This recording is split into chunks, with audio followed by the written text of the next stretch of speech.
If y'all ain't watched the documentary, watch that mother. Okay. All right. So here's my thing about 50. The way this thing is being marketed, it's like they're trying to let us know stuff they just found out about 50, about Diddy.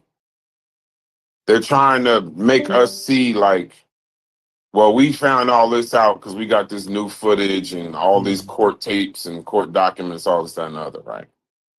But when you watching the documentary, the thing I realize is this is stuff that they already knew. Like, and I'm not talking about like the courts. I'm talking about like the rappers, Jay-Z, 50 Cent, all of them. They all already knew that Diddy did all of this stuff, or that he was accused of and complicit in a lot of this stuff. So the fact that you now putting out a documentary as if you trying to somehow make us aware now of what Diddy did, why you didn't do it before? When Diddy was making the I Get Money remix with 50, he didn't say that. When they was doing Ciroc parties, I remember 50 was on Ciroc. He was slanging Ciroc for Diddy. So if he this diabolical human being and he doing all this fuck shit, killing niggas, drugging people, raping people, graping people, all of this other stuff, if he was doing all of this then don't try to have all this morals and integrity now. Don't put on a suit and try to make it seem like you're protecting the community. You could have actually stopped this in the moment. You could have stopped it. You could have stopped it 20 years ago. Because the whole time, the people that was telling us that he was crazy was the people that Diddy was doing this stuff to. So we wasn't really taking him serious. Aubrey O'Day, we don't know who that is. Danny D. Kane, we don't know who that is. Little Rod, the guy with the lawsuit. Mark Curry, he's a whack rapper. But if Jay-Z or 50 or any of these guys would have said something at any point, we probably would have had to stop and take some stock. Go to war with Diddy while he was out and alive. But all y'all throwing Jay-Z throwing Grammy parties with him, talking about they on the way to $1 billion and all of that. He was effectively, we talk about the black community, this, that, and the other, but he was effectively like destroying people that was trying to like do something with their life. Producers and musicians and dancers and all this other stuff. So the fact that he doing it now and marketing it like, well, you know, Diddy's a bad person, when in actuality, Sister Safa, he's doing this because Diddy fucked his baby mother. That's all. It's literally, this is all like petty, bitter bitch kind of stuff. And I don't think men, in my opinion, I don't think that's how it go. If your first thought is to make a video when you got a problem that you can go see a nigga about, like you can go see him, they in New York. 50 could go see Diddy. He could go have a conversation with him. He could go on Front Street. But if your first thought when you can actually go see somebody is let me go make a record or wait till he doing Fed time and put out a documentary, like that's I don't know. That's some bitch shit to me. So that and it's also some man shit. I don't running around getting in all these petty shit over women. That's sucker shit to me. But in the land of lollipops, there's a lot of suckers. So it is what it is. If the whole world thinks he's doing a community service by somehow showing us a documentary about Diddy after he's been convicted, then okay.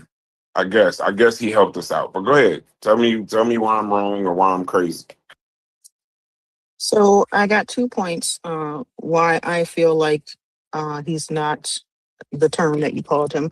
The first one is because if he did mess with his baby mama or drug his baby mama through whatever sort of situation, I think that that's a stand-up dude to get his ultimate get back. And maybe these proceeds will go for that child, those baby mama, and help him build his future. So I think that's a wonderful thing. And I'm a Sagittarius, so I'm all with the holding the grudges and the get back. That's just what I like to do.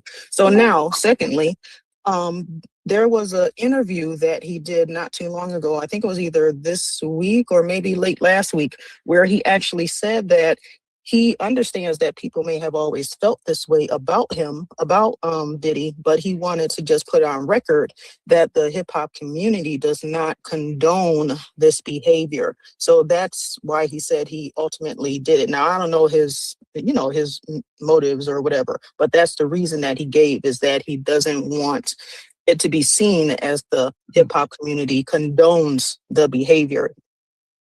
But to your first point, and don't take this wrong, this ain't nothing personal to you.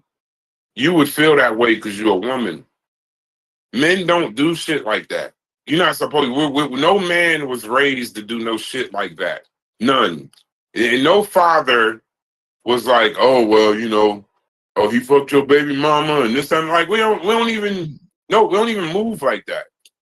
And like that's. And I'm not saying it's petty like a woman.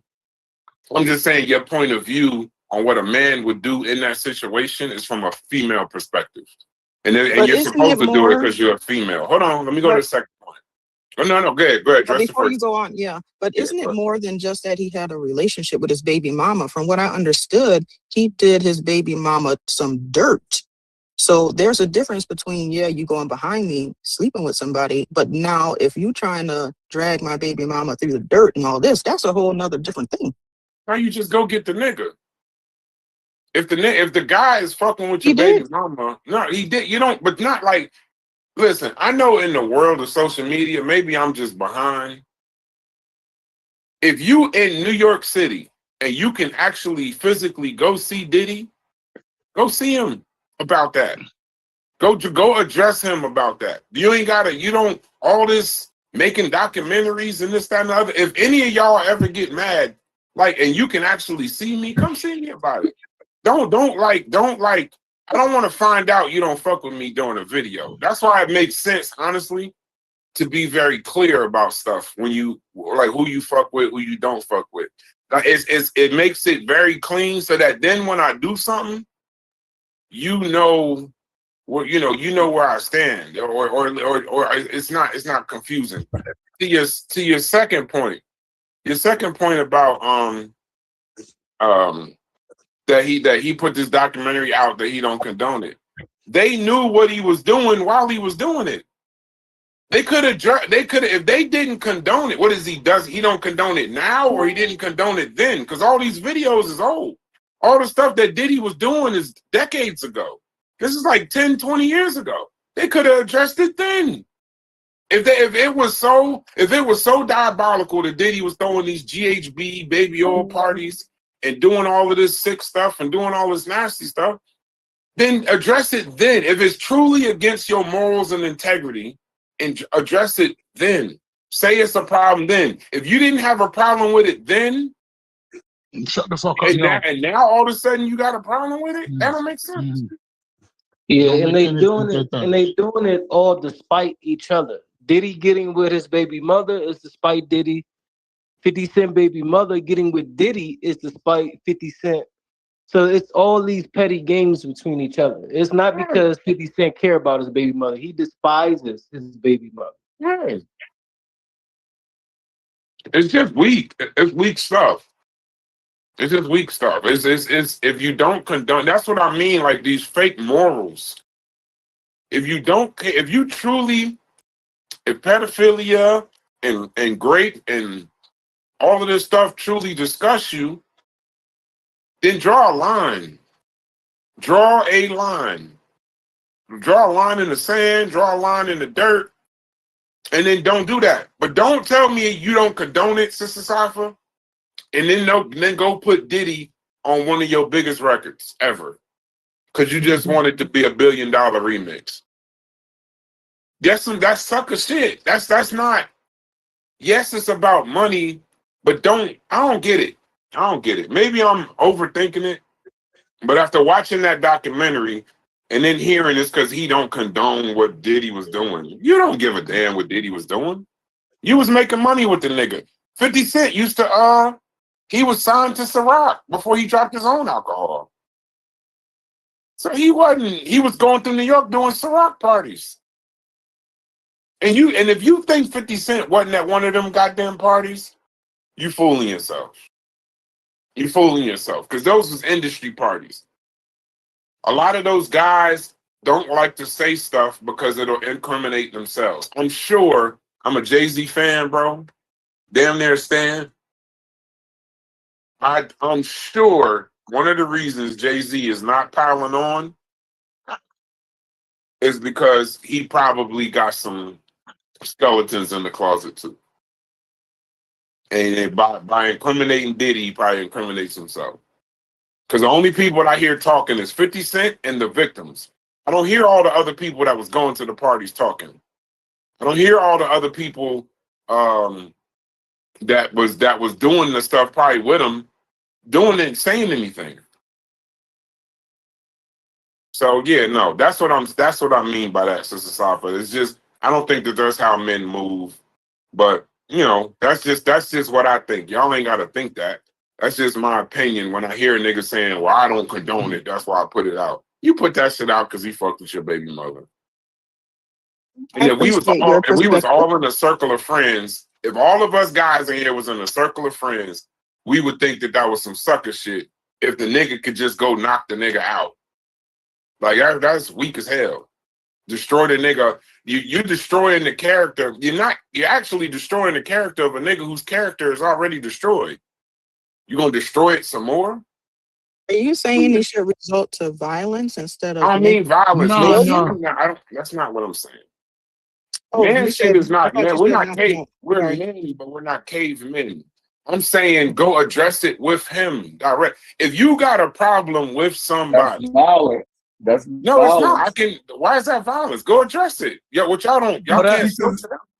No, I understand what you're saying. Like, if I come see you, if you did something to my baby mother, me coming to talk to you means what?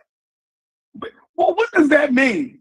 Well, like, if I'm coming to talk to you about something you did to my baby mother, bro, that's not going to just be a talk. We two grown men. Oh, what I'm going to say? Oh, Brash, you're wrong. And you're a disgusting human being. And why would you do, bro? You gotta know if you come see you. Well, then, okay. Then I'll say this. You know what you're saying. You're talking this way. No. I'm not gonna perfect it. I'm gonna keep it. I'm gonna be very consistent. I'm a nigga that I've said this before. I'm a nigga that believe in running fades, bro. I'm a nigga that like let's run a fade. Like if I ain't from Cali, but I got me and my brother. I told you how me and my brothers we all sorted out issues. Ain't none of them made no documentary about me because we done been in that basement with them gloves. When we had issues that our parents couldn't deal with, we ran fades. And I ain't win all of them, I ain't lose all of them, but we ran fades. And we was running a lot of fucking fades, a lot. So if it ends up in them, but I don't think them niggas, I'm not, when y'all say violence, I'm confusing it with killing each other. I'm not saying go kill a nigga. But I'm saying if it does end up with them two niggas fighting, then so be it. But men with money and power hardly ever fight that way. Like the games they play. When 50 Cent was beefing with Rick Ross, he went and got his baby mother. So this is just how they operate in that world. Then it's a fucked up world. Then if that's true, if that's what y'all saying is true, then okay. I think a better argument from the system. And by the way, what are you going to say to a man that did that to your baby mama? What are you going to say? What conversation is he had? What the fuck? That's what I'm wondering. No. Hold on. What did he do to the baby mother? What did he do? Well, I heard he was treating her. I heard he was treating her like Cassie. But I'm saying, what do you say? You already know that. He know that. She know it. What do you? I don't think there's no words to be had. It's just when I see you, I see you. I mean, what are you gonna say? I hate to say this, Howard. Then I'm a different nigga. I will walk. If that happened, then fuck all this industry shit. If a nigga did actually something like that to me, if he did something like that to me, I'm gonna go talk. We gonna have a conversation. If it ends in violence, it ends in violence. Because the one thing I'll tell you what I'm not gonna do. I'm not gonna put a YouTube title up and start telling you all this nigga's dirty secrets. I don't know what that solves. Well, I would feel like a bitch. I would feel like a purebred bitch if this nigga did this shit to me in real life and I go make a documentary. That's some sucker shit. I need to understand something, Howard. I need to understand something, Howard, from you and Sheffrey. How is he turning my baby mother and my wife into a whole is a problem to me? How is that a problem to me? If me and you beefing, because he's raising you go get with my baby mother, you doing it out of fight. If you don't feel some type of protection that you should have for your baby mother, then Snoopy's man, you ain't even the same type man.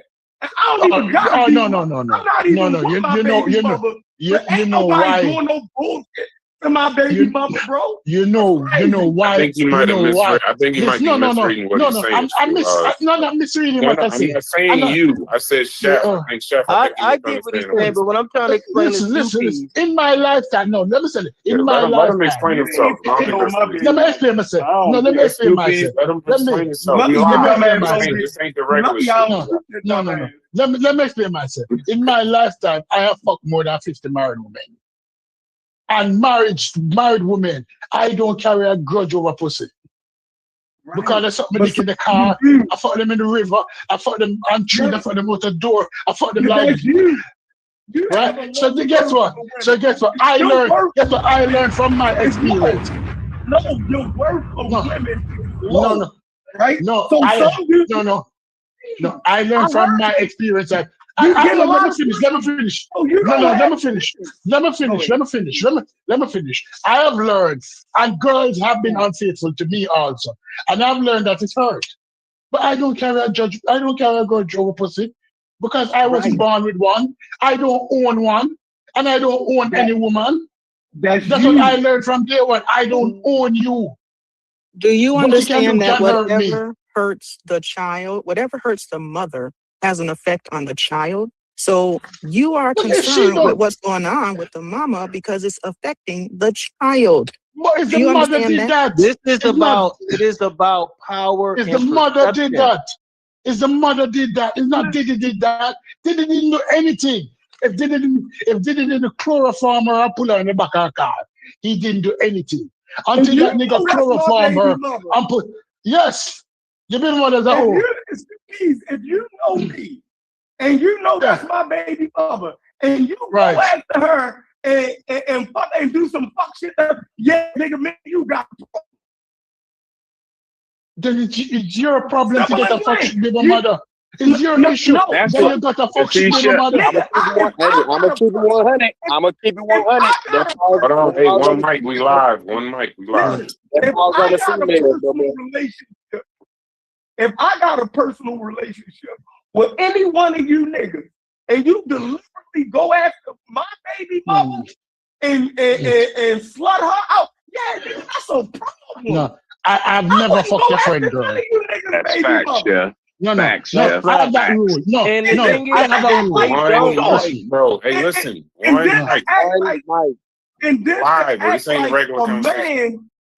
then to act like a man is less of a man for having feelings and protection emotions for his baby mother, then we fucked up this man. No, I have certain rules, Sheffrey. I've never fucked a friend girl, never. But you gotta understand. But the other thing is that I've known men girl who get fucked by stupid dudes, by idiot dudes, by Kiki and Ray fuck your wife. How you make that happen? What kind of woman you turn in a wife that a Kiki and a Ray could fuck her? Are you crying to me? No. You turn a slut into a wife and expect her to behave herself and then cry? No. You can't get a girl that fuck Kiki and Ray and then be crying when Kiki and Ray put her on the stroll. You're a Kiki and Ray mentality girl. I'm not defending that shit. Who the fuck is Kiki and Ray? The names y'all be covered up in these conversations be funny as hell. What did say yesterday? What's this I say yesterday? Sinead and Jerome. Yeah. No, Sinead. No, imagine that. Kiki and Ray could fuck your wife, and Sinead and Tyrone could fuck your wife, and you crying tears. You can't chase over a woman who an ancient nigga could fuck. Apart from that, he's rich. You rich and she rich. And an ancient rich nigga could fuck her. And you run into her defense? You can't defend that bitch under no circumstances. You look like a fool to other people. All right, Stu, let them go ahead. You missing the point, Stu P. Like, when I said it ain't no words, I'm saying, like, when I see you, you know what it is. That's what I'm saying. Are you missing the point? It's disrespect. He disrespected 50 too. So it's disrespect, but it ain't in a way. Hold on, Fairmont. I'm gonna pose this question to both of y'all. Y'all gonna, but after he do it, y'all gonna go make a YouTube video or documentary about him, or you gonna go address it? No. I'm saying it's gonna be addressed. Answer the question. Just yes and y'all. I gave you two options. I'm not making a video. No, I'm not making a video. If I'm 50 Cent, I'm doing exactly what he just did. Sucker shit. Then he a sucker. He a sucker in a land full of lollipops. Of course he is. And some people can say, "Yo, I'm not willing to lose my freedom because this." So he ain't got to lose his freedom. Different ways to handle it at different. Hold on, it's different ways to do shit at different ages, right? You get 50, yo, and you're 50 years old, yo. Do you really want to be out here punching on somebody? Is that part of your life kind of over? I don't think it's like I don't mean there's a lot of ways somebody could go see you, Chef. Cause here's the thing. We're talking about losing Diddy did a whole bunch of shit, ain't never been to jail. A lot of these rap niggas got great lawyers, brother. A lot of them. So I don't think that every altercation that 50 get into with Diddy gonna end up with him going to jail. Jay-Z stabbed Rivera over damn mixtapes. They were young. They were young. He ain't do a damn. That's not the same. I mean, Jay-Z ain't stabbing nobody at 50 years old. Right. But he ain't. But he's probably not going to jail. No, wait. Hold on. There's one way I'm gonna handle something at certain ages, right? Now, I don't expect no 50-year-old man to be pulling up on somebody ready to get into a physical altercation. At 50 or at 50 plus, a physical altercation should be the last result. It should be only in the case of defending yourself. That's for a 50-year-old. Now, when you're in your 20s, you can be more aggressive. You can, you know what I mean?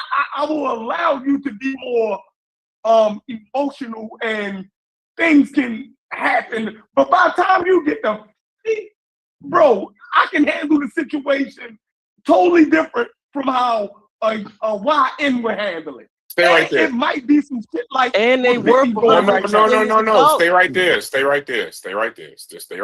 Fairmont, you can join in, but just stay right there. So what do you do? This is my question to you. What do you do when you know if 50 Cent knew all of this stuff? When Diddy goes to Kid Cudi house with a gun because the Kid Cudi fucking with Cassie, when you hear a story about Diddy shooting a nigga in a fucking studio bathroom and he ain't going to jail, what do you do? How do you respond to it? You just said it yourself. If a man, right today, I'm talking about today, and I don't want to make this about you. Just say, I'm gonna say nigga A.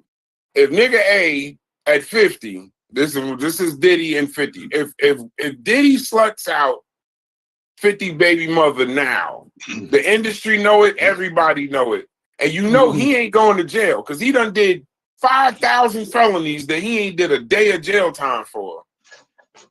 At what point do you actually? So what is he supposed to do?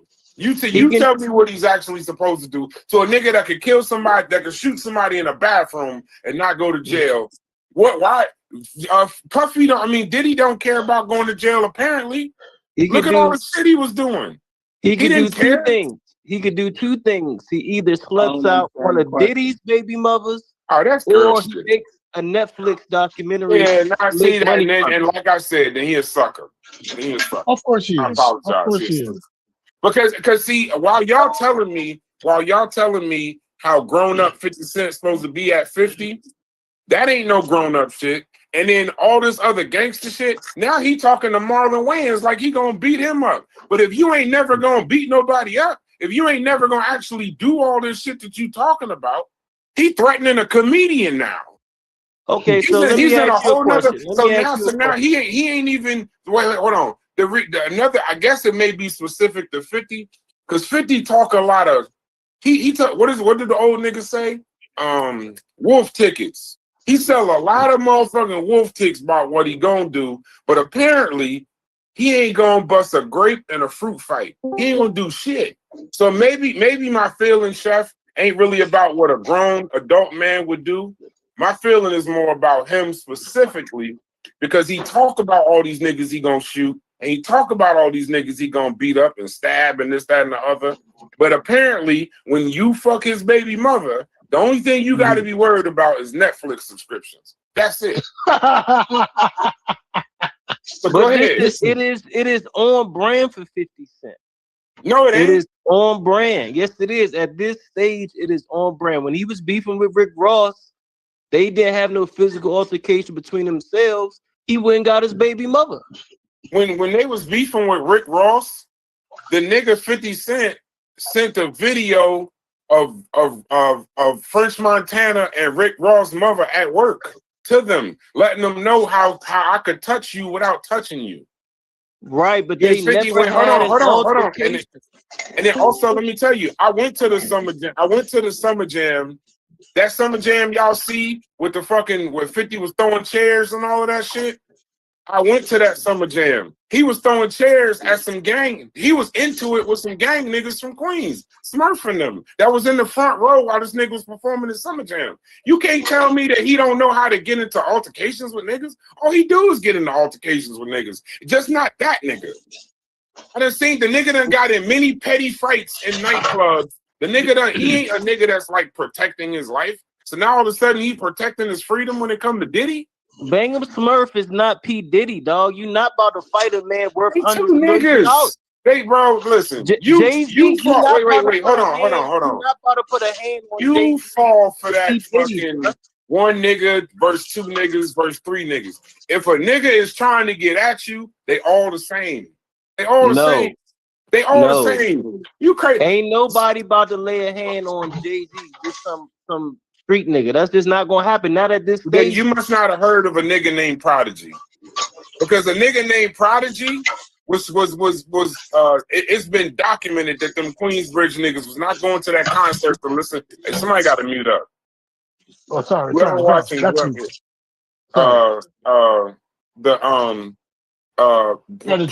and all of them niggas. Them niggas was actually trying to get at them niggas. Styles P and all of them niggas was actually trying to get at Jay-Z. They wasn't trying to just rap. Them niggas was going to where them niggas was at, turning up for throwing shit in the 40-40, all kind of shit. It wasn't no fucking, some of that shit ain't rap. You thinking from the outside looking in. No, what I'm saying is $100 million Jay-Z, $500 million Jay-Z and Diddy, nobody laying a hand on them. Why not? 50 Cent ain't just about to walk up and get in a fight with Jay-Z. Like, that's just not going to happen. So instead, they play these other games where they diss each other, social media, get with their girls, make documentaries, they sign each other artists, make diss songs. That's what they do. But they not about to be fighting each other and they worth hundreds of millions of dollars. It's just not going to happen. And you just not going to see it. Like, okay. Okay. Well, this is the only documentary I've seen when a nigga get beef. Like I said, I'm talking about 50 Cent. The nigga that threatens niggas all day long, bro. That's what part of his character. Yeah, that's like no, his character is wolf tickets. He ain't gonna actually do nothing. Now I agree with that. Like, but all right. So saying that a nigga ain't gonna do nothing. Saying a nigga. How do I want to say that? Do 50 Cent look like a person that won't do something to you? Do anything about him? No. I agree with him, like in a physical altercation. No, I agree. I agree with you. Right. I agree with you. Right. So at that point, the shit that he's doing is, yo, I'm evolving into playing these type of internet games. I got money. At one point in time, he was the nigga who would physically fly off the handle and would be more dangerous. Now, at this point in his life, I can be that same troll nigga on the opposite side. When you hear motherfucking, when you hear Yayo and them say, yo, when Boo Boo come on the block, it was always some shit. Like somebody was gonna be fighting. He's gonna be that troll nigga physically. Now that he got money, I'm gonna be that same troll nigga, but with my motherfucking money. But if it ever came to a point where you put me in a situation where it was gonna be some physical shit, I'm still that nigga. But I'm 50 years old now. Like, I'm sitting in a mansion pressing buttons fucking with y'all. If I was still 20, I would be that nigga on the block physically fucking with y'all. But now I'm sitting in a mansion with millions of dollars, internet fucking with you niggas. Because I'm a fuck with you. I'm a fuck with you type of nigga. Hey, Chef. In any type of way. Chef, I agree with you. But remember the original conversation. That's what happens sometimes. Now the conversation's kind of switched. I agree with everything you're saying. But don't tell me that you're doing this as a public service to the black community, brother. Don't tell me. Just say that it's we ain't said that. That was the sister. He said that. He said that he said he trolling. Listen what I'm saying. No, but what's irritating me, you know what's funny? It ain't just him that's irritating me with this public service bullshit. It's all the people talking about, see, 50 Cent, he trying to make sure that we know who Diddy is. And that I praise him for bringing all these skeletons out the closet. No, sister. He knew he was doing this shit before. This ain't about, just say what you just saying now, Chef, I agree. Then just say that is petty, bro. Just say that it's trolling. Just say that I'm putting this shit out because I hate the nigga, you sucker nigga, da-da-da. Don't put it out as you somehow about to, well, we're going to make sure that he don't do nothing else to the black women and young people of the community. Bro, you don't give a fuck about it. That's like that fake-ass FBA conversation. Niggas don't give a fuck about FBA and identity and all this other shit. They just trying to get views. Niggas is just trying to do shit. It ain't. There's no integrity in none of that shit. You just talking. It's so much of talking.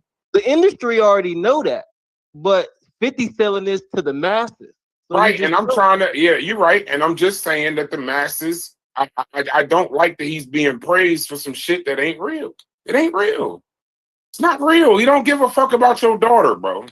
He don't care. If he cared about your daughter, he'd have said something when Diddy did the shit before. If niggas, it's funny, niggas ain't supposed to be throwing their lives away. Diddy has committed more felonies since he been old. Worse felonies since he been older. Apparently, Diddy don't give a damn about growing up. Them stories and that shit, if they true, is crazy as hell. It's consequences behind fucking with somebody's baby mother. We know this shit in the motherfucking hood. You feel me? These niggas come from the hood. Diddy play all them type fucking games. You feel me? So when you play those type of games, a nigga gonna fuck you over. He gonna find a way to fuck you over. Now 50 is finding a way to fuck yo over and make yo look even wilder than what he already is. You put yourself in that situation. If everybody say you keep deliberately going at other niggas' girls, you come on, bro. Like I don't feel sorry for the nigga. But they fighting. But you know what's funny? You know what's crazy about this whole thing, though, Chef? And this is where I gotta agree with Stu Pease. Niggas gotta stop acting like they don't love women. I ain't talking about loving women. I ain't talking about loving women. Like they don't, like niggas don't catch feelings over I'm not females. talking about that. We know we do. That ain't what I'm saying. No, wait. I didn't deny that.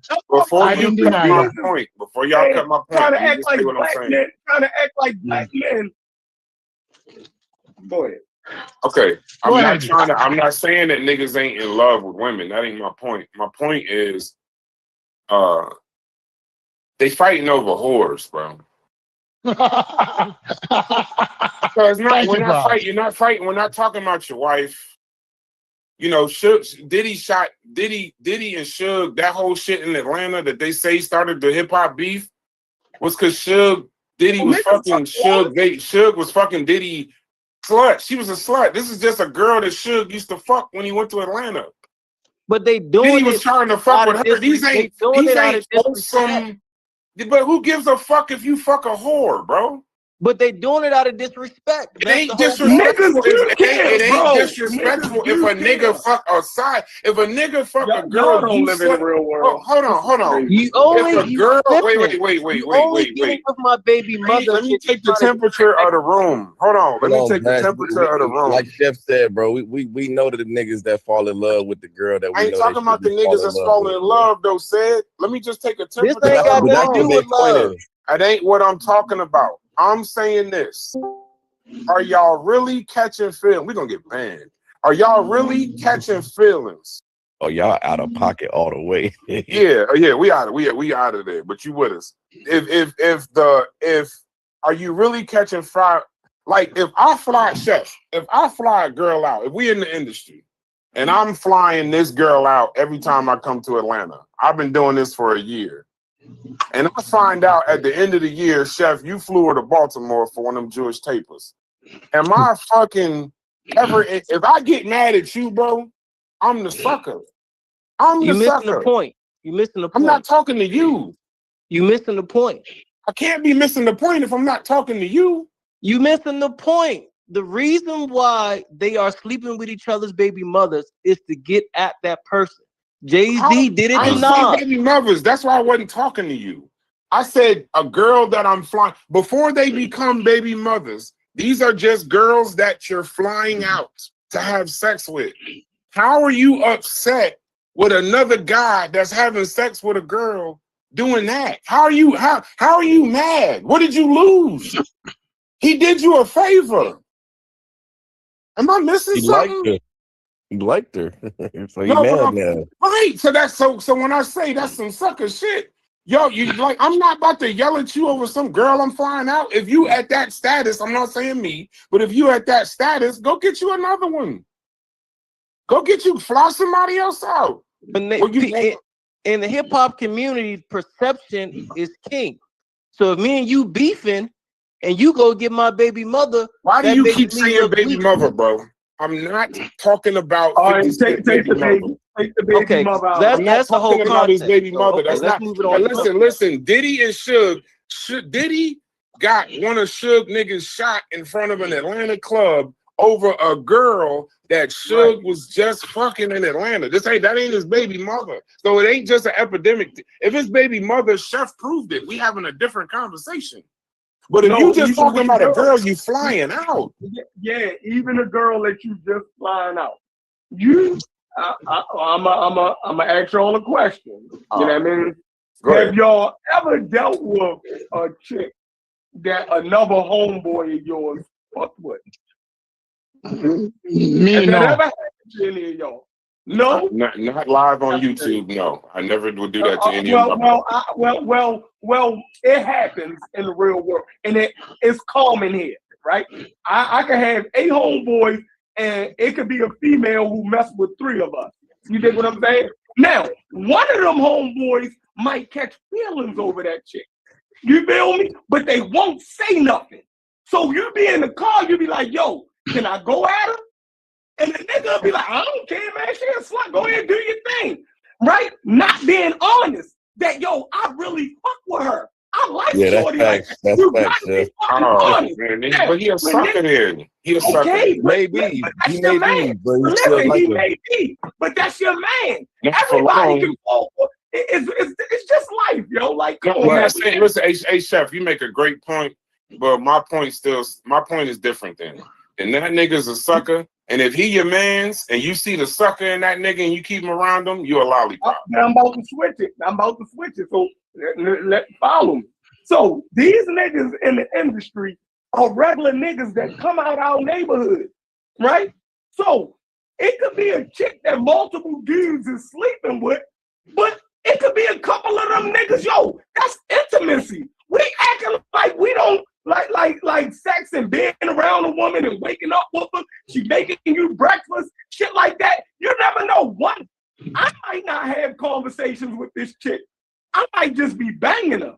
You might be banging her, but be having conversations. Y'all got more intimacy and all that shit. Yeah, you know what I'm saying? It could be completely different. Your relationship with a whore might be different from our relationship with that whore. And I feel like a son didn't even have any Can I say something now? Can I say something now? Can I rebut? Chef, you make Damn, Chef, look at the words you use. Look at what you call a woman, Chef.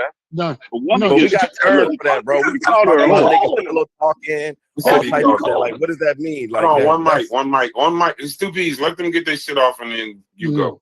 Go ahead, Sid. Go ahead, Howard. No, I was just kind of adding on to what Chef was saying. I was like, we got cultural terms for the shit Chef talking about. When niggas be doing all the extra chatting after fucking with a they call it pillow talking, they call it all type of shit. You know what I'm saying? Tender dick ass nigga. I'm going straight to Texas. Niggas do this shit, bro. Tender dick. Bunch of tender dick ass niggas. Tender dick. That's what they call. Hey DQ, tell me if I'm lying. What's that comedian? Nah, you on point. You on point. Nah, you right. Because even Charleston even saying this shit. Yeah, what was No 3? Roy Lee. Roy Lee from Texas. That nigga said you some tender dick ass nigga. I wish, man. I'm mad you said we was live, and I was about to share some wild. Nah. You gotta protect. We gotta protect you. You're a national treasure. You don't be ignorant with the rest of us. But I'll be real. I done seen niggas throwing bottles in the club at each other over girls. That's all I'm gonna say. Over girls, I bet. Diddy punk ass. Oh, my fault. Yeah. I know. Yeah, my fault. Shut up. Go ahead, Steve. Can I say something now? Yeah, you see, in Jamaica, culturally different. In Jamaica, the worst label a man can get is to be called a gal clown. GAL clown, a gal clown. So that boy is a gal clown. And a girl in him head and get him in him feelings. And a girl would wrap him up and twist him up and put a battery in him back and make him do stupid shit. It's not that you don't like her. It's not that she leaving you or she fucking somebody else don't hurt. Everybody understand that. But it's your reaction to her actions that makes you a gal clown. Any girl that can put a battery in your back and cause you to jump off a ledge will label you as a gal clown. And that's the worst label you can call anybody inside you. If Askel come inside here today and I say, Askel, I hear that he's a gal clown. That is you perform based on the action of what women do. Askel would come look for me because I know where I live. And you would hear say 2 Jamaicans found dead shooting them one another today. Well, no, I would say if you're saying this, I hate to be conscious community with it, but I would say what Chef is saying, and I don't know if this condemns the African American community, but what Chef is saying is not a lie. There are a lot of guys that who's gal clown. No, I'm saying now that I could think about it, I know for a fact there's a lot of guys that they fell for like you go to a strip club and they trying to like actually have a stable relationship. Remember they telling the story about the guy the part who went down on the stripper. He's a gal clown. Is that how we view them? That's how we view somebody who your girl give you bun and you jump up and go and fight man because the next man have sex with your girl. We laugh after you because what kind of girl you wife up that any man can walk in and take your girl? Who you wife up? What's the character of that girl that you wife up? Because it's on you now as a man that you wife up an idiot girl and go lose your life over her. You willing to lose your life over an idiot girl? And we know, and that's the point. That's a great point. And we know that that's dangerous. You could lose your life over fucking with girls. So the fact that Diddy goes after people's girls, knowing that he can fuck around and lose his life, you dig what I'm saying? He deserves everything that he fucking gets. You dig what I'm saying? I don't give a fuck. Now in that particular stance, though, Chef, I agree with you too. Because if you play like that, if that's how you play, where you just like you always messy around people, women, and this, that, and the other, the consequences for that Oh, yeah, I'd rather you're like there are consequences when you play. Y'all remember 50? That was my whole. That was my whole. No. But guess what? You just heard me say I agree. Now you trying to agree with me. Guess what? Yeah, I'm gonna get you on a different point later. I'm gonna get you. Guess what, Chef Levo? Let me just say something. Let me just say something about Chef Levo. What Chef Levo, what I'd agree with him on. If you have an upstanding wife and a dude pressing her, and she rejecting him, and him still pressing her, and she come to you and say, "Hey, your friend's pressing me, you know," and him know that you're my man, or this dude pressing me, and him know that you're my man, that I'm my man. I'm gonna tell him that's my man. No, never step into the situation. But if him press her and she go fuck him, after she fuck him, I cannot defend anything because not chivalry now, because she already fuck him. But if she never fuck him and she was pushing him off as a dude, no, I have my man. Yeah, you have to go soldier up for defend her. But you can't defend her after she get fucked. But here's what I mean by fuck. What I mean by fuck? After she willingly give him the pussy, you cannot defend her. Yeah, but still, I say this. That's why I said about a whole. What was So with anybody with any understanding of the story, and by the way, this is not safe for work. This is not for children, bro. We having a raw conversation after watching that terrible documentary. So if y'all, if you, where Corey at? If you clutching your pearls or you getting pussy pinched behind this conversation, go watch some shit on FBA or whatever the fuck he's talking about.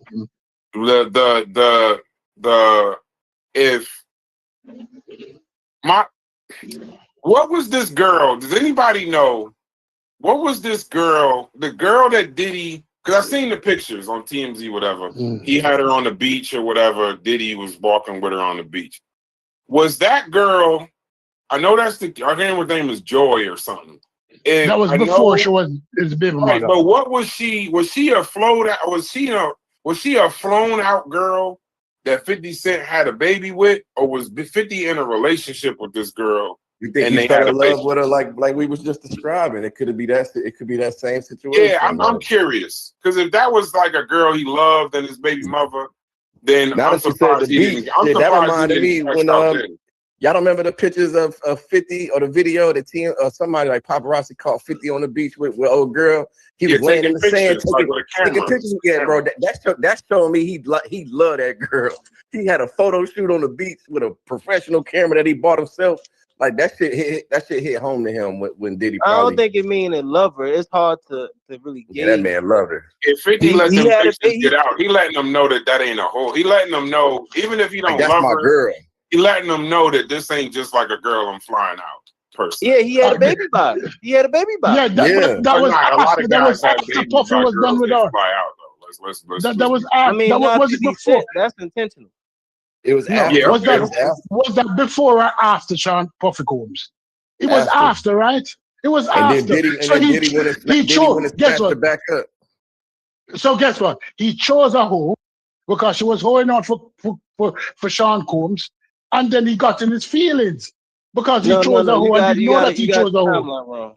Hey, Stu P, you got the timeline backwards, but hey, Stu P, that's what I'll let you know. If it's before or after, it don't matter. I want to let you know that the chat is riding with you fully. Peace to the chat. Butterfly Gypsy said, "Is that like a washerman?" Stacy Beck says, "You can't turn a street runner. You can't make a street runner into a wifey." Hold on. Timmy Turner, shouts to you, brother. Nagirl can clown me. And C Dot said, "You must be mad at me." So he said he wants to run a fade outside of the House of Consciousness. Hey man, in the great words of Lloyd Banks, man, pussy kill more niggas in the liquor store, bro. Yeah, because most niggas are girl clown. Like y'all don't live in the real world. Shout to the guy. Shout to the guy. Yeah, we know that, but what'd you say, most dudes are girl clown. Them girl clown. Yeah, because think about it this way. I can't hear what if we follow these, these won't stop. You got something. I'll stop. You gotta stop. Just pause for a second. What'd you say? You was giving shout outs. You said shout out to who? God in the building? Fuck no. I ain't say that. No, I didn't say that. I said C-Dot said Logic must be mad at him and that he want that fade on 125th outside the House of Consequence ASAP. So he need that. He said C-Dot said, I ain't making no Netflix documentaries. We're gonna get it popular. Yeah, so I mean, for me, like I said, I live in the real world, you know what I mean? And it's rules. Niggas overstep them rules all the time, and there's consequences to it. You know what I mean? A lot of stuff happen in our communities, you know what I mean, over women. A lot of the drug beats happen, you know what I mean, over women. Yep. You know what I mean? Dudes won't say it. Dudes won't say that they have a real problem with that. They never gonna say it. Yeah, they'll make a street beef because they got a emotional beef over a female. You feel me? Don't like that certain females like this nigga, or they done dealt with the same shit. A nigga I never fight over a woman, but you just went out your way to make an issue with that man, you feel me, over some shit in the streets that you could have handled. But no, you wanted that shit to go there because in your heart, you harbor something over some female shit. Niggas gotta be fucking, leave niggas women alone, yo. Like, what the fuck is wrong with y'all? Man, that's 100%. I'm married. Don't I heard it here all day. No. Niggas bitches alone, bro. No. Listen, I agree with even if she let me leave her alone. That's 100% true. 100%. If she's a slut, you treat her just that way. If you know your man got feelings for her, yo, then you should leave her. And that nigga shouldn't be your man's, bro. He shouldn't be your man. Get rid of that nigga then. Get rid of that nigga. I ain't got no time to be arguing with my nigga. I've been married a long time. I'll be goddamn if I'm arguing. Bro, listen, I got married friends. Hey, listen. Hey, Chef. I know, Chef. I got friends. I don't know if you. Well, I ain't gonna put your business out. I got friends. I've been married a long time, brother. I got friends where I know, because your wife passed the tea. I know that his wife been fucking over on the nigga the whole time. I know that the nigga know that his wife is fucking over him the whole time. And this nigga will come crying to me talking about, I don't know what to do and this, that, and the other. But then we'll also all be sitting at dinner like ain't nothing wrong. It's the most uncomfortable shit ever. Niggas that come to your house for the holidays, you looking at her, I can't stand her. I don't talk to her. I don't even like to look at her. She know I don't like her. If she hear this, she know. But he will still come crying to me 3, 4, 5 times a year, sleeping on my goddamn couch, talking about, I just need a break, man. I just need to, I'm like, bro, listen. I don't got time. I don't got time for this shit, bro. Yeah, at the end of the day, it's like at the end of the day, I'm damn near, he my man. I known him since high school. The only reason I ain't cut him off. But if I ain't know the nigga since I was young, I'd have cut him off a long time ago, bro. Like I'd have cut him off. Go do that. You must like it. I know guys who their girl beat them. Yeah, we all had a homeboy. Hey, Chef. I know a motherfucker who every time they come in the door, they motherfucking girl hit them with a 2-piece. And you come crying to me? Nah, handle your business. But if you crying, bro, get away. Call the cops. But don't call me, bro. I don't want to hear about your motherfucking pussy stories. Deal with your problem. Men, a man that can't handle his liquor and can't handle women is a man. Don't be around me, bro. I don't want to be. I don't handle that shit. That shit is sucker shit. Well, shout out to Chief X in the building. I ain't see that. I ain't know that nigga was in here. I know he enjoying this niggatry. Listen, Brash, all right. That is real gal clown, G. Real gal clown, G. What'd you say? Why did Jay-Z get with Nas' baby mother? I ain't Tata, nigga. I don't know. I mean, this ain't the tabloids, but I'm just saying. I don't fucking know. when they start beefing, Jay-Z it made its way into the beef. Oh yeah. no, but even exactly. that. Hold on, hey Fairmont, where you from? I'm from the DMV. Okay, DMV. In the city, right? When Jay-Z did that verse about leaving condoms on the baby seat, nobody in New York respected that shit. Nobody. And nigga lost the battle. Nobody like when Nas did Ether, and you come back talking about Carmen and baby mothers and leaving condoms on baby seats. Niggas didn't even bro, I'm gonna tell you something. Niggas act like that record don't even exist because it was so much. But why did Jay-Z say it though? Because he's a sucker too. But it was known to be true. So I mean, trying to get at Nas. Listen, right. But hold on, Fairmont. If a nigga make a song called like Ether about you, and the best you got to come back with is motherfucking I left a condom on your baby mother's seat. He's an all day. He's not just a sucker. He's an all day sucker. Trust me when I say this, Fairmont. New York acts like that record never happened. It was so suckerish. It was such a sucker record. Niggas say it wasn't even a response. I get what you're saying, but the point is he did it to be disrespectful to Nas. He was trying to go lower. So that's the whole point with Diddy. Diddy beefing with 50 Cent. Diddy can have any chick. The reason why he did it because he's trying to diss 50 Cent. I don't even think it has anything to do with 50 Cent feelings towards the actual woman. Yeah, but it's just a power play and it's a perception to embarrass 50 Cent. Right. Okay, but listen, but if you constantly telling me, Fairmont, if me and you live in the same city, we run into each other at our son's football games, we run into each other at the grocery store, we run into each other. Now we both got families, let's say we both older. If me and you get into it on the Discord, or me and you get into it where you do some shit or this, that, and the other, if you go make a YouTube video about me and we live in the same, hey, hold on, I'm gonna add this last piece. And Fairmont, you a nigga that threaten niggas daily. I'm gonna kill this nigga. I'm gonna shoot this nigga. I'm gonna beat this nigga up. I'm gonna stab this nigga. Y'all know I'm Big Fairmont. I'm the nigga. I'm Boo Boo, nigga. You don't want to see Boo Boo. Just deal with Fairmont. And then when I see you at the football game, you don't do a goddamn thing. I see you at Aldi's, you don't do a goddamn thing. But I load up the internet and you got a fucking 4-hour video on Brass, you a sucker. All fucking day long. And the next time I see you, I'm going to show you. I'm going to show, I'm not going to make a video. I'm not going to do a response YouTube video about you. I'm going to come see you. I get what you're saying, but me and you beefing, right? And then don't say it too many times because they're gonna be beefing, man. And then you go sleep with my baby mother.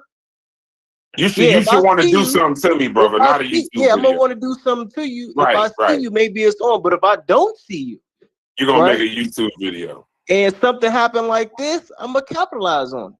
Oh, man. To embarrass you. I need to get off this planet, bro. By the way, like I said, this is I'm on the wrong planet. Bro, if I made a video YouTube, I got 6 brothers. If I made a YouTube video about you and you did something with my baby mother, bro, all 6 of my brothers will beat my ass if they see me on YouTube talking. So why did Jay-Z put that? Because he's a sucker. He's a sucker. He went straight for what he did with Nas's baby mother. He's a sucker. And you know what's funny? He sees that as the thing that's gonna hurt you the most. Like that's why. Exactly. Chef, you know what happened when he did it though? Here's an enlightenment. You know what happened when he did it? The reason why niggas and niggas didn't really, they act like the record don't exist. That record never gets played. On hip hop, it ain't on none of them B-sides concerts. You ain't never heard that record again. I feel like they switched the game on Jay-Z. Everybody just decided. Hold on. Because that would have came out today. I'm gonna tell you some inside shit. I'm gonna give you some inside shit. I'm gonna give you some inside information. Hold on. I'm gonna give you some inside information. Because you know what Prodigy and all them niggas said? Who ain't fuck Carmen? That's what they said. Who ain't fucked her? She was she was a hip hop whore. Who ain't fucked her? That ain't no motherfucking Nas fucked her and had a baby. But outside of that, all them niggas fuck Carmen. That ain't no fucking, that's not a claim. That's not like a diss. Matter of fact, Nas wasn't even fucking with Carmen at that time. He was just fucking with the baby. He wasn't even fucking with her because she was a whore. He fucked around, had a baby by a hip hop video vixen. So that wasn't no claim to fame. They always that's why they was like that's lame as hell. It's still a diss though. It's still a diss. Not saying it's not a diss. It just ain't effective. You know, no, I get it. I'm not saying it's not a diss. I'm just saying it ain't effective when everybody done had sex with her. It ain't everybody else just ain't say it. But here's the everybody know it. Here's the part we missing. If you smash my woman, that's player. It might be disrespectful, but that's some player stuff. It ain't player for me to come back and fight you over that. So it ain't gonna be no altercation like that. So you got to play some other game. Either you get back by sleeping with that person's woman. No. Well, it may not be player. It may not be player. So that's a double strike on knives. Then it may not be player, but I'm gonna fuck you up if I had a baby mother. I mean, we one of y'all niggas fuck my. If you fucking my baby mother, I'm gonna holler at you, bro. Because I know, because you know what's funny, you know what's crazy. I know been known to use. I know you're trying to get at me while you're doing it. I know you're trying to get at me. We've been known to do this, bro. If we boys and you do that to me, then yeah, we might have to fight. But if we enemies, then yeah, you just it's a player thing. You got to just get back on them. But you know what's crazy? Then while you was fucking my baby mother, you was thinking about me. That's gay. Part two. If you was, I mean, look at the ASAP Drake beef. That shit over fucking a girl. Like, you know what I'm saying? They both that's over. That ain't over. No, that ain't over. That's over. If Riri is a whore, that's $1 billion whore for argue over her. If you arguing over Rihanna, that don't change it. That don't change it. No, it most certainly does. Man, it don't. If you arguing over a woman that's jump worth off, no matter what you got. Ain't no such thing as a $1 billion jump off. Bullshit. What? A jump off? You jump off. No, not if you trying to. If Drake trying to marry one girl and ASAP trying to marry one girl and they arguing over that girl and that girl just so happens. Hold on, that girl. I don't know all the industry. I mean, I'm just going off the lyrics. I'm going off the lyrics. When Drake said, you talking about you hit my baby mama, do the math who I was hitting there. Basically, like we both fucking each other chick. Yeah, but Riri ain't his baby mother. Rihanna wasn't his baby mother. But Drake baby mama is a joint that ASAP claimed he you know what I'm saying? And she's a slut. His baby, the guy he had a baby. But it still turns into beef, Brass. It still turns into beef. Hold on, Sid. Hold on. I thought we was talking about Rihanna. Hold on. I thought we was talking about Rihanna. I didn't know we was talking about Drake baby mother. I'm just bringing up beef that started over women. Yeah, but we keep jumping to disparaging remarks and after right when it's these niggas who are having lacks in character about fucking with certain type of women. You dig what I'm saying? And getting them pregnant. So we just coming off as being disparaging towards women. Like, there's a jump off. Like, but what it says something about a nigga who would want to lay down and keep fucking with a whore. You dig what I'm saying? Like you said, we know niggas in the hood that catch feelings for the neighborhood. That's what I'm saying. Let's change this. I'm tired of talking about suckers. Then let's talk about something. Yeah, like yo, now we about to start the I'm diddied out. Pause. Yeah, I'm all diddied out. I can't do it. If we now talking about guys falling in love with strippers and shit, if that's the main part of the conversation, but that's real life. They still females, yo. Like, so at the end of the day, yo, if we think that every female that helped raise us or gave birth to us were all angels, you know what I mean? Then we tripping. Yeah, we tripping. What'd you say about my mother? No, what'd you just say about my mother? Listen, if we think that our parents and our grandparents was always mommy and grandma, then we tripping. You talking you're moving the goalposts now. You talk about your grandmother and talk about your mother. My mother's a saint, nigga. I mean, don't talk about my mother. As crazy as this shit, my grandmother only had my mother and father, and that was it. Don't talk. I don't want to talk about my mother. But hell no, I know what you doing. And that's why we can talk so loosely and be so empathetic. I'm not, but don't leave my grandmother out of it. I don't even want to see it. Like we don't have these same women. Like we don't have these same women in our families. Like we don't love these same type of motherfucking women. You think that's I don't know, man. I don't know what my grandmother was doing, but I ain't thinking about it. Brass. You know what Sheffrin doing? Sheffrin let me say something. Sheffrin, let me say something, Sheffrin, can I ask Sheffrin a question? Sheffrin, are you saying Sheffrin, are you saying that men are not accountable for the women that they choose to call wife? Yes, they are. So hold those men accountable. Yeah, to just keep going off, acting like we don't like no. Can I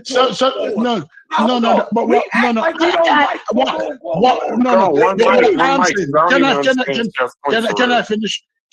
Because this is what I'm saying. Two piece. I don't understand Chef's point though. I don't know what he's saying, but let him at least get his point out because I don't know. Repeat it, Chef. Repeat it. I'm saying the question I'm asking is: are men accountable for the woman that they choose to call wife or baby mother? Yeah, of course. Most accountable. It's the most important decision you ever gonna make in your life. Who you marry. One of the most important decisions. I would say or who you have children with. Yeah, children you could pay for. I'm talking about who you marry. That's not relevant. Of course, we just watched Anthony Edwards have a baby by what I'm wrong for calling a slut.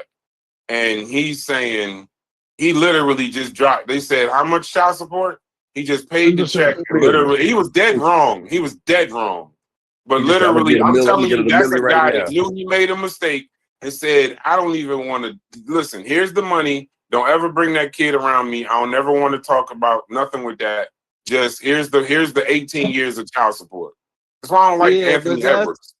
I'm not championing that. Zion, I think that's terrible. But I think that's NBA niggas, bro. So what I'm saying is, if my baby mother is a church girl or a stripper, if you sleep with her and we boys, or you my enemy, it's still disrespectful. No, it ain't. I disagree. I disagree. No. I agree. I disagree. Listen, not just me. You know what this means? Deliberate. It just means we was raised way different. We was just raised different. I'm not getting emotional over no girl that everybody's sleeping with. I'm just not. I'm just not. I mean, that makes me some kind of sad, mean person or ignorant person. Cool, but if I know 8 niggas done slept with her, but you do recognize that some niggas, you know, Brad, the disrespect is still towards you, Brad. Yeah, that's the point. Hold on. If I know that 8 niggas done slept with her in the hood, I'm not gonna get mad at the 9th nigga, bro. And when she do it, I'm gonna get mad at myself because I should have remembered that she slept with the other 8 niggas, bro. No, the disrespect is still towards you. That's the point. It don't got nothing to do with how I feel about the chick. It's the fact that you did it because you trying to disrespect me. Man, at some point, somebody gonna fuck her, right? Corey, we don't. It's not just some. We don't listen. We just grew up. You my enemy, and you sleep with my baby mother. I'm thinking like if your baby mama is a whore, at some point, somebody gonna sleep with her. So somebody. So guess what? If I got a relationship with you, Corey, if your baby mother is a whore, and I got a relationship with you, I'm not fucking that whore. Exactly. Oh, yeah, that's different. If 50 Cent and them got a relationship with let him get in after this. If 50 Cent and them got relationships with Diddy, and he going after that baby mothers that are whores, yo, Diddy wrong. That's No, the I didn't point. know like they was home, but I thought they was like enemy. I didn't know they was like cool with each other like that. Hey, Timmy Turner said y'all need some They on some JT money. frenemies shit. Hey, Timmy Turner said y'all need some JT money in your life. Yeah, JT Money was playing in the motherfucker. That nigga was playing. But go ahead, Chief X. I don't even know what these baby mamas and girlfriends is doing in these other niggas' face anyway. I never bring my girl around a bunch of other niggas. Well, how would she even know these niggas? Why is these dudes even bringing these girls around these niggas' face anyway? Knowing they fucking loose women. They can't. If you gotta protect, if your woman is so wild that you can't bring her around, you know, why is he with her? I don't know. That's a whole finish the sentence, Corey.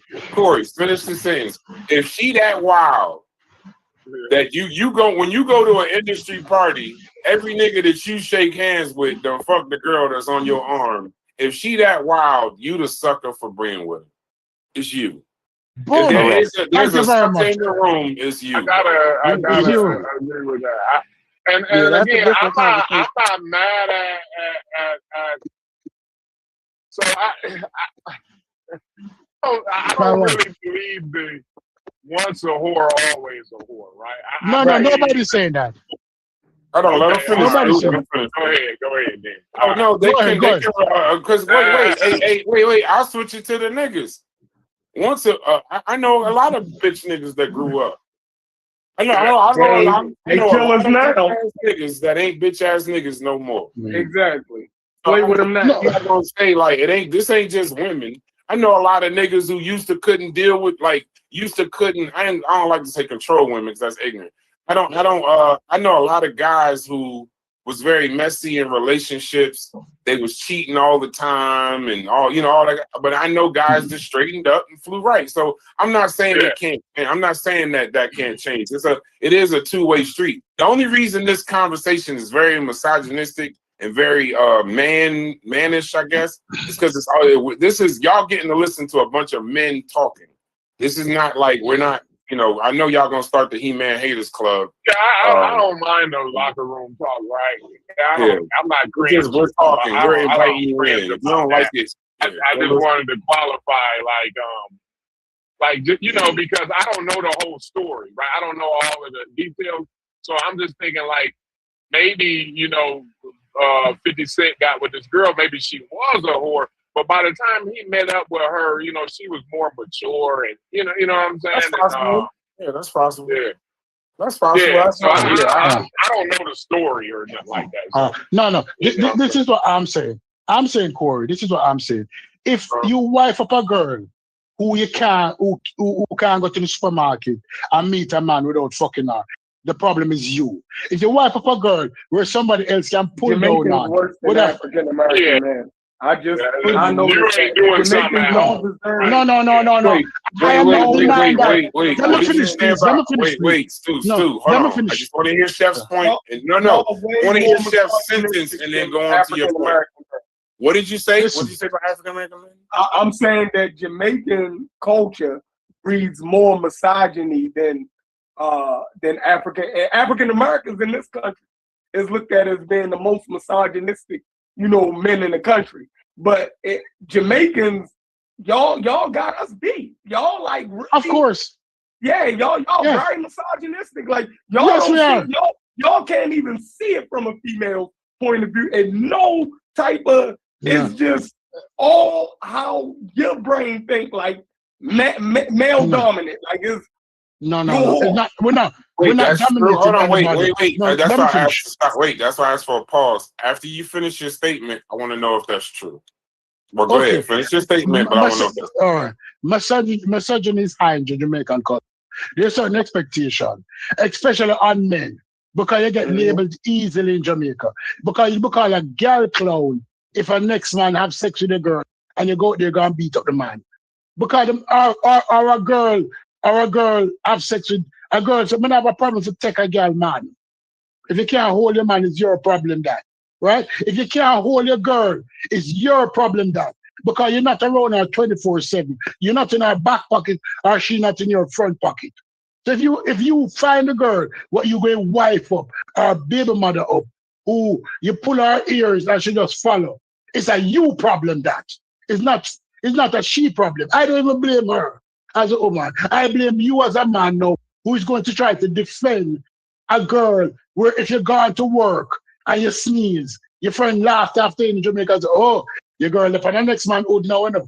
That's what I'm saying in Jamaica. You know? If you sneeze in front of other men, you better make a phone call, you know, because your girl has sex with somebody else. Because the expectation is that you know who you're going to wife up or who you're going to call baby mother. Because in the hierarchy of woman, wife comes first, baby mother comes second.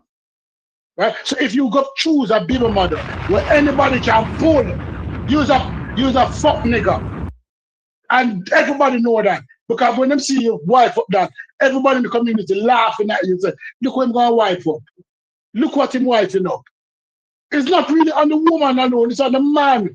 Because everybody blame you, know. So when you come out, you cry and say, oh, she's unfaithful.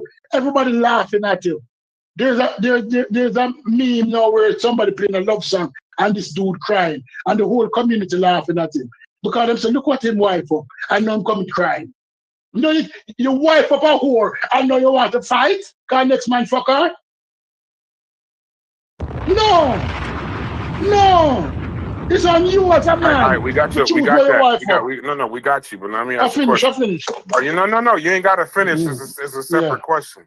Yeah. So are y'all, is the Jamaican culture, is that deemed like are y'all really like misogynistic like that? Yeah. And the women too. Okay. The women accept it, and the women have them own. The women have them own thing about it, and them expect you to, because the same woman will laugh at you. The same woman will laugh at you as a man if your wife up something like that. The same woman in the community will laugh at you. And say, look at this fool. Look at this fool. The woman will laugh at you too. So you go out there now and then say, look at this fool fighting over she. And next week she gonna fuck somebody else. No, but we ain't talking about that. I'm just talking about y'all as a culture. What makes y'all more misogynistic than anybody else? Because that's a small island. And they got more women than everybody. They got all the fine women, so it's a dime a dozen in there. Like they don't care. You know what I mean? It's not a premium on fine women there, so they don't give a fuck. Anywhere we go, we look at fine women too. Anywhere we land. If we land in a community, I never knew that, bro. I never knew anywhere that that's what y'all... Yeah, I will have a lot of talk. We do have a lot of chat. The average Jamaican man have a lot of chat. So anywhere in land. Right? Anywhere in land. Anywhere in step. Because people laugh at you if you're Jamaican, you don't have a own either. More homophobic. So it ain't nothing but fine Jamaican women. There's probably a lot of mud ducks out there. Them have to. Mud ducks too. Them have that too. That's anywhere on the planet. So I don't. Yeah, them have that too. Ain't no country running 10 for 10. No. But the expectation is that you as a man bear the responsibility. You can't come crying to other men when another dude fuck your girl. No, you choose her. You choose to put the title a girl on her. That you choose to own her.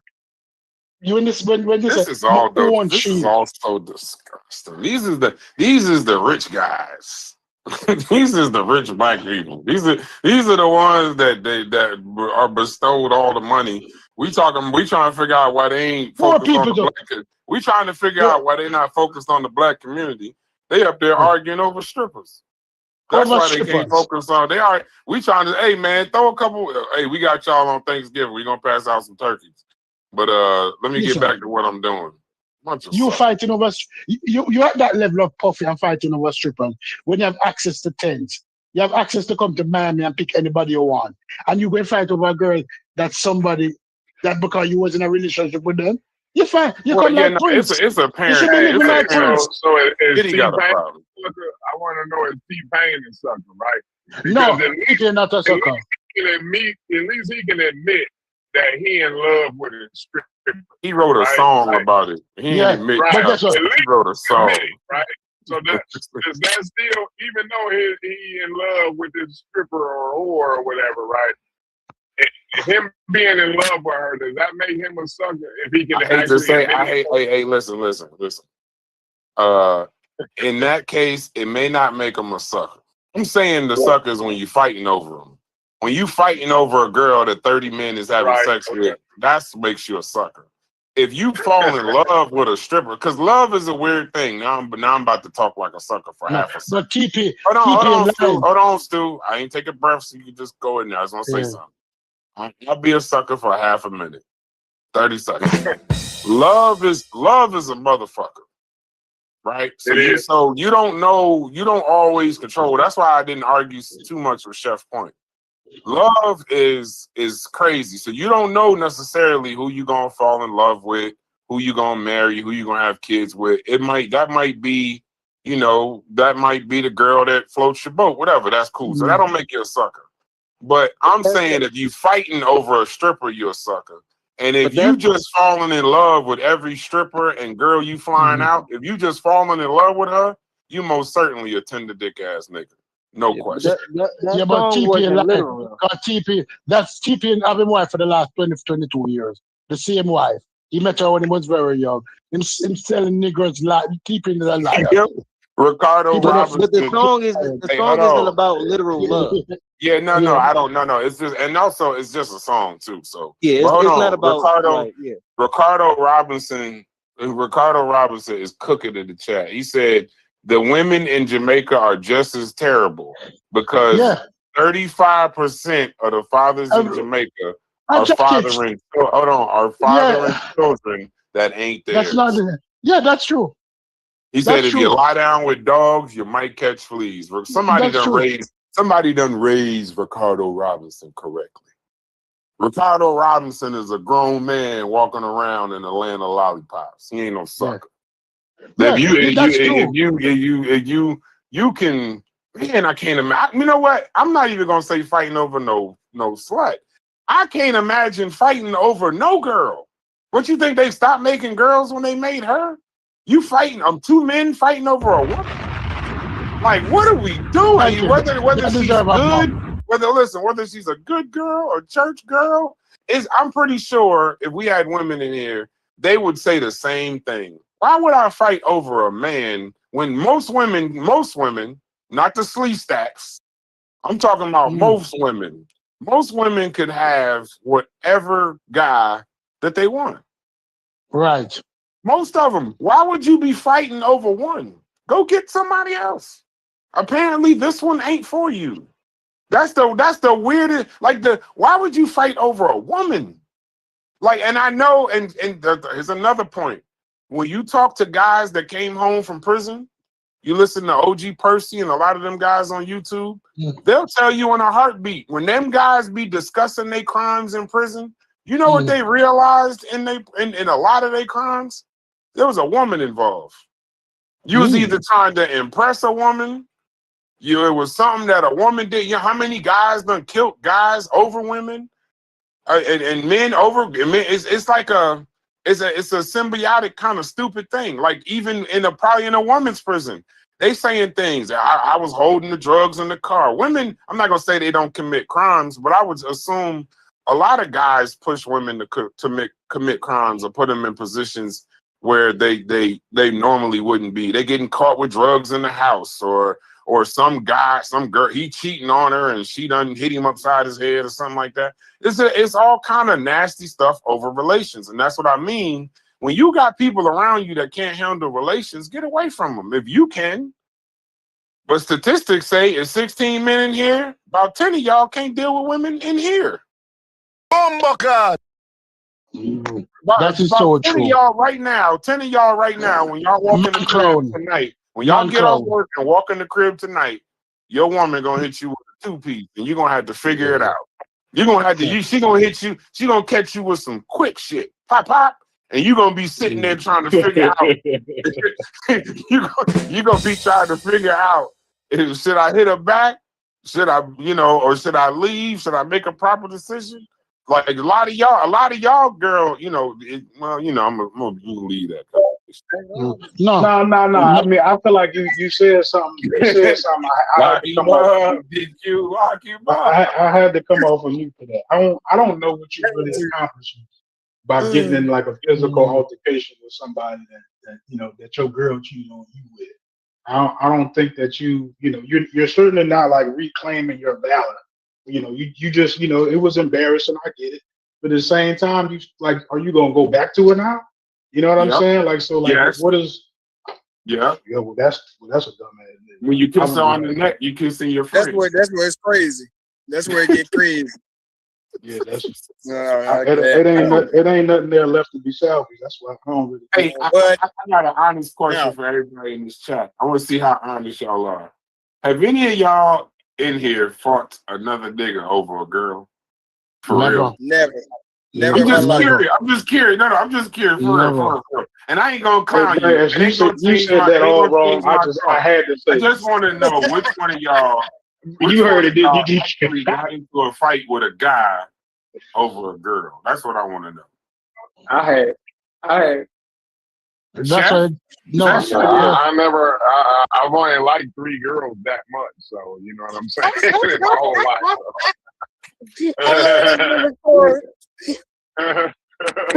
Hold on, Chef. Hey, Chef, I need you to have a moment with us publicly. I know that sounds crazy. How in the hell did a player-ass barber like you from Baltimore fight over a woman, bro? Defending myself. The nigga was mad.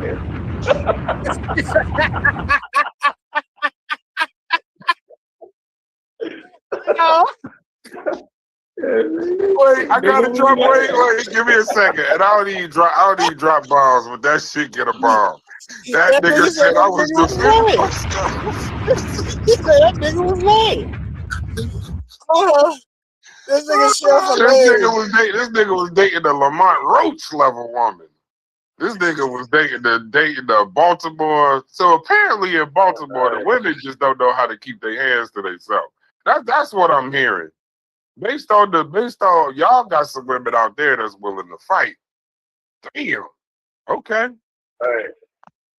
Hey, Chef be doing them girls' eyebrows and shit. You know what I'm saying? Hey, one thing. Hey, I always say I be keeping my barber out and shit. Right, my barber. Sometimes I go in. I don't be making no appointments because I grew up with him. Right, so we gotta be into it. He gotta be mad at me, whatever. But so I go in. And I'm expecting to be next, you know what I'm saying? So I go in sometime and just sit there for a minute. But I done watched him do like 2 girls and shit, and I see the way he interact with them. And I know these girls niggas. I know the girls who they go with, you know what I'm saying? Yeah. And I'm like, you motherfucker. I'm sitting there like that. I'm like, bro, you motherfucker, bro. See? Yeah. I see what you barbers be on, bro. Listen. One thing about a barber, most people have a relationship with their barber. You see what I'm saying?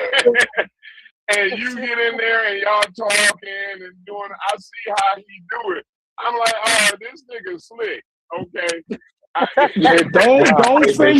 Don't send your baby mother. Ain't no way in hell I'm letting Chef. It ain't no way in hell I'm letting Chef. That's dangerous. Do my wife's eyebrows. Get hers done by a Chinese lady. No, hey Chef.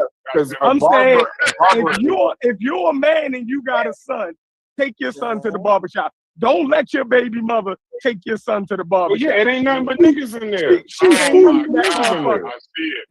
ain't. Hey, Chef. I've been in the barbershop when a baby mother there with her son.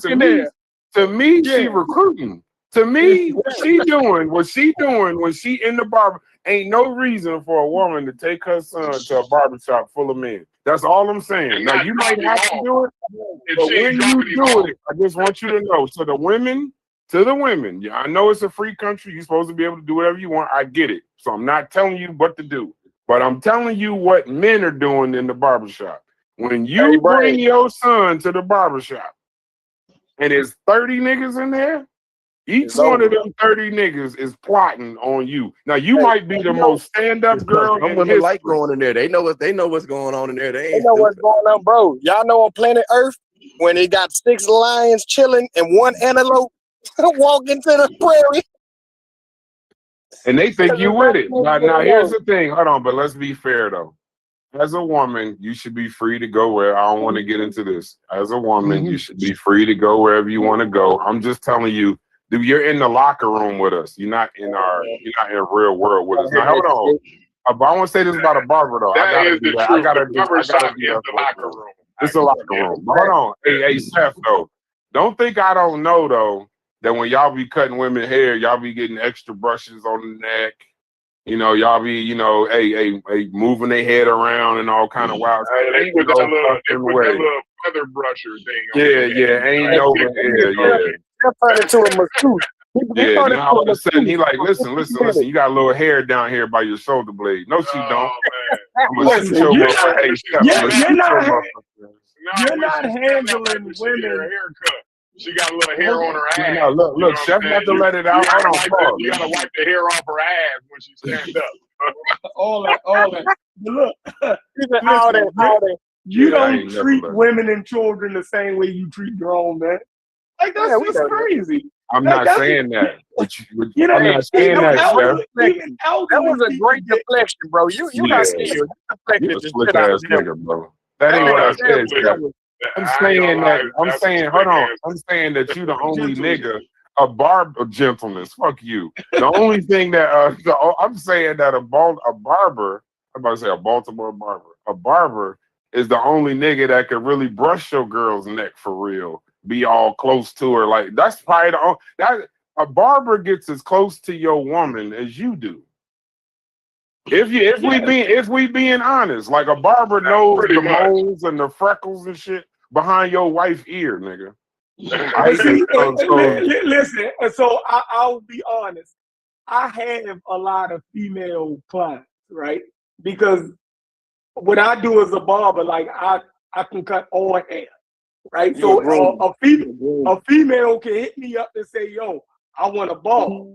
I can cut that. They can say, I want a pixie cut. You dig what I'm saying? I can cut that. You dig what I'm saying? So some women like going to men that or barbers that's nice with their shit to cut their style, and then they go to their cosmetologist and get it styled. So they can come to me to get layers cut into their shit, and then they go to their stylist to curl it and do. You dig what I'm saying? So yeah, the interaction is there. You dig what I'm saying? And especially women who got sons who want to come in the barbershop. That is like I said, I wouldn't say I ever approached the dude to fight him over a female, but I have fought over females because other niggas was in their feelings. Hey, wait, just say it, Chef. They was some tender dick ass niggas, bro. I was out the barbershop, Chef. Was he out the barbershop? You don't listen. You don't want to admit it. You don't want to admit it, but it's the truth, Chef. You don't want to admit it, but it's the truth. You know how crazy a nigga would look in my face yelling about his motherfucking baby mother or his woman or some shit? Yeah, they gonna make are you like, bro, are you serious, bro? You about to get shot? You know you might die right here, and the last words you gonna say is my baby mother, nigga? You know how crazy you sound? But if it's the man's wife? If you fuck with a nigga wife, you're supposed to be willing to lose your life. And then if you listen, I've always been taught from the men in my family, if you fuck with another nigga's wife, you're willing to lose your life. Niggas done did that particular. We're not talking about baby mothers and whores and shit. That nigga got a joint bank account with her. He got life insurance with her. He got that mortgage. He got he done did that vow before God. If you fuck with another nigga's wife, he got his, even if he, you know what I mean, niggas want to leave their wives and can't because their whole life is intertwined, and you and this bitch making it more difficult. You now she's smiling and shit. When she come home, I ain't did nothing with her in 3 months. But she bopping around, whistling, cooking and shit, cleaning. Get the fuck out of here. No way. Listen, No way. I wish I would. Now I can take my motherfucker. Now that's an excuse for me to take my pension and get the fuck on now. You know what I'm saying? See, when you've been married for 20 years, you think different. No, I've been married. Listen. I ain't talking about. Wait. Hey, you can do with that woman that ain't been done, bro. I don't no, ain't what I'm saying. Corey, I ain't talking about the nigga that got 2 feet, got 1 foot out the door already. That's like, thank you, Jesus. I can go to the judge now and keep all my shit. I'm not talking about him. I'm talking about the nigga that's somewhere telling somebody about his wife. Like, yeah, man, she changed my life, man. Hey, Corey, she done got me together, man. A woman completes you. That's how married. That's how these niggas talk.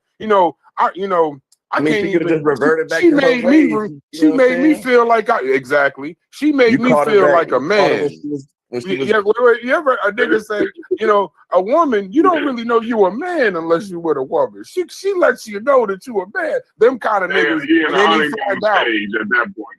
Wait, and said the reason why he kill him, since we're in the locker room, we're gonna stay in the locker room. And the reason why he kills the guy is because the worst thing any married man that's in love with his wife could ever picture is another nigga humping and sweating on her. Oh my God. Damn, the level of violence thoughts that'll come to your brain. If a woman want to go out and cheat, bro, she gonna make it known. I'm not saying that. I'm just saying when you married and in love, what kill you ain't even the act. What's killing you is the picture. It's the picture. Like, what? And then if you go see the nigga and he a sucker nigga with an air mattress and all kind of wild ass shit, oh my God.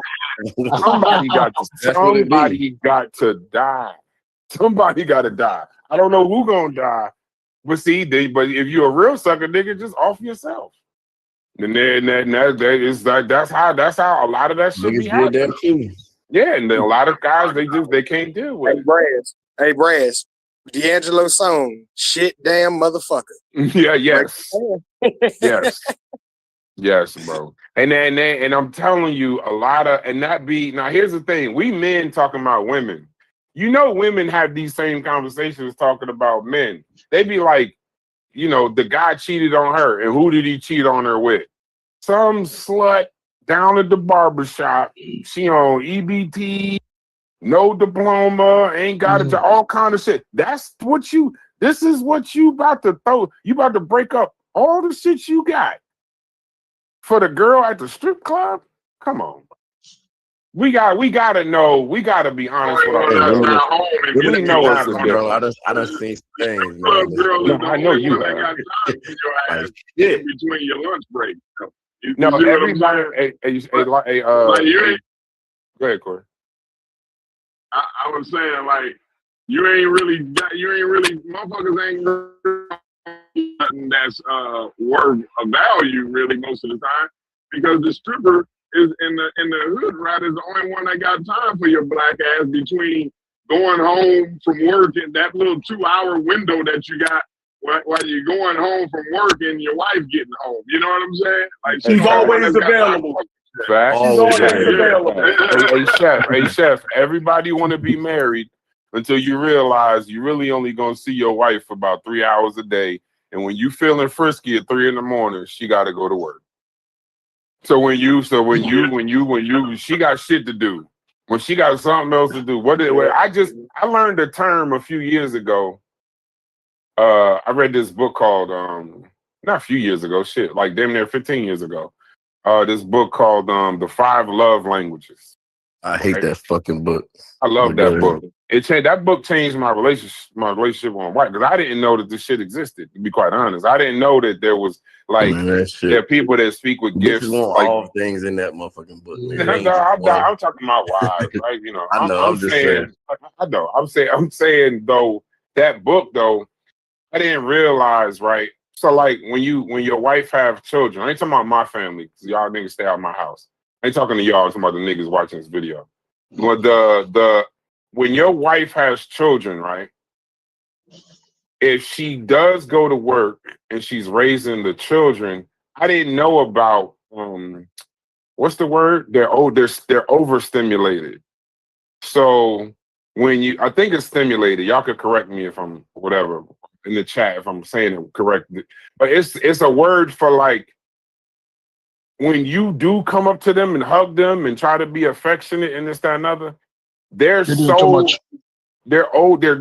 overstimulated that you doing that is irritating. Them like leave me a fuck alone time. Yeah, and it ain't them being a bitch. They're like they've been with the kids. They done did laundry. They done cooked. They done worked. Right? They done did all of this shit, and now you trying to come in and take them to a whole nother type of shit. And then they can't forget they got a load of laundry in the car and what's the name? They still got to do this. Like they got too much. I think it's overstimulation, but they got too much shit going on. But when they tell your black ass no, you throw a little fucking fit and want to go fuck Rosie Rottencrotch down the street because the wife that's actually raising your kids and building your family, you think you want her to be a whore 24/7 too for you. And that's just not reality. So like sometimes the reason why I like that book is because I didn't know that there were specific things, like things that make your woman happy, but you don't know that like simple shit, like one of the love languages is like acts of service. Acts of service, and there's acts of service, gift. I think it's gift. One of them is gift giving. One is touch. One is like speech. So that you don't know that like anything under acts of service, affirmations. Anything under affirmations is important. Just like it don't gotta be like you go get D'Angelo to go sing a song for your wife. It could just be you reminding her that she's beautiful. That type shit. So like, right. So that's what I'm saying. Like, even a lot of times you don't. That's that grass is greener shit. Because trust and believe, based on what I see on social media, I could be wrong. Y'all out there dating, y'all could correct me. There is no worse time, in my opinion. There's no worse time on planet Earth, I think, to be single and trying to find like a husband or trying to find a wife, I think, than now with the level of legalized porn that's on Instagram, so Twitter, and all day long. You trying to date a woman that got that shit in their face all day long. I can't imagine. 80% of niggas subscribing to the OnlyFans and all that be married niggas. So it's niggas fantasizing about other women while married and shit. So and they said, and most men will tell you, the woman that you see in public, and then my wife, checking your bank I'm not talking about my wife. $9.99 subscription. Yeah. He said, I ain't talking about my wife, but most niggas' wives look like Nia Long and Halle Berry in public and look like Mac 10 and Dub C at home. like they not walking around like it's a fashion show for you at the house. You could definitely put a picture. I got breaking news for you. What happened? Club music come from Baltimore. Why you do that? I just had to let you know. Where you get that from? Where you get that from? I know you just told me. I did the timeline. All right, we'll do that in a second. Hey, I ain't gonna be. Hey, listen, I love club music. I ain't gonna be mad at that. That wouldn't make me. It'll make me disappointed in Jersey, but I ain't gonna be mad at it. I ain't gonna stop listening to it. But if club music come from Baltimore, didn't you say it was some gay shit? You know, you said it. I didn't. But I'm just saying. Go ahead. Y'all go ahead. Hey, when are we gonna talk about and twerking? Came from Baltimore.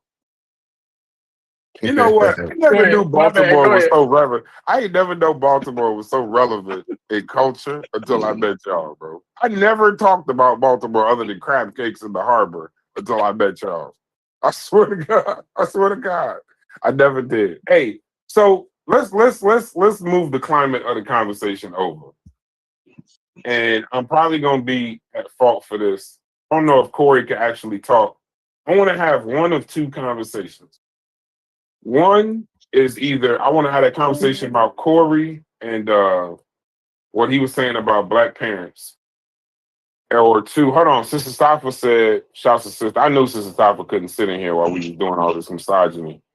Women do have these conversations. The first rule is that the husband shout out to must, Sister Safa, she cool though. hey, listen to what she say. Listen to what she say. See, some of y'all about to go home and be really upset with your wife. Sister Safa said, women do have these conversations. The first rule is that the husband must never find out. The affair goes with you to the grave. Yeah. Absolutely. Hey, listen. I was taught by a very wise man that women cheat on a level that men can't even understand. Mm-hmm. Like there's no, like, men are stupid. You're gonna get caught at some point. Bruh, we heard, what's the name? Whose wife was that in the public saying she still like to be desired? Was that Steph Curry wife? This woman dating a billionaire and arguably one that they got a resume most niggas can't compete with. And she still say when she go to the gas station or whatnot, she want other men to desire her. Come on, bro. Like, what are we saying? Yeah, because well, you know why that is though, and it's a lot got to do with what Brass was talking about. What Brass talked about was real shit, bro.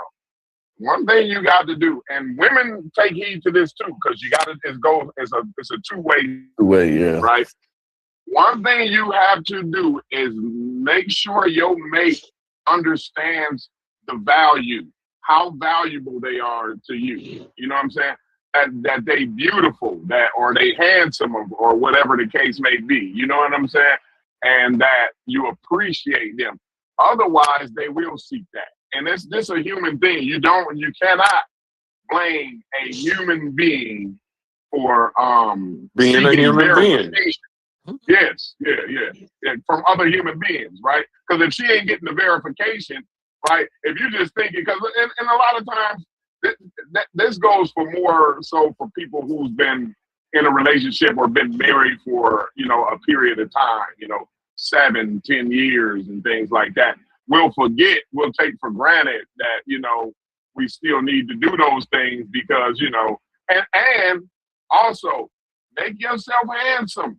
Go get your hair cut. Yeah, put on a nice outfit. Put on some nice shoes.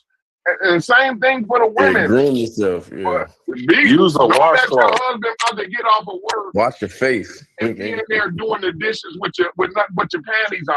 You know what I'm saying? Shit like that, just little shit like that goes a long way, and that'll stop with Steph Curry's. I'm not gonna say it'll stop it, but it'll go to mitigate some of that seeking. What I call it. She'll seek the validation, Corey. She'll seek the validation, but she won't go sleep with the guy. You know what I'm saying? Corey, let me ask Corey a question. Let me ask Corey a question, please. Not to do with the conversation. Corey, you have an invisible Negro in Call of Duty now? You have an invisible Negro in Call of Duty now? This dude invisible. Like, the only time you see him is when I'm shoot you. Have you played the new Call of Duty? Yeah. Oh, yeah. So they got the skins, but they haven't patched it yet. So the skin that they bought, right? Yeah. It doesn't come in. It doesn't register right. So it doesn't show up, but they're going to patch that probably in 2 days or so. Yeah. Yeah, it's invisible. I can't play this shit. All y'all Call of Duty. I bought a skin for a gun. That battlefield. And I couldn't see the gun for a long time. A few years ago. A few months ago, I bought a skin for a gun, and then I couldn't even see it. It was invisible.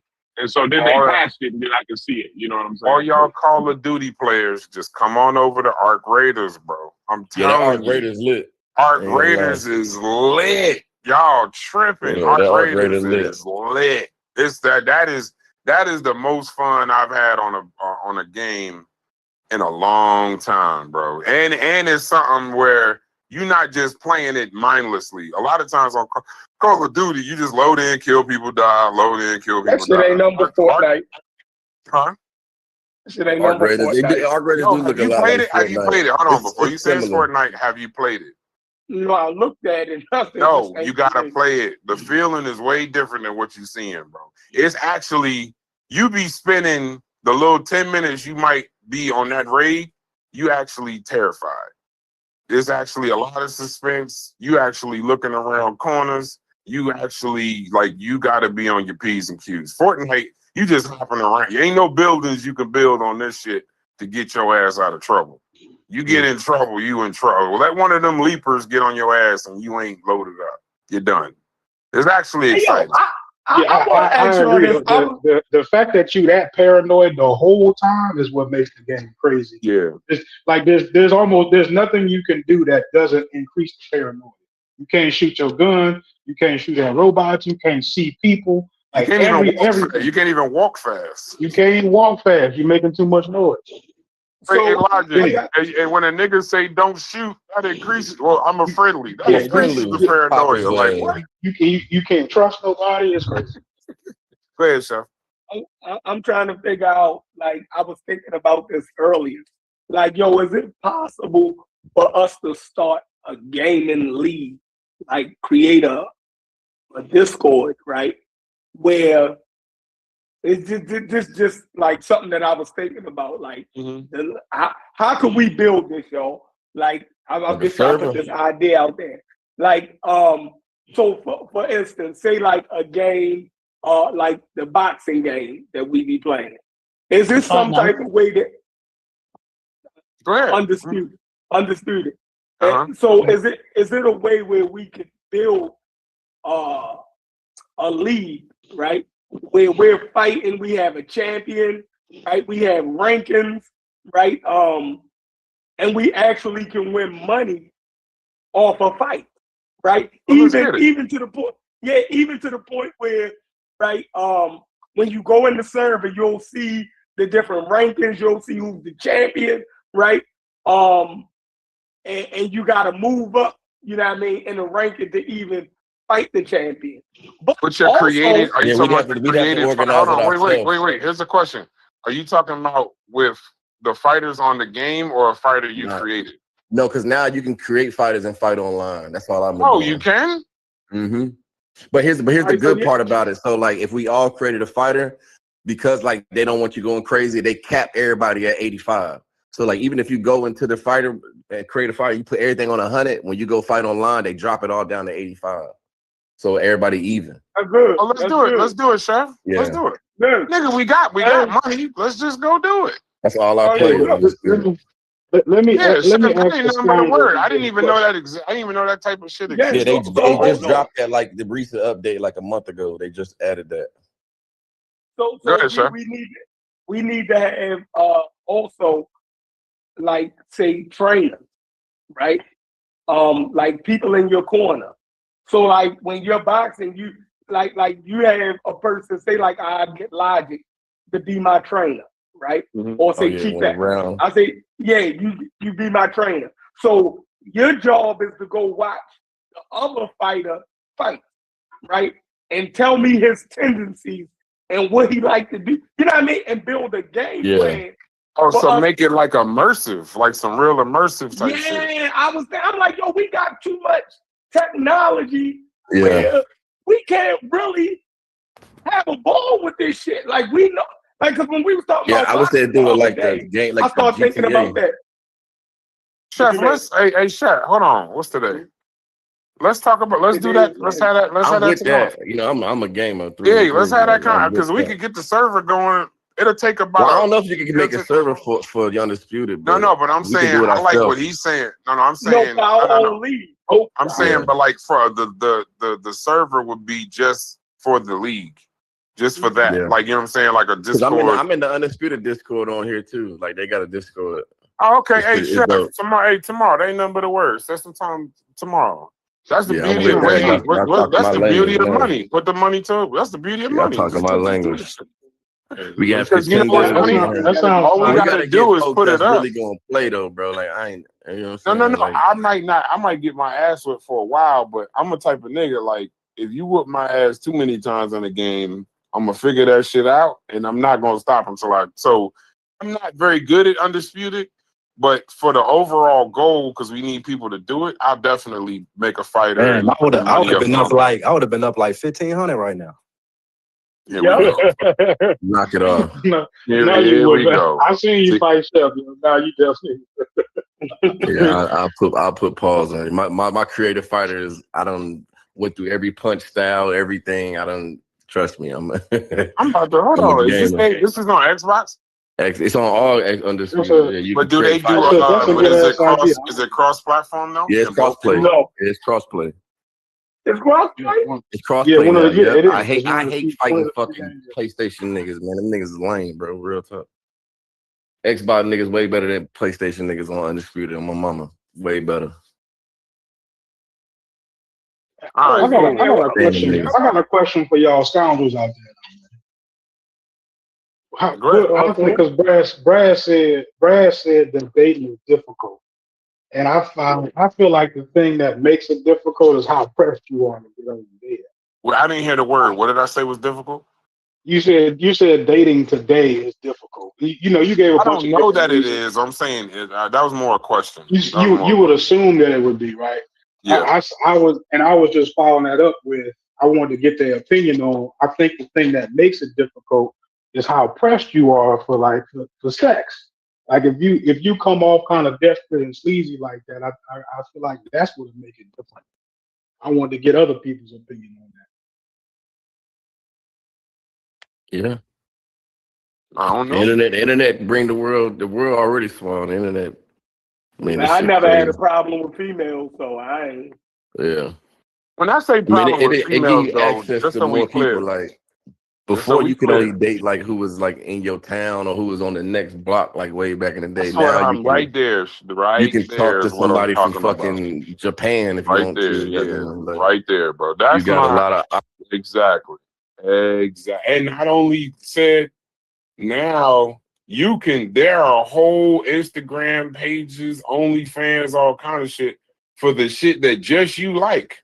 So you can literally skip all the other shit. Like say you only like a black woman that's 5'5", that's such and such, that's such and such.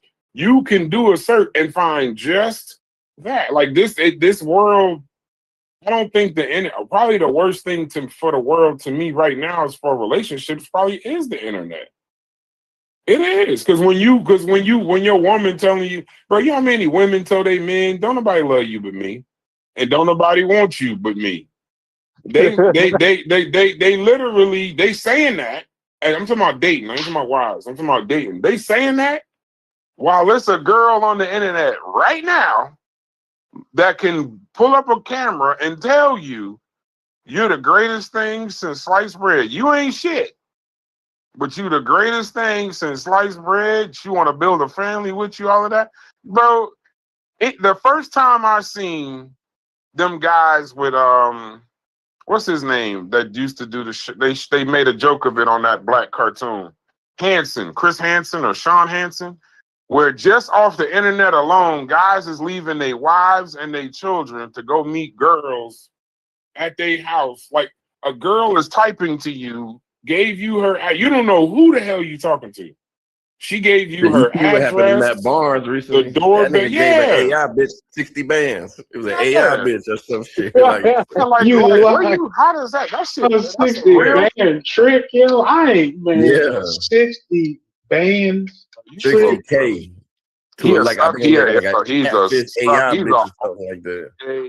He's an all-day lollipop, brother. Not just like, a nice restaurant. So this is God damn, 60 bands, nigga. Yeah. You that thirst for a girl you don't even know. These guys that's be. That's exactly what I mean. We got to do that boxing server though. We got to do that. Yeah, I'm with that. The basketball. NBA players. I think the AI tried to extort them. And then you know what's funny about Matt Barnes though? He also a real nigga though. Because when Derek Fisher was fucking with his baby mother and trying to raise his two twins, that nigga drove 6 hours He tried to grab Gilbert Arenas. That nigga left a Man, basketball game. That was some whole shit. That nigga, one of his kids. Derek Fisher coaches sons. Derek Fisher still coaches sons, bro. You ain't know that. Yeah, they married. One of his sons. If your son the nigga still coaching his sons in basketball. Hold on, bro. If your son call you on the phone and you don't know that Derek Fisher, you don't even know that Derek Fisher is fucking with your baby mother, and your son call you on the phone. He was say, calling hold on, bro. Then you tell us the facts. I'm gonna tell you what I heard, and you tell us the facts. He said his son, from what I heard, his son called him on the phone, said that Derek Fisher is here with his mother, and Matt Barnes didn't even know that Derek Fisher was dating his mother. He all in the house, fucking with the kids and all that and the other. The nigga flew off the handle. Now you tell me the facts. That's all that I know. So what do you know that I heard Gilbert Arenas talking about it. He was calling other niggas to go up there with him to jump him. That's whole shit, bro. That's whole shit. Well, what was he? Was Derek Fisher beating his kids, or was he? What did the son call Matt Barnes for? I don't think he was calling him to jump him though, but you know what I mean. Nah, he was calling niggas like, yo, I'm ready to come up there. You coming with me? And Gil was like, nah, he ain't fucking with it. Like, why the fuck you calling me? Nah, he said don't do nothing until I get there. Gil said he was on the way. Shit. He said he won't with it. He ain't never pull up though. I think he said he won't. Gil a real nigga. Yeah. But let me say, because I was alive. I was watching basketball when it first happened, so I was watching the story. Your boy, and the girl separated. They weren't together. And Derek Fisher moved in. Not physically moved in, but moved in, started chatting with the woman, him and her got into things. And my boy catching feelings when he heard that Derek Fisher was out. He was like a baby boy watching Uncle Milton. They called him Uncle Derek and shit like that. Yeah, and them calling him Uncle Derek because the lady was actually. He was like, Uncle Derek here. Uncle Derek here. What? In a relationship with Derek Fisher. Hey, that kid should be. If Matt Barnes killed dude, that kid should have been the co-defendant, because that kid knew what he was doing when he said Uncle Derek. Yeah, he had that nigga over there too. Yeah, but Matt Barnes to be sent to you in my crib, you in a man. It's not his crib. It's not his crib anymore. It wasn't his crib anymore. It's not his crib anymore. Somebody got to humble out. Was Derek Fisher wrong? Yes. Of course he was. Yes. Why? No. Hold on. All Derek Fisher went to that man's house. All Derek Fisher had to do. Come to the room. Go to the hotel room. Or hold on, Fairmont.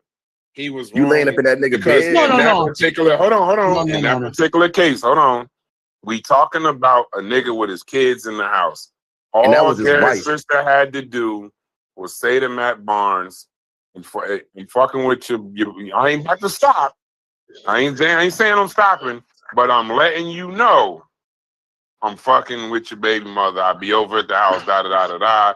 If it's a problem, hey, bro, we in love. This, and this. No. Just tell the man. Hold on. Listen to my point. Bro, them niggas teammates, bro. Hold on, Stu. They was teammates. Listen. Not only was they teammates, Derek Fisher was like an assistant coach of this nigga before. He know the nigga, bro. They got kids that's in the same fucking basketball league. This what made it worse. Matt Barnes said they said Derek Fisher was supposed to be at camp in Utah, and this nigga in fucking LA fucking with my bitch at my crib, man. Get the fuck out of here. What y'all tripping? Hold on. Let me say something. His baby mother, or is he still with her? They was separated. I don't think they was divorced yet. I think they were just separated. They were separated. That was his wife. But they were separated. It don't matter. They're separated. I'm not saying he shouldn't be mad, but how he went about that. Nah, listen, I'm gonna say he was mad. Hey, Stu Peas, real quick before we go further. Stu Peas, all I'm gonna say to you is this: the son calling saying Uncle Derek, all reasoning went out the window, bro. If that's how he found out, you got to remember he found out Derek Fisher was fucking his wife that he was separated from. He found out because his son said Uncle Derek. Come on. All right. No, let me say this to you. Any man in here who listen to a woman, whether they want to be wife, girlfriend, or fiance, tell him that you want a break. and still walking up and down and saying, this is my woman, is a girl clown. Anytime a woman tell a man that she want a break, it's she fucking somebody else. Y'all definitely y'all are definitely worse than African Americans. She fucking a somebody nigga trying to hold on to his throat. But listen, we not talking about trying to fight for his family, bro. But we not talking about just a nigga, a man and a woman. We talking about a man, a woman, and two twins. Bro, they got twins, bro. They got kids. Yeah, but he's trying to hold on to his fucking family, bro. Listen, I'm being honest here. You going back to a woman who tell you that, honey, I need a break. From a girl tell me that she need a break when they want to be high school, university, I am done. Because guess what? When women tell men that they want a break, it's already over. I understand what you're saying. I want to fuck somebody she want a break. She's already she wanted to break because that nigga was fucking other bitches on her. That's what the problem was. Hey, we sound like some fucking fatty patties right now. Can we get off the TMZ shit? This tabloid shit now. We sound like a bunch of tabloid right now. Let's move on. Let's move to some other shit. Move to the other shit. He was fucking somebody else. He was like, I might care about him. Yeah, man. I don't miss about that. Because all I was talking about for men inside here and men listening. If your girl says she want a break, done it. It's already over. No, it's over. Yeah, it's already over. Yeah, he was supposed to stop. I might agree with you right there, Steve B's. If she says she need a break, it might be over. Once y'all said Matt Barnes gave 60 bands to a girl he never seen in real life, we should have stopped right there. Yeah, we let's talk about. I'd rather talk about FBA or some dumb shit than this. Yes, that's a guy clown. That's a guy clown. Improve himself. All right, what else we got? What else we got? Okay, the Somalians. Hear this bullshit now. This is the greatest bullshit. Black people know when they no. This is greater than bullshit. Let me say this. God, this is the greatest bullshit. This is greater than the Abu bullshit. The Somalians in Minnesota, what the state name, are saying that Minnesota identity crisis. No, that Minnesota was gifted to them. That is prophesied that Somalia will get Minnesota. What? It's a prophecy. Prophecy is prophesied. Yeah, you didn't see how the Somalis is dressed up like Indians, or they saying that Abraham Lincoln was their ancestor. Oh, they and doing all the that. Avo? They doing like that. Wait.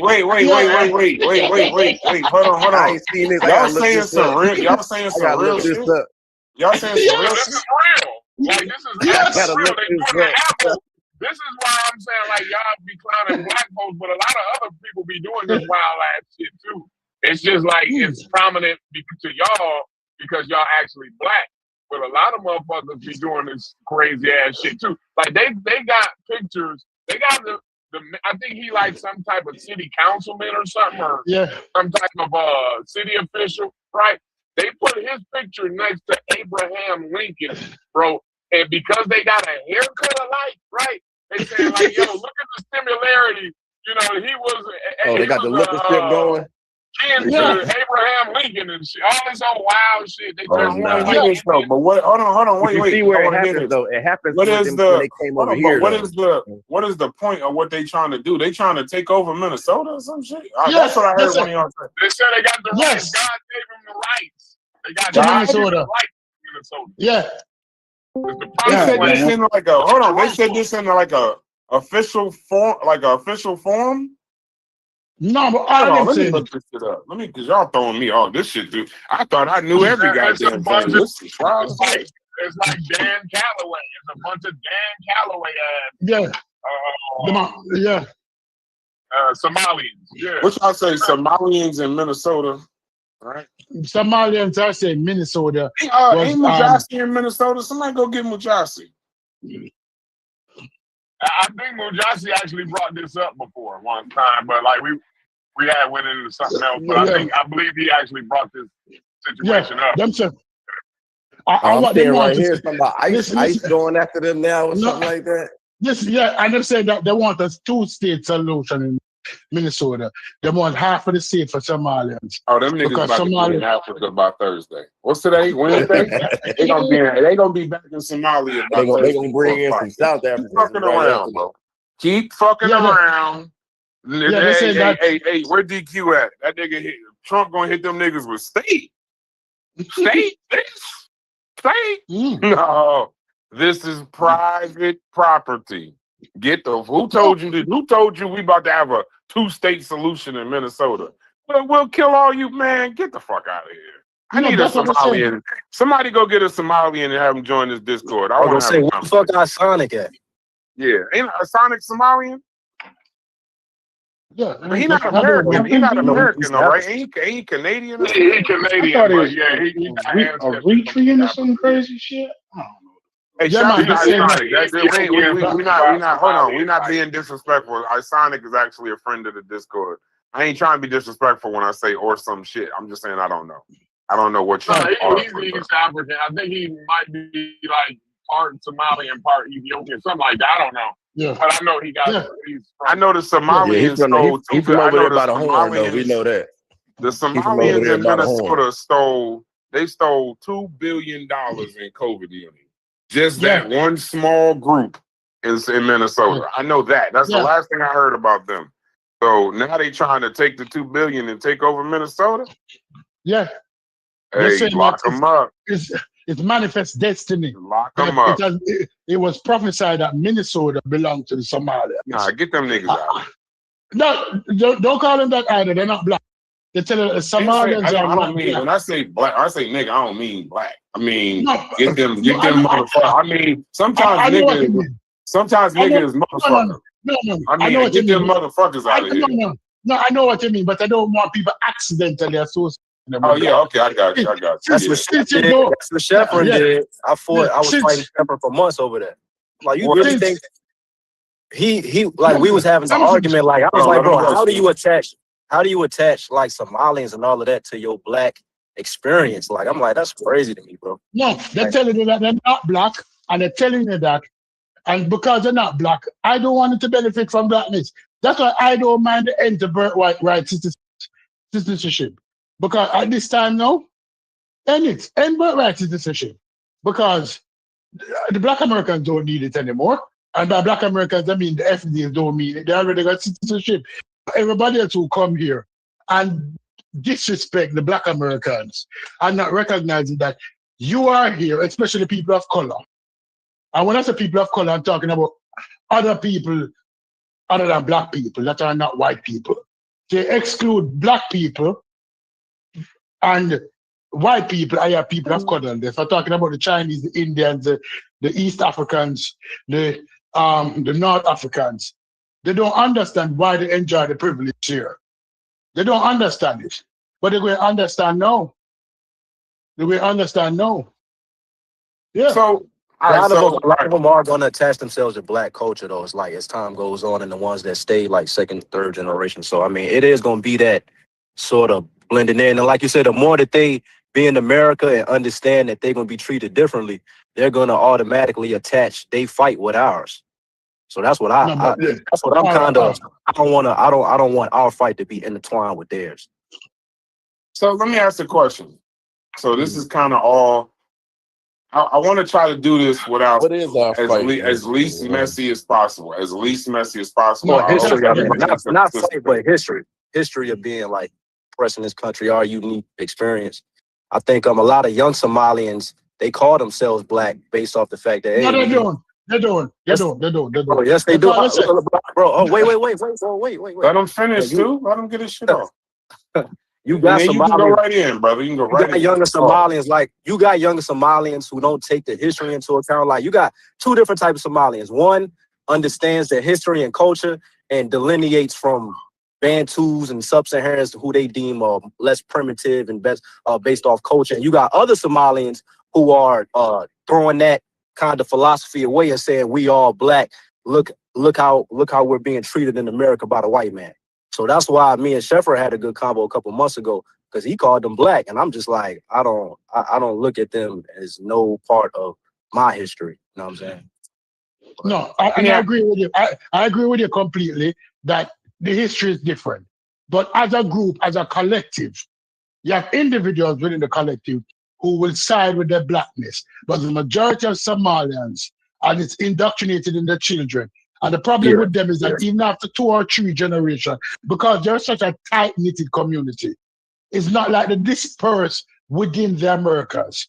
They tend to congregate in one area and the community progress. And it's going to progress over several generations. It is hard to get them harmonious with the American system because they still carry the Somalian culture, open and close quotation, and the religion, because them is diehard Arabs or Muslims. They think them Arab and they think them Muslim, and they tell you, and even young Somalians will tell you that they're not black, that they didn't have the transatlantic slave experience, because they associate black with the transatlantic slave experience, which I have no problem with, because that is how I associate black also, and that is how I separate people.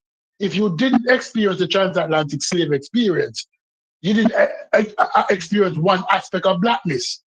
So they claim that they're not black, but yet still they want to enjoy the fruits that other black people plant the tree for. I've had that argument. So I've had that argument with Sheffrin for probably like 2 years now, maybe 2 or 3 years now. That you know, that I feel the same way. I associate, you know, my blackness with the, you know, with the transatlantic slave trade or whatever. But you know, the thing is that he, you know, Sheffrin and I guess other people feel like that they were the first. When you go back in history, they say that those Eastern Africans was the first blacks. They was the first people who was called black. But I'm like, yeah, fine, but like for a different reason. You know what I'm saying? Like, it's not the same. So me in a some kind of neo-Nazi, right? We could have the similar ideas. Like I could say, like, yo, we don't need to be, you know, Israel is committing the genocide over there, and what they doing is wild as fuck. And a neo-Nazi would say the same thing, right? You know what I'm saying? But we stand it for 2 different reasons. You know what I'm saying? So I think those people is black for not the same reason, kind of similar reasons, but not for the same reason, and not for the same. I don't even think it means the same thing. Let me get in there when y'all get a chance. Pause. Let me get in there when y'all get a chance. Go ahead, y'all. Go ahead. Hey, Corey, I hope that you can participate. I want to, then, before we start talking about Somalians who I don't think we give a fuck, honestly, but I'm gonna say this. I want to have a conversation. I want to have an FBA conversation. But I don't want to, but my stance on the FBA conversation is this, and I want to know how y'all feel about it. All right. Let me finish the Somalian conversation first. Go ahead. You finish your stance, and then I want to move the conversation to something. All right. When the Roman, like 3 minutes, and then I'm gonna be in a better area. Go ahead, brother. Go ahead. When the Romans and the Greek encountered the East Africans, and they call them Ethiopians, those of the burnt faces. That's what Ethiopia means. People of the burnt faces. It wasn't the West African they're talking about, but then it was associated with blackness. That's true. Stephen is saying it's true. But blackness is more than complexion. Blackness is about an experience. And blackness is about developing a culture out of what little you had left and what you were exposed to. Their culture is nowhere similar to the black culture, right? The black people who came off of the slave ship in the Caribbean, in Latin America, and in Central and South America have more in common than the Somalis jump on an airplane and come here. And as a result of that, they don't associate themselves with us. And I say us because us are the children of the slave ship. Because they feel that that experience was a detrimental experience. And we see that experience as a necessary to our blackness because we fight to break free from that experience. They didn't fight to break free from shit. They're just coming over here. You have Somali cleric who the other day said that black people don't even know their fathers. They don't know their fathers. You know, they don't know who their father is. Is that they look upon black people seeing, but yet still they walk around with the protection of dark skin. They rely on the protection of having dark skin, that other dark skinned people is going to come to ally with them. And my thing is that if you don't recognize yourself as being black, why should black people come to save you? Make your Arabs and your white people that you associate yourself as being save you. So when Trump have the truck now and him driving around, I know that one day he'll come for me. But motherfucker, I'm not leaving you. I'm not leaving you. And you shouldn't be left. That's all I'm saying. All right. I got a stance. I got a stance that I'd like to introduce into the conversation. So I remember when we was talking about the hip hop conversation, right? We got out of it because it became more, we realized it wasn't really a hip hop conversation. It was more FBA, ADOS type conversation. And we figured motherfuckers was just using it as a way to call niggas tethers and all kind of other shit, right? I don't think, I'm starting to see or hear based on the tenor of the Discord that now everybody's kind of like really up in arms about reparations and FBA and ADOS and who's black, who's African American, this and other. So here's my stance, and I'd like to discuss it. I think that all of this shit is a grift. I think all these niggas is snake oil salesmen, and I'm quoting Corey on purpose. I think that all of this shit, I don't truly think that African Americans in the United States really actually give a fuck. I think it's a way to make some money, get some views. I don't think in their heart of hearts, they actually are sitting around somewhere pissed off that some Jamaicans or some people about to get some reparations or some shit like that. And that it's all the FBA and ADOS is the new, I don't know, just some shit to talk about. Now, is that just a wrong stand? Hold on, I'm gonna let Chief X go first, too. Chief X is sorry. Go ahead, Chief X. Yeah. Because he had did a show on this, and I saw some of the information. I didn't see all of it, but I think it's all a grift. I think niggas is using it to get views and to make a little money. And I'm not just talking about the niggas on YouTube. I'm just talking about just the whole idea of like, well, this one's a tether and they don't deserve this, and we gotta follow the lineage and all of that. I'm not saying lineage is bullshit. I'm not saying niggas' histories is bullshit. But this fake ass argument about, well, this guy ain't black and this guy's somewhat black and this guy's an abo and this is that. It ain't nothing but a bunch of divisive shit that niggas is now doing shows and hopping on YouTube, grifting and snake oil selling. That's my stance. I just want to know where y'all at with it. And start with Chief X. Go ahead, Chief. Welcome home, brother Barnes. Welcome home. If Chief busy, then somebody else could go. But I swear, it's a reparations movement with no lawyers. I don't think African Americans actually really give a like. I be listening to African Americans and this motherfucker black people talking about this shit, and I'm like, do y'all really care though? Like, I don't think it's that all this passion and anger and source, all this other shit. I don't think y'all really give a fuck, bro. It's a bunch of one because a Pan-African club, it's an ADOS club, it's an FBA club. Let a nigga be. If a nigga want to be that, then it is what it is. But if you capitalizing off the shit just to get some money, you ain't no different than a fucking snake oil salesman in my mind. But go ahead, Chief X. Okay. You know, it's a lot to this because everybody. Can you hear me good? First of all. Yes. Okay.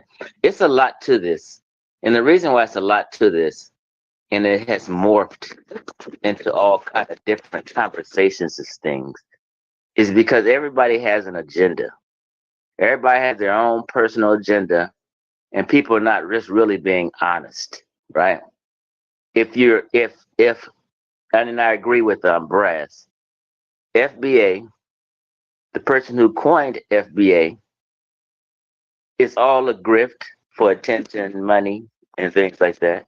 But the reason why it morphed is I'm not sure what people are arguing about tethers and shit for and all this old other bullshit. This is some extracurricular shit that's intertwined with the talking about history and how people feel about history and who's from where and all this old bullshit. FBA, if it's not followed by a conversation about reparations, it's a bunch of bullshit and it's morphed into a bunch of bullshit. Because the only reason that Tariq Nasheed coined the phrase was to steal ADOS intellectual property and grift off the idea of trying to advocate for reparations. I don't know what these niggas is talking about now and having all these racial conversations. This is a bunch of dumb shit, right? So Tariq Nasheed and people who follow him, most of his followers are not the brightest light bulb, right? They're not the sharpest knife in the drawer. So these idiots all on YouTube and Facebook and on the internet has taken this conversation to 100 different places, right? If you're saying FBA, that means you gravitate towards a non-professional over professionals who jumped off the reparations conversation, which is a professional man who's a full-blown attorney, one of the founders of ADOS, and a lady with a bachelor's degree in political science who worked on Capitol Hill. Two professionals that was trying to advocate for reparations, but black folk in the so-called conscious community hated on her and hated on him because they don't fuck with credentialed professional people. They like grifters, rappers, and frauds. So everybody's saying FBA instead of ADOS because that's what they fucking like. Drama, grifters, and frauds, right? They didn't like ADOS founders because they said all the ladies gay and all this old bullshit. So everybody fucked up the reparations advocacy movement because they was hating and they was on personalities instead of principles. Everybody should have got behind the ADOS founders and advocated for reparations. And they took it too fucking far. It is only an advocacy movement. It's not about this is your new name, you're ADOS now, you're not African American, and you're not Black Americans. It wasn't about that dumb shit. The only reason they titled it ADOS was simply for an angle for reparations advocacy. FBA jumped off after that for reparations advocacy, but was really a fucking party, right? They weren't serious about no reparations advocacy. Tariq Nasheed used it as a grift, and he throws a couple conferences and selling merchandise and flags and all kind of bullshit and making money off a bunch of gullible people. Why would people gravitate to an ex-pimp and a rapper over two professionals? You got to think about that. So I would never say FBA, a term coined by some grifter. It's about your lineage. It's just an advocacy reparations movement. So I don't know why people saying I'm FBA, I'm this, I'm that. None of them niggas care about no advocating for reparations. They are Black Americans or African Americans. That's what the fuck we are. Our nationality is American. Black or African is just a description of what type of American. There's no new fucking names. We're Black Americans or African Americans, period. FBA is some bullshit, and I wish people would stop saying it. That's my angle. Yeah, I think when we talk about, one of the things that bothers me the most is we have these conversations about reparations, and reparations is somehow supposed to be, it's supposed to address a harm that happened to us, right? I don't think there's no financial amount, but I'm not against somebody getting their money. My issue though is that most of the people that's giving their money out is people that's in a disadvantaged situation in the first fucking place. So now, while we're waiting on this mythical amount of money to somehow show up in these people's pockets, you taking the little bit of money that they do got off this drink. It's like playing the lottery. You know for a fact, FBA, you ain't supposed to sell no fucking FBA t-shirt or no FBA. Like you, it's not something to be like really playing around with. Like you, the people that you talking about are disadvantaged. That's why you discussing reparations. They got $5 waiting on reparations to come, and you think somehow because you telling them that they the ones that's supposed to get it, they gotta pay you for that.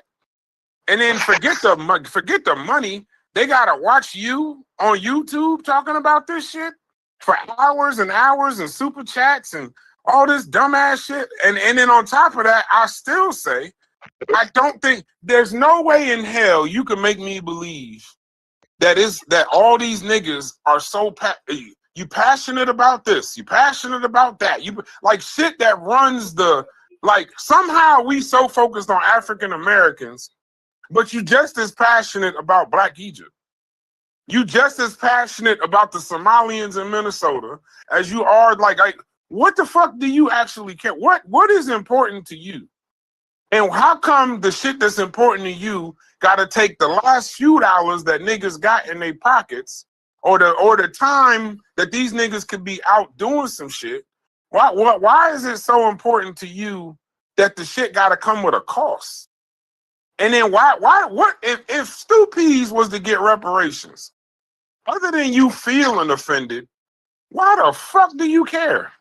Why does it matter if somehow Haskell get a couple dollars off reparations? Wow. Because he ain't a foundation. He's my bro. You could sit and talk with Haskell and Stu Peas and all these people, Isonic, all these people y'all say ain't FBA. But y'all can sit and talk with these niggas all day long. They support your shows. They talk to you this, that, and the other. You know they going through the same shit you damn near going through in the United States. But somehow, because we talking about reparations, now he a tether. Now they don't deserve none of the what's the name, as if what he eat gonna make you shit. The shit is a grift. And the thing is, it's being grifted by niggas that I know are grifters. But it's still fucking shameful, bro. It's shameful. You gonna take a motherfucker last $2 just because on one hand you making them feel good that they in this exclusive club.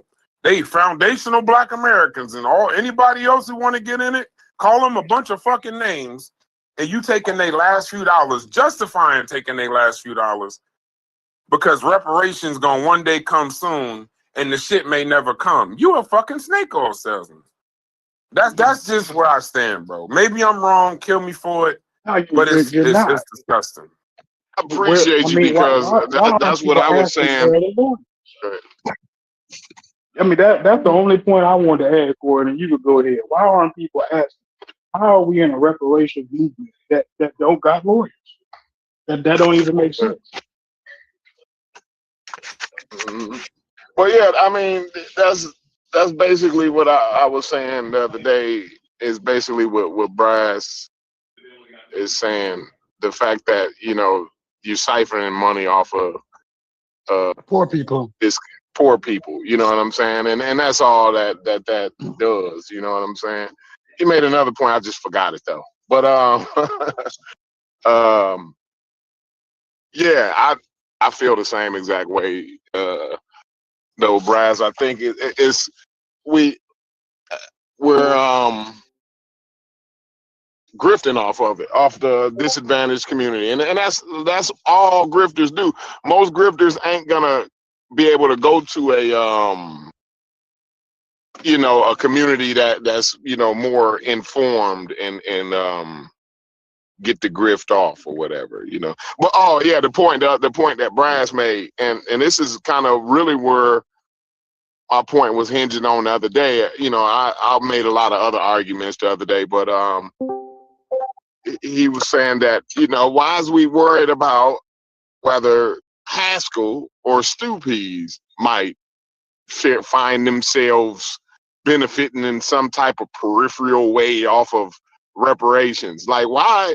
And now this is what I was saying about, this is my Seabass comment, right? We done turned into Seabass because Seabass don't want universal health care because he worrying about whether if Jose gonna get it or not.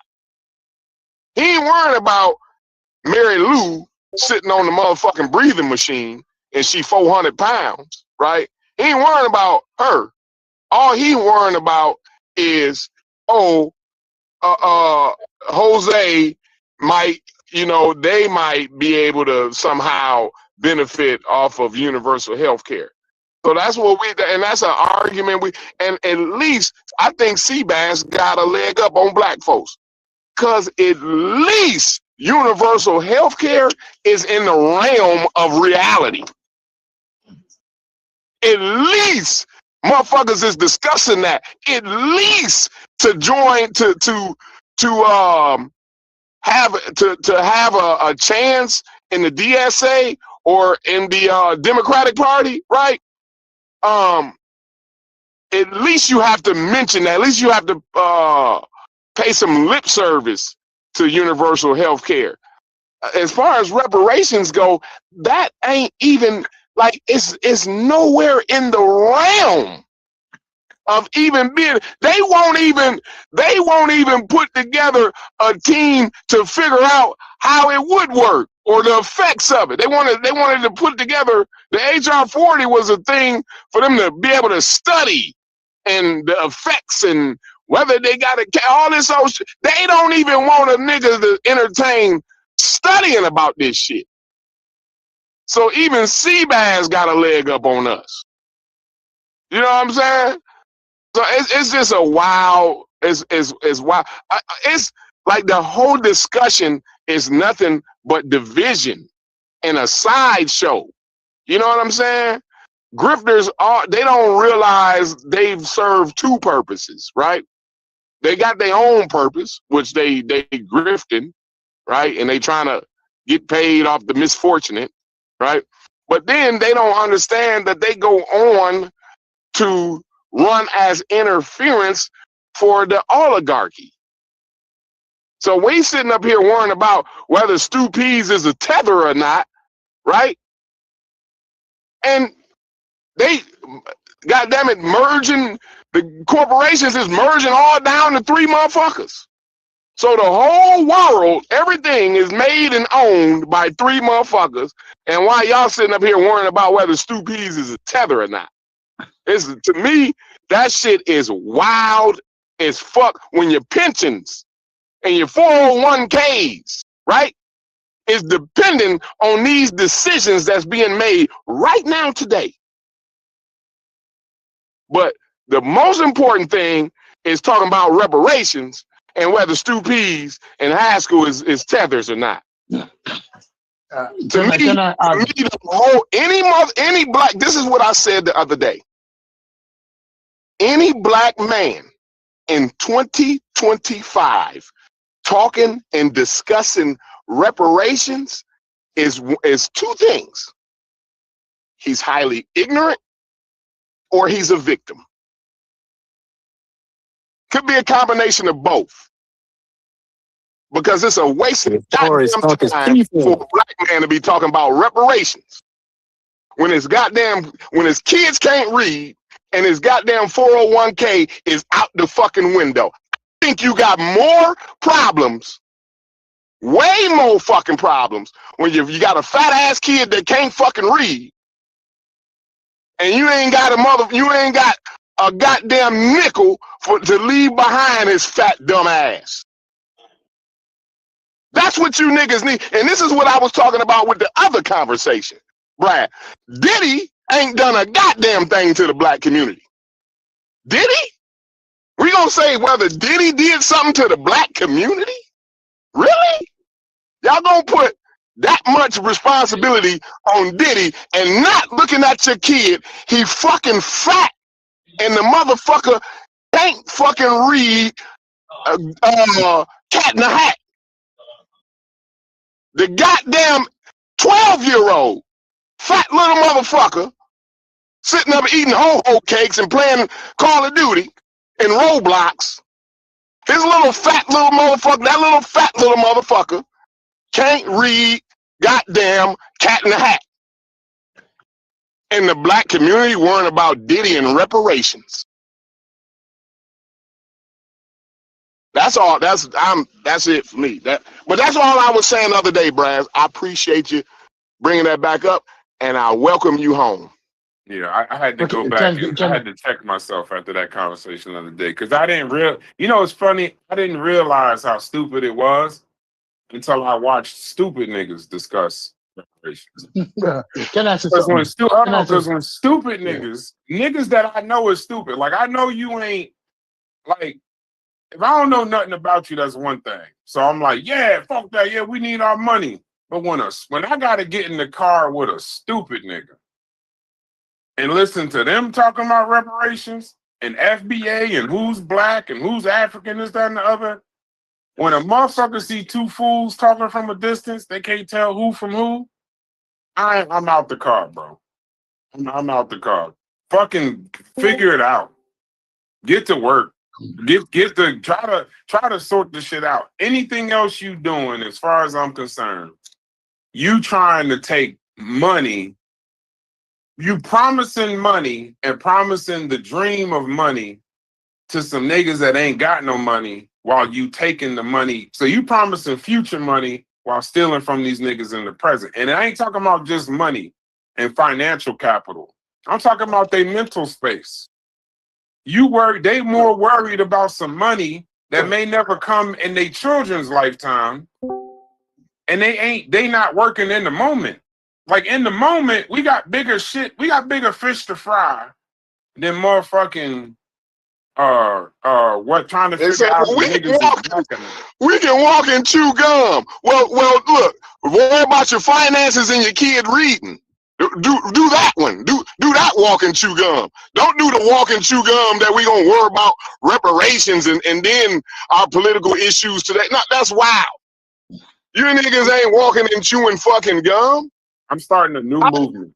They trying to do y'all used to kill people for making that same argument a couple months ago. I'm glad y'all came around. I never killed you. I never killed you. No, not you, but when I used to kill my accountability shit, the reparation shit done, I used to get killed in this bitch. That's fine. You keep talking, you get killed again. I never said that. Hey, listen. I'm starting a new movement called TFR. Tethers for Reparations. I think we should stop trying to get it for black people and start getting it for the niggas y'all call Tether. Get it for them. Fuck that. I'm done with that. Let me say something. When they started the whole Tether act, they were acting as if the Jamaicans or the other Caribbean people wanted American reparations. From day one, we understood that the fight was for American black people. Jamaicans understood that, listen, we cannot get involved in getting any money, but we could help in the fight. But nobody wanted to hear that, right? Because when you tell them that, oh, no, we don't need, and then all of a sudden they change it to allies and they change the word. I remember when Chief X coming on there now saying that Tariq Nasheed stole the intellectual property. But Chief X was at one time singing Tether this, Tether that, Tether this, Tether that. And Tether was a word that was created by Tariq Nasheed. Chief X since one time swallowed the Tariq Nasheed pill. You cannot deny that today. He did. But now there's a gap between the two groups because you understand that Tariq was grifting. When he realized that, I don't know when. But Caribbean people never said that they wanted reparation for themselves.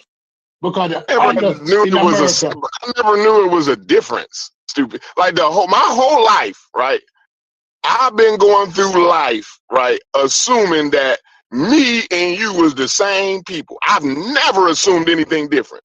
I've always just assumed that we all got off the same boat, right? We all been through the same shit over here in these Americas, right? Now, circumstances ain't identical, but where would you have identical circumstances in any case, right? Every case is gonna have a little bit of different here and nuance there. You know what I'm saying? But I've never looked at a Rasta or a Jamaican guy, right, as something different than me. As not being black. Right? Right. Right. And I understand that. Because even when you look at it, when they're talking and they're talking about Jim Crow and all of this, I said, be careful how you break this shit down, you know. Because how Jim Crow affected the North was totally different than how it affected the South. Having a reparation argument because I said that to people. But then them said, you don't know any American history. And I said, I know the same amount of history as you know because I read the same amount of books. None of us wasn't alive at the time. Oh, my grandmother tell me this. Your grandmother told you that you were Indian too. Do you believe that you were here always? Right? But the conversation, when you start listening and break conversation, it was a conversation that is an anti-immigrant conversation. I have no problem with you being anti-immigrant. Passing Christian and Pitney first. I have no problem with you saying that. I understand that if you feel that they're saying that, Nigerian American getting all the scholarships. Nigerian American getting, and they're calling them black. We in Jamaica can't fucking compete with the Nigerian American. I will understand that too. When it comes to education, most black people in the world can't compete with the Nigerian. Don't call it what it is. Say it again. I'm trying. First of all, they come over here prepared for that, for the university. So am I going to hate on them because I can't to them? Am I going to hate on Sheffrin in the Porsche just by last week?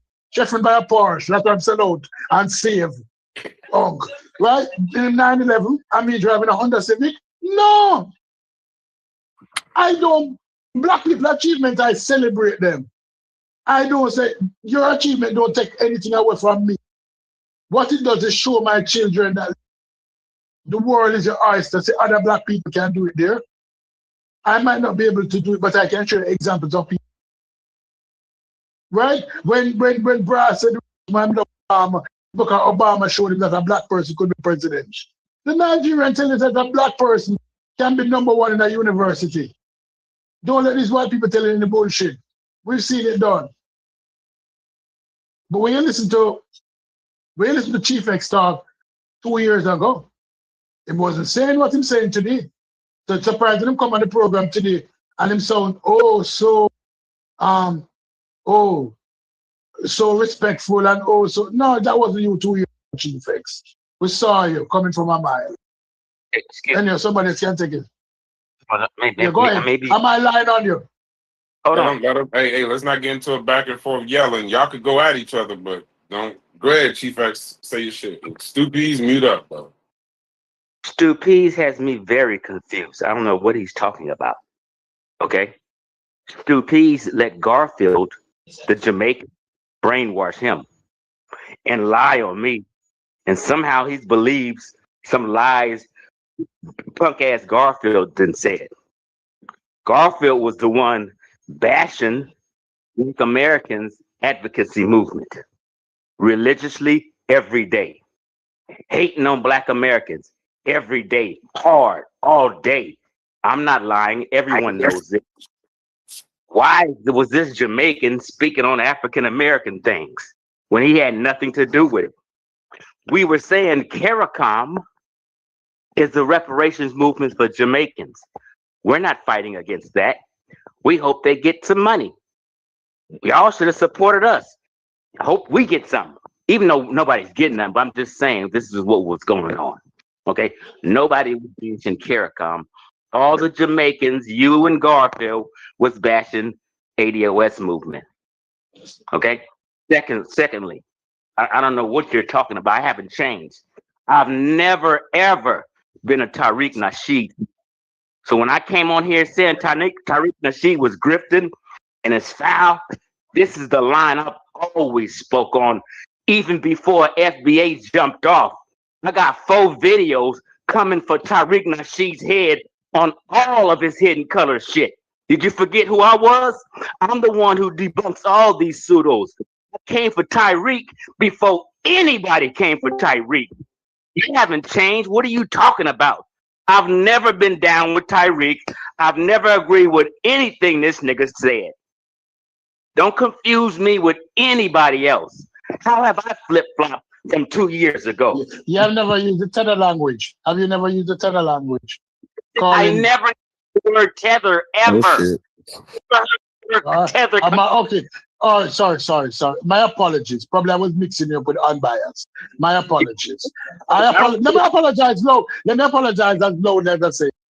If it wasn't you that was using the tether language, I may have been mixing you up with unbiased sport, who is no, I don't know what unbiased is now. He was the one who always excused tether. No, that's a thing coming. And I'm sorry, T-Fex, if I told you that you were with Tariq Nasheed, because I'm mixing you up with unbiased. My apologies. I have no problem as a man with saying that. But with saying that Garfield doing what? That is a stand-up. That was a stand-up move, right? Even though you just called unbiased, even though in standing up you just called unbiased a piece of shit, but that was definitely stand-up. And the other thing, and I've listened to Garfield, but anybody who knows me knows that I stand up on my own. I've never repeated anything Garfield verbatim, or whatever the word is. I've never said that. I might draw, if it comes to Hebrew Israelite, I might say X, Y, Z on that because he made that reference. But I'm not a choir boy. I'm never a choir boy. If you're right, I say you're right. And if you're wrong, you say you're wrong. No, you have a problem with Garfield, I understand that. I don't even push back on that. I don't even defend Garfield. I don't defend anybody. I mean, if somebody make a statement and somebody misquote them, I will tell them that was not the statement. But I'm not going to defend them. I carry them shield and them sword. But I'm not going to allow you to lie on them. Right? So don't associate with Garfield to say that I'm Garfield choir boy. You have always said that I'm not telling Yvette Carnell. You have always been for Yvette Carnell, in order to remember. Right? And I don't have a problem with you being for that lesbian. The Republican lesbian. I have no problem with Damn. God, what the fuck? She's a Republican lesbian. She was a part of the Republican think tank and she's a lesbian. I'm not lying on her. I'm not saying you lying, but you keep giving these backhanded compliments. Unnecessary. Yeah, like you like, she's just a shout out to Yvette Carnell. She's just a woman, bro. You can't do that. You can't do that, bro. No, No, I'm not telling you what to say. I'm just saying. What do her sexuality got to do with it, brother? That's all I'm asking. What do her sexuality got to do with her? According to the DS5. Her stance. According to the 10-year-old copy of the DS5 that I have, I need to get the upgraded new copy. The DS, the one that lists 297 mental illness. Homosexuality is defined as a mental illness in the copy of the DS. What's the name of that book with all of them? Mental illness in the DSM, the DSM. Yeah, in my 10-year-old version of the DSM, it's a mental illness. I don't know only FBA here say something. No. What'd you say, bro? What'd you say, Chef? Can the only FBA in the building say something? Yeah, go ahead, bro. No, yeah. Okay. You know what I mean? And I didn't heard all y'all, and I respect where y'all coming from, right? And I'm gonna just put that out there before we start fighting.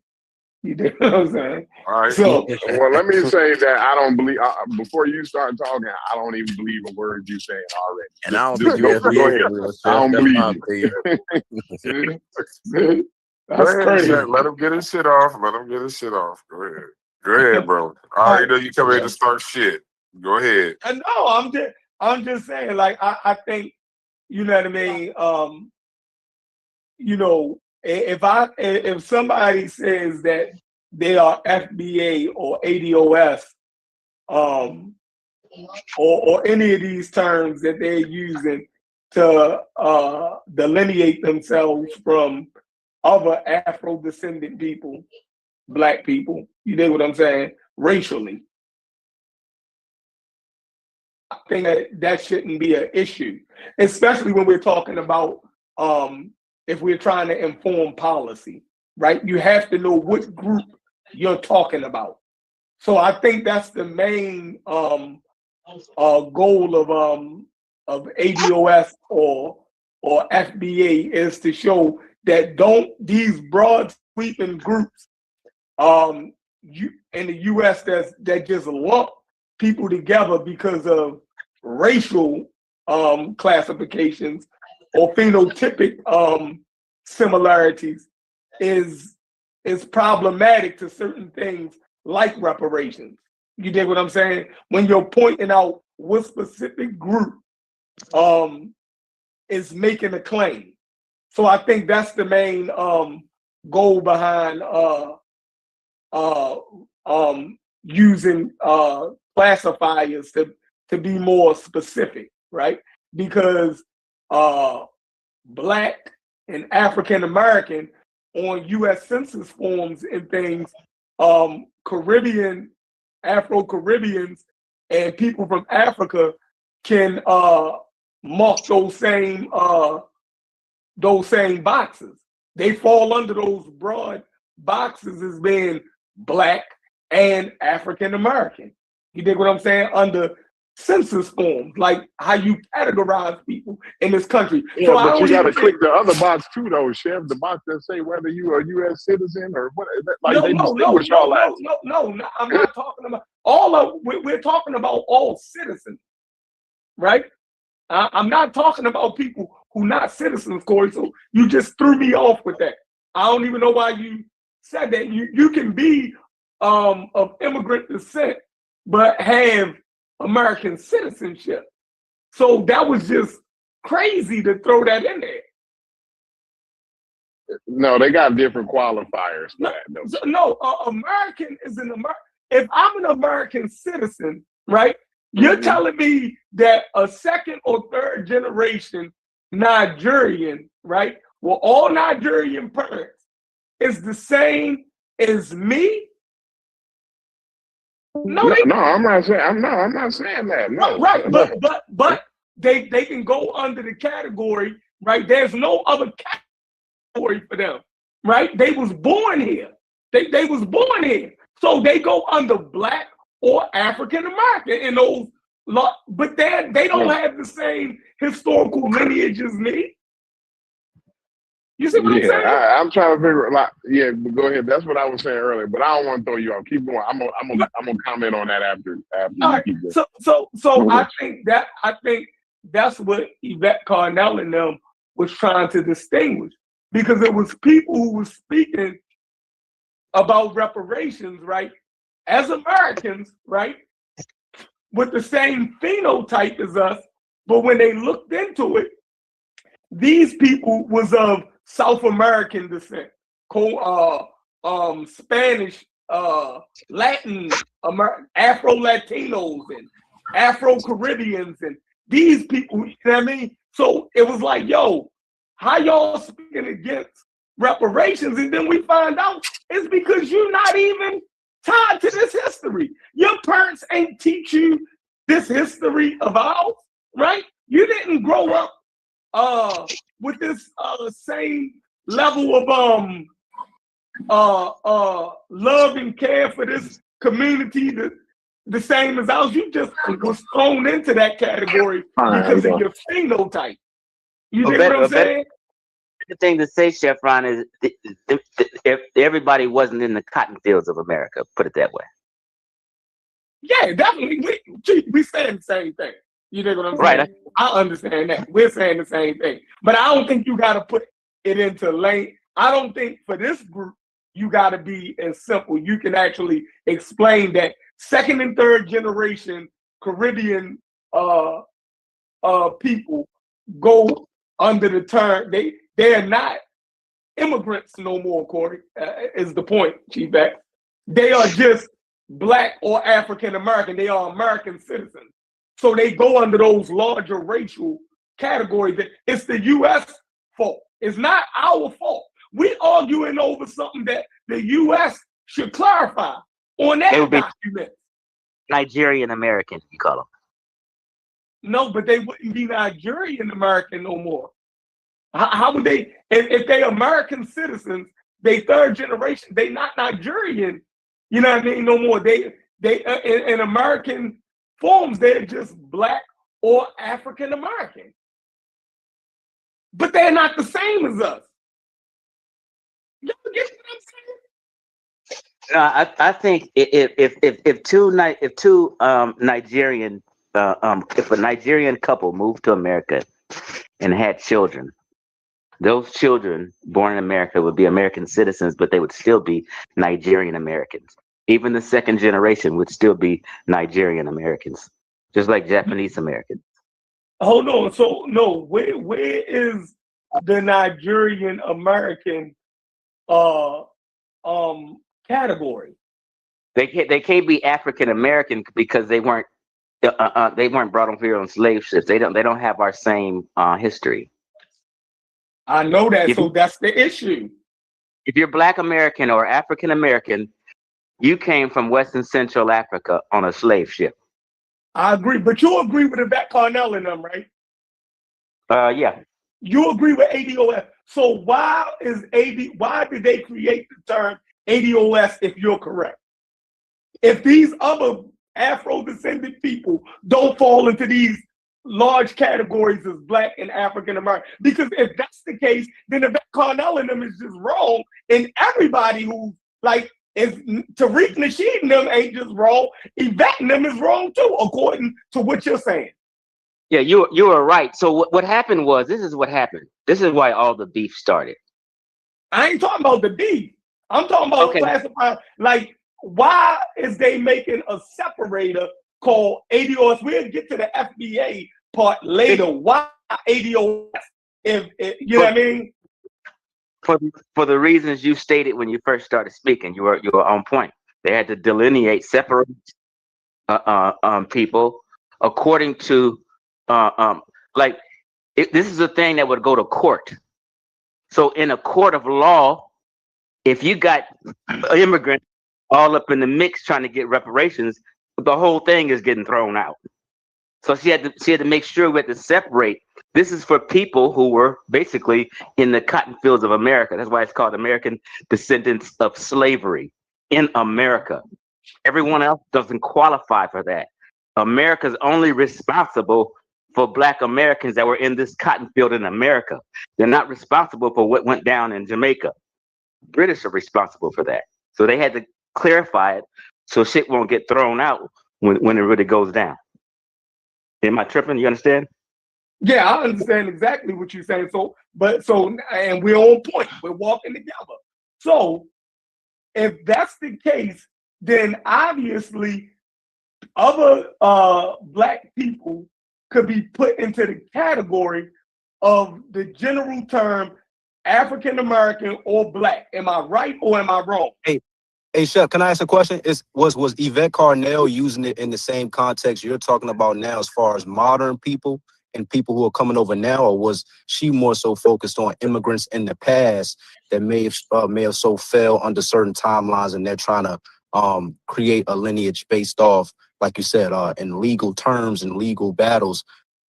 Is the other side rebutting by saying, well, when did this African American thing start? Is it 1619? And how are we supposed to consider the immigrants that came over at certain periods? So I think they're talking about the immigrants that started to come in after 1965 bill.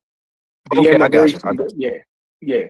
We're talking about like Chief X said, the American descendants of slavery here in the United States. That group of Black people, if you are attached to that group of people, that's who they're saying that the distinction should be made for those people, not immigrant. I don't see nothing. I don't see nothing wrong with that. I don't see nothing wrong with it. I don't see nothing wrong with trying to create. Yeah. We got to know who we talking about. You dig what I'm saying? We got to know who we talking about. So we're talking about those slaves between 1770 and 1860 then. I guess. If it was just as innocuous as Chef is saying, no, I don't have, on the surface, no, you don't have a problem with that, right? If it was No, that, no problem with that. but what I'm saying is, no, what I'm saying is with the FBA and that it comes with that comes with something. No, I said ADOS. I said ADOS. That was we're just talking about the ADOS. Okay. Because he bridged from the ADOS argument and created his name FBA. So I'm trying to establish either we're going to accept the ADOS part, if that gives FBA its grounding of separating, because people are saying it's just American or just black is sufficient to say who we are. And they're saying, the ADOS was saying, no, because all black people that's American citizens or people of African descent get put into those large general racial categories. So how do we separate for anything talking about us?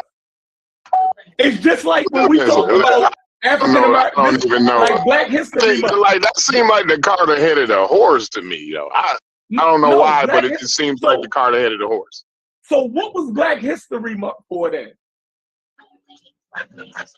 To honor black folk. Which ones? I guess the ones that's honorable. No, the ones that were Black Americans. And Black American history. That's what it was for. And then it got because black was a larger category that everybody could. Then we start talking about all black people around the world, and it wasn't talking about that.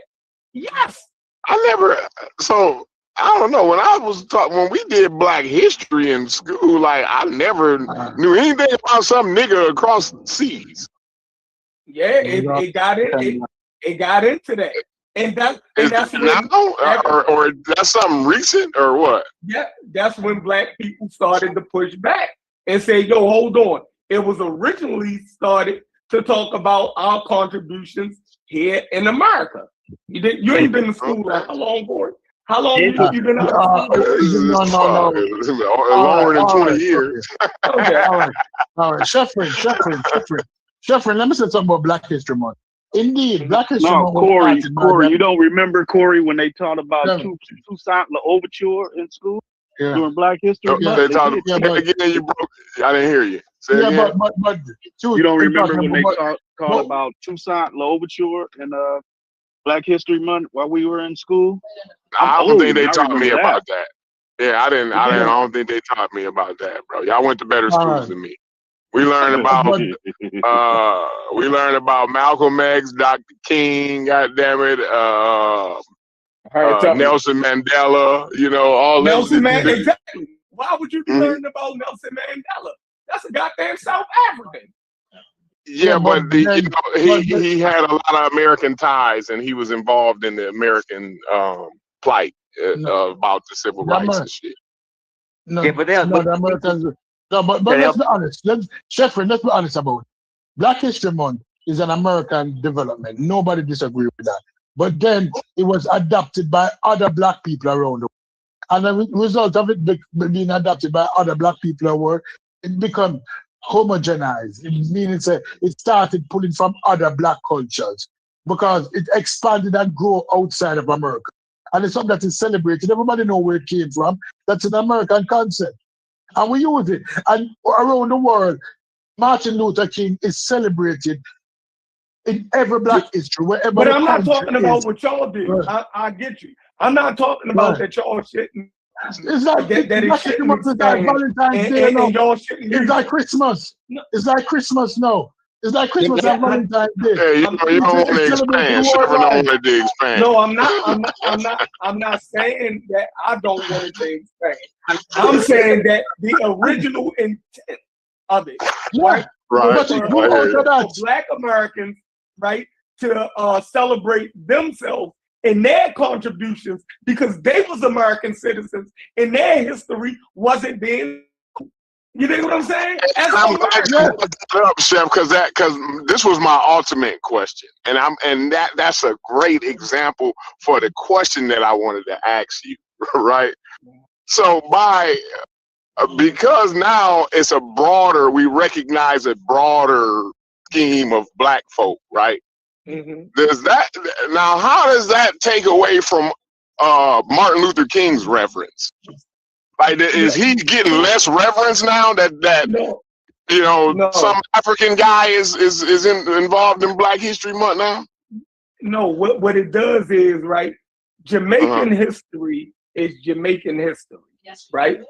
We should never want to drown out or combine the history of those people with overall, like those people can stand on their own. Everybody can be celebrated under their own tent, you know what I mean, for what they are, right? Because we don't want the Jamaican culture to be diluted by other Black people going in adding their shit. Jamaican culture and those people and what they've done in history and who they are can stand on its own. But what if Jamaicans come up with some day, right? They got a day, right? Let them have and it. Then we like, damn, we should do that.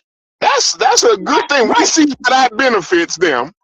Why don't we do something like that? The problem with them creating, that's why I say I don't have no problem with them creating their Black History Month.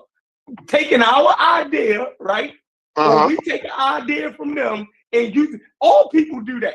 Like that's not even an issue. But the whole point, I don't want to make this about Black History Month. I was just using that as a caveat. No, it's a great example for the overall conversation, though. It is. But go ahead. Yeah. So because people are distinct, right? They have their own history. They have their own culture. They have their own reasons for why they are the way that they are in every country. So why would our shit? So you think they celebrate? They think about like when they celebrate Christmas in Egypt, right? Is you thinking like they thinking in a way like America? Don't they got it in their own? They got their own kind of Christmas though. No, so let me hear. This is what Chef. Would they have Christmas? This is what Chef I'm is saying. saying. If they adopted it, wouldn't they do it their way? Wouldn't they just revere like say okay? So it's called Black History Month. But if they over in Ethiopia or something and they doing they celebrating those guys over from Ethiopia, but they just calling it Black History Month. Yeah, they should. I agree with you. They should. Can y'all hear me? Let me just make this statement. Hold on. Jesus Christ. This is what Chef is saying. Let me pick it. And just to make it simple, what Chef is saying, I've seen Black History Month celebration in America. It's Black American history. So we might talk about Black history and then mention Nzinga. But that's not Black history. She has nothing to do with Black American history per se. Do you understand? We'll celebrate her. That's what Chef is trying to say. Am I right? Yeah. Yeah, because the Black history. It's hard pressed for me to figure out a time where Nzinga, where it was Black History Month, and we out there instead of honoring Dr. King, we out marching. You know, because we do actually a walk, a downtown. They shut down the whole fucking downtown, bro, on Black History Month, right? Then again on Martin Luther King's birthday. So I'm trying to. I've never seen them say, "Okay, we putting up a Nzinga." Because you was raised around decent Black folk, right? Right? You don't come from a place like Baltimore, right? Where you got radical, that you got radical Black motherfuckers, right? That's, just think about it. When they started to make the term African American, right? It was Black people who wanted to connect back to Africa, right? There's nothing wrong with that. You know, I start my history off in Africa. We had the whole thing about that. But I do understand Black people saying, or Black Americans saying, hold on, yo, our history started here. You dig what I'm saying? Like, I'm not going to use the history of my people all the way back. I understand that argument. You feel me? So when we're separating, right? We don't never tell a Jamaican he can't just be a Jamaican. We'll never say that to them. We'll never say to the Black Cuban that he can't be a Black Cuban. You feel me? We're never going to say that. But the African American somehow got to be. It don't, like you said earlier, Corey. I never seen us as different. I've never like I didn't know. Always committed. So when I look at I look at the Americas, right? Like, right. That's how African Americans. So whether Stu Pease is in Jamaica or not, so whether Stu Pease is in Jamaica or the United States, he's still an African American. Right, but that's to our detriment. That's why African American is not sufficient. That's why African American is not sufficient. That you just made the point. I'm glad everybody heard Corey say that. Corey, so you said that. Yeah, you did kind of make his point. Hey, Corey, take that back, Corey. Take that back, Corey. They're gonna try to kill you. Our detriment, though. Take that back, Corey. They're gonna try to kill what you. What you just said. Go ahead. Make it make sense. I lost myself. Go ahead. I might have killed myself. What did I say? You said they are Black Americans, right? You said that they are African Americans. They are Blacks that's of the Americas. You combine North, South America and the adjacent islands, the Caribbean, as all of the Americas. That's how that shit was called historically. Yes, this is all the Americas. So every Black person that came over here on boats, no matter where they land at, you say when they come here, you see them just like you. They just Black Americans. No, because so I explained earlier. I'm not changing. I'm saying the same exact words, but I had explained that earlier. You probably wasn't here when I had already explained that, right? So yeah, Stu Pease, because we had the conversation about earlier how, you know, like these Africans and shit and these East Africans, we even talked about you earlier, how you claim that some Somalian can be Black and all of that. I've always thought that was wild. In the racial category. I'm not saying that they're African American. You feel me? I'm saying in a large racial general box that you put people in. That's what I was going. But go ahead, make your point. I'm sorry. Yeah, and I hear you. But what I'm saying is, they have not been through a similar. Even a Nigerian has not been through a similar situation. And like me and Stu Pease was saying, Black is not just a skin color, right? It's an experience. It's not. To me, it's not just a racial category, right? It has more implications than just skin color and a racial category. So it has to do with culture and experience. Also. So you say, right? Yeah. So everybody that I've ever been around, this is how I was raised. I don't say stuff that I wasn't, like, everybody around me didn't. Like, my whole circle. Right. But your knowledge, right, comes from a culture that created these terms, right? So it could mean something to you and your small community. And matter of fact, you and your household could use these terms, you know, specifically the way that y'all want to use it, right? But I'm saying that to the broader world, right? Black is synonymous with a racial group. So if you're just saying that it's to me too, but it's not only that though, shit. Right. So if these people, right, can be put under these same large general categories, then we should have listen, Stu Pease and them are going to still be Jamaican. They'll never lose that. But they can also be Black and African American too. I will always be Black and African American, but I can never be Jamaican. So how can a Jamaican, right, be Jamaican, African American, and Black, but the only thing I am is Black and African American? That don't make sense. If they can fall into three categories to be specific, then then there should be a more specific term for Me Too. They shouldn't be the only ones that have a specific term, but we're the ones who hear no, because if you was in Jamaica, it would be the reverse though, Chef. So if you, I don't know. I've never been to Jamaica, but this is my imagination. Hold on, let me get this off real quick. I'd imagine, right? If you was in Jamaica, you wouldn't just be the black, like they would distinguish you, right? You would be the black from North America, from the USA, America, Yankee, right? They would distinguish that. Yankee right? boy. So they couldn't. Yankee boy.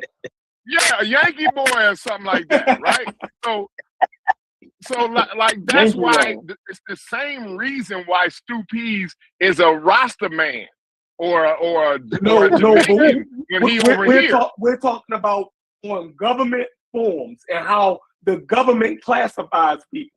So if they fall under the large general racial categories, right, that we fall under with no specific identifier, that's a problem. You already said it was.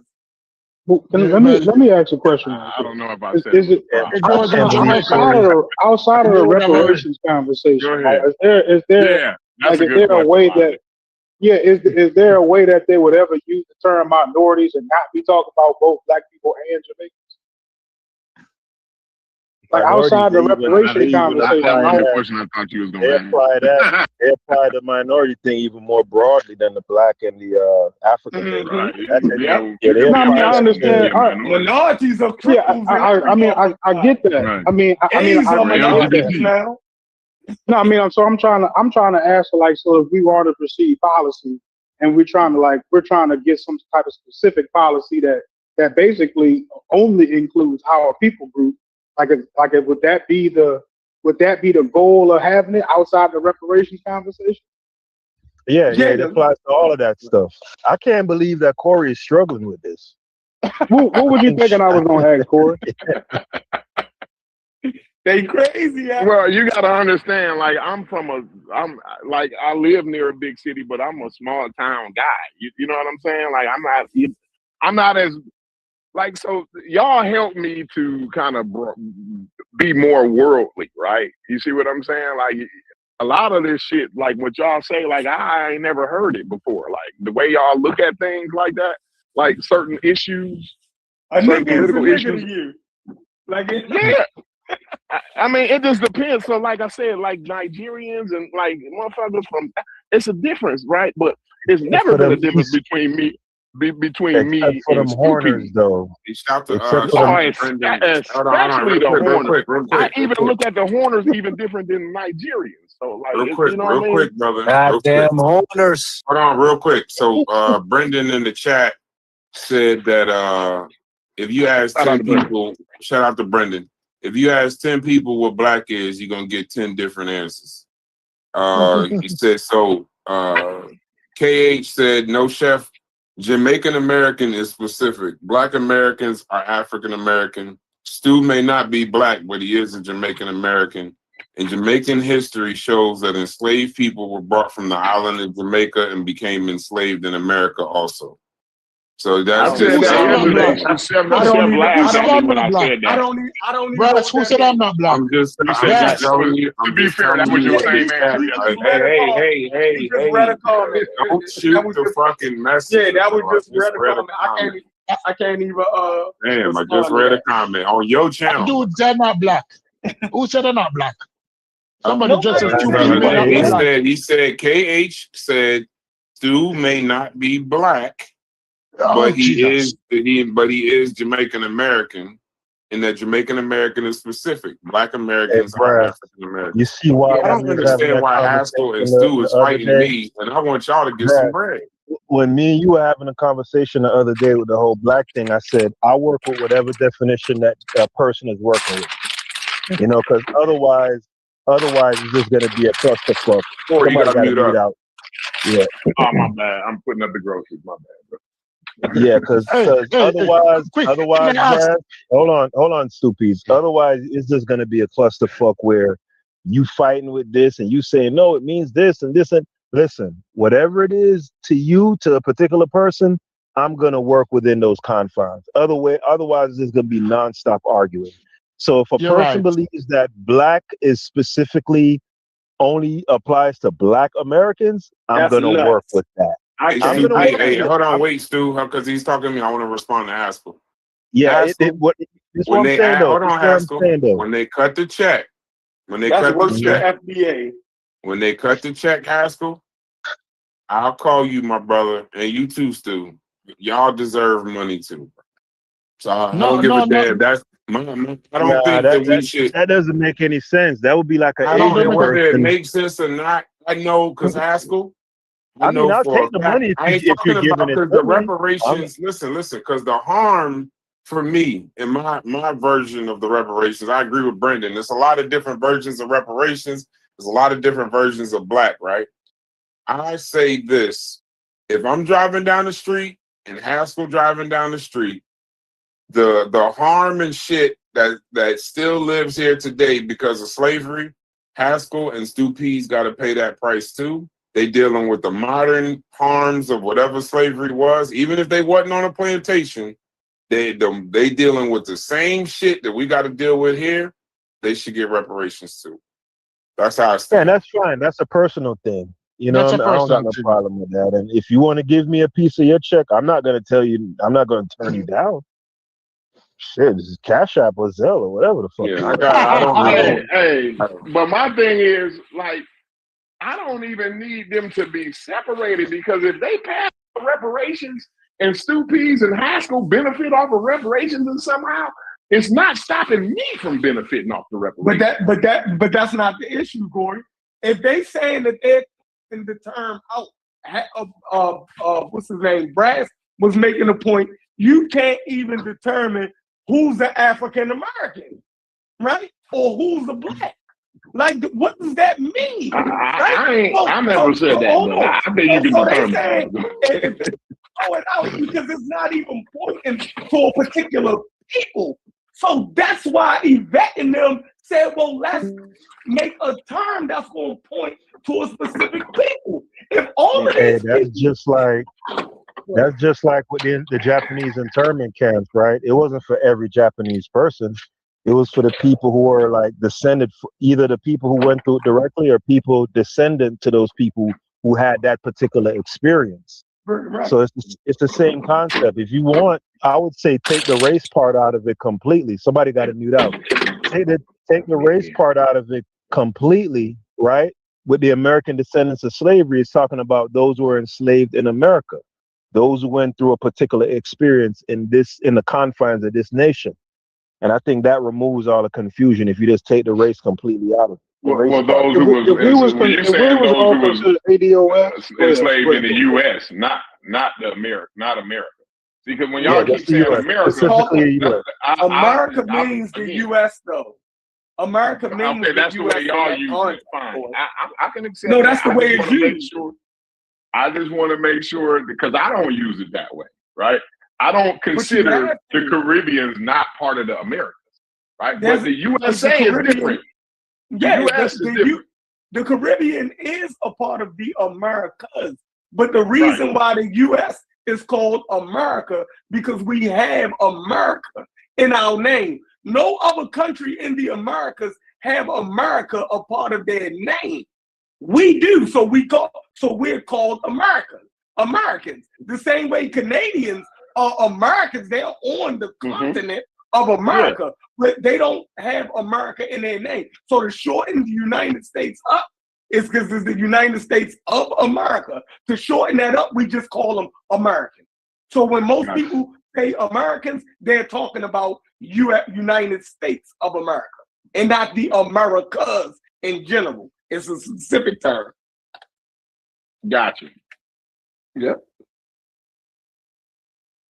So that's my issue. If we can nail down the if Yvette Carnell. So that's what y'all really believe, though, Chef. You believe? do you really believe that if you can delineate black folk from Haskell and them, right, and Nigerians and them, right? You really believe that will lend a better fare for us to get reparations? I don't know. But I know if you're saying that the issue is we don't know who they're talking about, I'm saying that's a way to be specific and point more closely to who we're talking about. Because like I said, Black is too general and African American is too general. You dig what I'm saying? But when you say who are those, the American descendants of slavery here in the United States, that's the people we talking about. Now we got somebody that we can point out. Sheffrin, can I ask you a question, please? Can I ask you a question, please? When the whole matter of reparation is settled, will it still have the same meaning? Will you still go forward with that delineation after the question of unlike other people? Let's part two. The same way you will continue to be Jamaican. Nope, I will be Jamaican, but my grandchildren are Jamaican. Irrespective of what you say. Just like when Germans come here first generation, they have Germans. But after 3 or 4 generations, they are no longer Germans. They're Americans of German descent. That's not all, because the Irish and the Italians don't look at it that way. Yeah, they still Irish and Italian. That's a personal thing. They still celebrate Irishness and Italianness, but they're not Irish and Italian. They're not Irish and Italian. Joke their children all the time, saying that their children and their cousins that was born here ain't real Jamaicans. Like y'all do that. Yeah, we do that. But I think y'all just picking. I think that's like picking fun on them. Y'all really mean that shit? We mean that shit. They're not Jamaican. Fuck them Jamaican. You're not literally. They're not literally Jamaican. They can jump on dances, but they cannot go to Jamaica and make recommendations or talk bad about Jamaicans or talk about if they were there. The Jamaican was a motherfucker. If you wanted to make change, you'd come here. You cannot criticize from a distance. We're different kind of people in the Sheffrin. We don't play that shit. No, you can't be up in America. I get it. I apologize. I get it. We don't play that shit. That's the problem. That's the problem with African Americans, right? Because we ain't never go nowhere. We here through all of the bullshit. We ain't have nowhere to run to. You think what I'm saying? So we hold then African American or Black to a little higher standard than a lot of people. You think what I'm saying? Because it's like, yo, we ain't that shit else. You think what I'm saying? Our kids ain't never went nowhere else where we can say they ain't us no more. And you think what I'm saying? Like, I get it. So that's a problem that you guys have. Because if you guys didn't want to rule the world, you could. But you love America.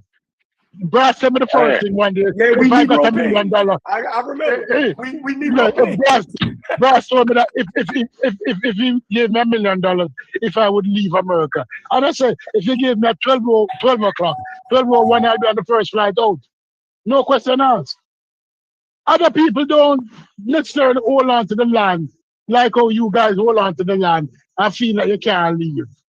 And the people in the land in Jamaica, me who live here now, cannot go to Jamaica and criticize. Or other Jamaican hear me. They said, fuck you. Who are you to come here now? So because you get some foreign. Yeah. So the Vet Carnell and them, let's get back to this. Yeah. So does the term ADOS, does it make sense for them to create that term under the reason why they made that term? Does it stand? Yes, I understand why they made the term. Yes. Let me say, yes, it does. Yes, it does, because you make that terminology because you have a specific agenda. You need to distinguish between people who need to be fixed and repaired, who are damaged as a result of interaction between what America was. But at the same time, the messaging was wrong. How the messaging was wrong, because instead of messaging it properly, they chose to alienate. So what's the proper way? What's the proper way for them to have addressed it? No, I don't know, but the message didn't come off right. Should have made you the spokesman, because the way you explain it is so very innocuous that like you really can't argue with it, right? But I don't think it was born in that innocuity that you bring on to it. You know what I'm saying? I don't think it gets to the heart of the problem. I think the larger legal battles is the other things like proving the harm and how long ago it happened. All of that stuff, I think, is what's hard, because America. That's the easy part. But look, America don't have no problem knowing which areas of the city to defund or to send less money to. They know exactly who they talking about and who they aiming policies towards. Like they ultimately not confused. When they put the stop and frisk in the they're not mistaken. Right. They know exactly who they're targeting.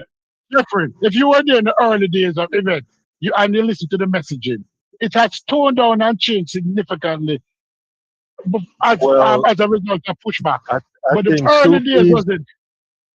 I think Stupi's. Let me try to explain what it is when the sensationalist stuff started to come into it, right?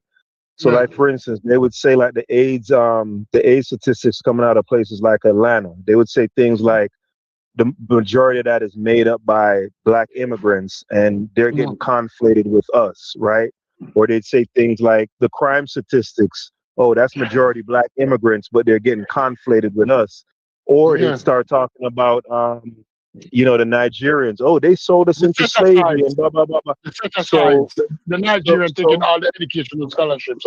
That sort of stuff too. So they started to get off message, right? So if your thing is you strictly like Corey is saying, is just innocuously, we're trying to distinguish specifically who should get these benefits and who shouldn't, and you stay laser focused on that, then there's no problem. When you start getting with the ethnocentrism, and you start saying that it's the Africans that's full of AIDS, and now it starts to get nasty. Now you get nasty. So now other people, they're going to start pushing back and talking down on Black Americans, and that's what Tariq. So what Yvette and Tone it's the foundations of demagoguery. It's the foundation of demagoguery. That's where the demagoguery comes into play. So what Yvette and Tone realized is, right, they realized at a point that, okay, hold on, we made a mistake here in focusing on this surplus, nonsense, and they started to tone back. They started to tone down the more ethnocentric aspects of their talking points, right? And what Tariq did was he picked up that part of it and magnified that part of it. Yes. So that's where all the they're talking point. The immigrants. I like these island boys. I like the island boy. They know how to say what I'm saying. They know how to take this country redneck nigga, right? And explain in the Queen's English what I'm talking about. I really appreciate that, y'all. I really do. Yeah, that's what they did. For sure. That's what they did. You gotta anytime you're doing political movements, right? You're already gonna have outside groups that are gonna try to muddy things up. So it's best for you to not give them an in. If your ultimate objective is to get reparations for your people, even if you feel like immigrants are disrespectful and they're the ones with all the A's and they're the ones who are the criminals and they're musty and they don't like us. Yeah. Even if all of those things are true, it's not wise to make that part of your platform, particularly if you have a serious objective that you're trying to get done. I say work on get the reparations and stuff first, and then start talking about how musty the Nigerians are. Once you start mixing all of that together, now it just becomes a whole clusterfuck. Like, you know them cartoons and shit where motherfuckers it just be a cloud of dust and motherfuckers all in the dust is fighting and bumbling around. That's what ends up happening. Yeah, but you guys can't. I think you guys are misrepresenting ADOS. You putting ADOS founders in with shit Tariq Nasheed say. No, he kind of qualified that a little bit. No. He qualified that pretty good. But go ahead, Chief. Say I ain't gonna cut you off. He did qualify. Okay. maybe I missed that part, but I don't think that's fair though. It's just saying online. I don't think that's fair. Like, heard not Stu Peace, but with Haskell, and they toned down the rhetoric and all that. They ain't toned down nothing. They never hyped it up, right? Addressing. Here's the thing: they were never anti-immigrant.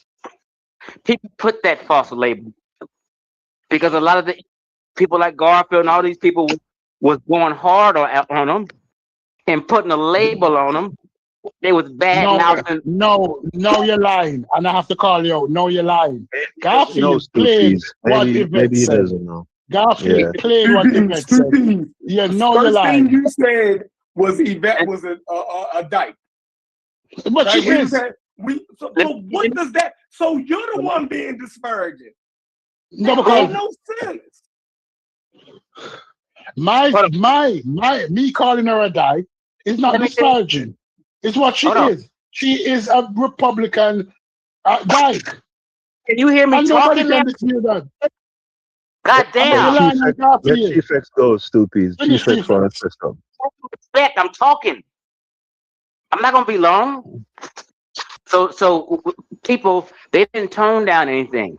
What happened was they had to explain and delineate who gets what and who gets what. So people took that personal.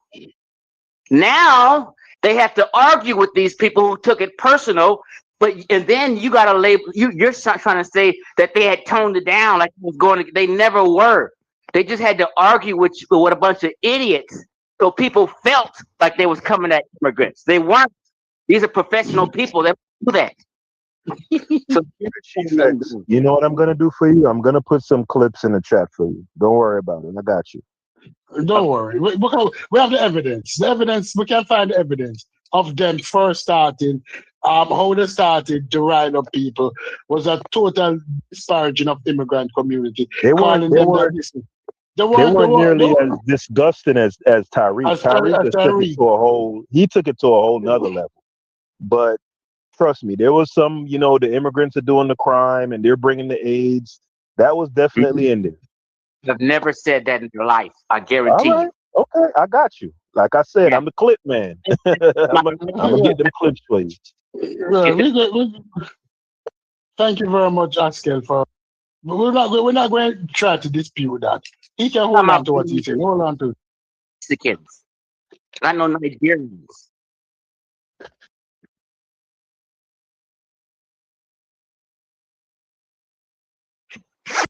Y'all there? Have you ever seen a show that they did on Black Panther, for instance? Chief X, did you ever see that program, the one that they did reviewing Black Panther, the first Black Panther? She has. Calm down. She has. Listen to the mumbling. That's okay. Now let him go. Let him go. Views on things, and that's okay. I don't agree with her on her views. I'm a conservative. He's a liberal. So Yvette is not a liberal. Stop it. Yvette is not a liberal. Yvette belongs to a Republican think tank. Stop lying. Hold on. Let him go, Stoopies. I was asking you, did you see the program that they did on Black Panther's Chief X? I did. I don't recall it. All right. So suffice it to say, they made a juxtaposition between Killmonger's character and Black Panther's character, right? And basically, Killmonger, in their estimation, and which they're right, it represents the Black American, right? The person who was kind of what's the word I'm looking for? Alienated from the original Black African population, right? And basically, T'Challa and his people, based on how the movie was written, they're basically sellouts, right? Because they have all this technology and they choose to just be by themselves in a bubble while the rest of Black people survive, including someone that's actually blood tied to their kingdom, right? So they took that during the program and further extrapolated that the relationship between current continental Africans and Black Americans, and they talked about how the oil sold us and blah blah blah blah blah. They went into all that stuff. So they definitely did it again, not as nasty as Tariq, but to me, even if a lot of that stuff is true, people can seize on that and fuck up the more important parts of what you're trying to achieve. They could muddy up the waters. It be some, as always, in them stereotypes, there's always like a kernel of truth, but there's always like an exaggerated. All right, this is what I'm saying. The first thing Chief X just lied to us. The first thing Chief X lied and said, Yvette Cornell is a liberal. And she's not. She's a conservative. She was a member of a Republican think tank. That can be researched. Her talking points primarily when she came up was she is even more Republican than Brass with her talking point. And he come, stop talking, don't interrupt me because I'm not lying. You came and broad-faced lie because they act like people don't know history. And this is recent history. That's what she is. And then he lies again and says, oh, they were being disparaging. When they were, I don't know when he started listening to her, but I remember when they came about, right? This started as a separation during election period. It's always that. It was to delineate it and, oh, the Democrats not doing anything for you. That's how it started first. And then they went I do remember that. And it went into immigrant blasting, right? So when he comes on, he's telling her, "Oh, she's a she's a liberal." Why are you lying? No, you discredit everything you said because of a lie. That's what a lie does, you know. A lie discredits you. So how am I supposed to take anything you said going forward seriously when you started the statement with a lie? Oh, I don't know if it's a lie, but maybe he just misunderstood or something. Go ahead, y'all.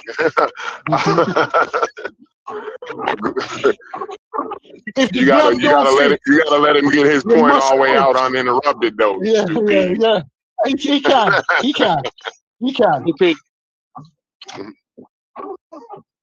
Now, this is what people are just disingenuous. It's hard to have an adult conversation. People know the difference between a lie and someone just getting something wrong. What would I get out of lying about if she's a Democrat or Republican? How does that fucking benefit me to lie if she's a Republican or a Democrat? This is what I'm saying with some of you, all right? Like, look here. Yeah, that question. Can I answer? You started your statement to announce a political view. That's what the first thing you. I want to say, Yvette Cornell is a Democrat.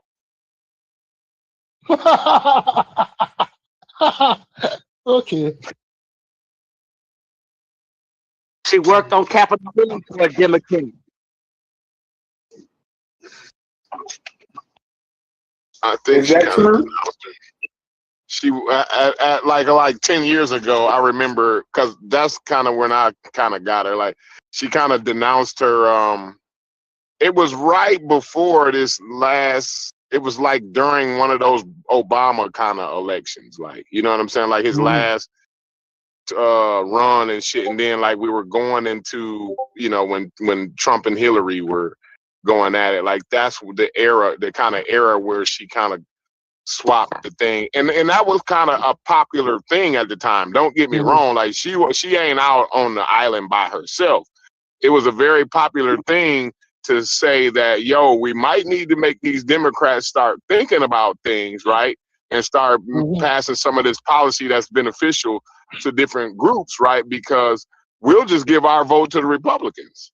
You know, that was a popular thing. She wasn't out on no island by herself or nothing like that. Wikipedia says the ADOS movement leaders say that it is nonpartisan. Cornell and Moore identify as anti-Trump.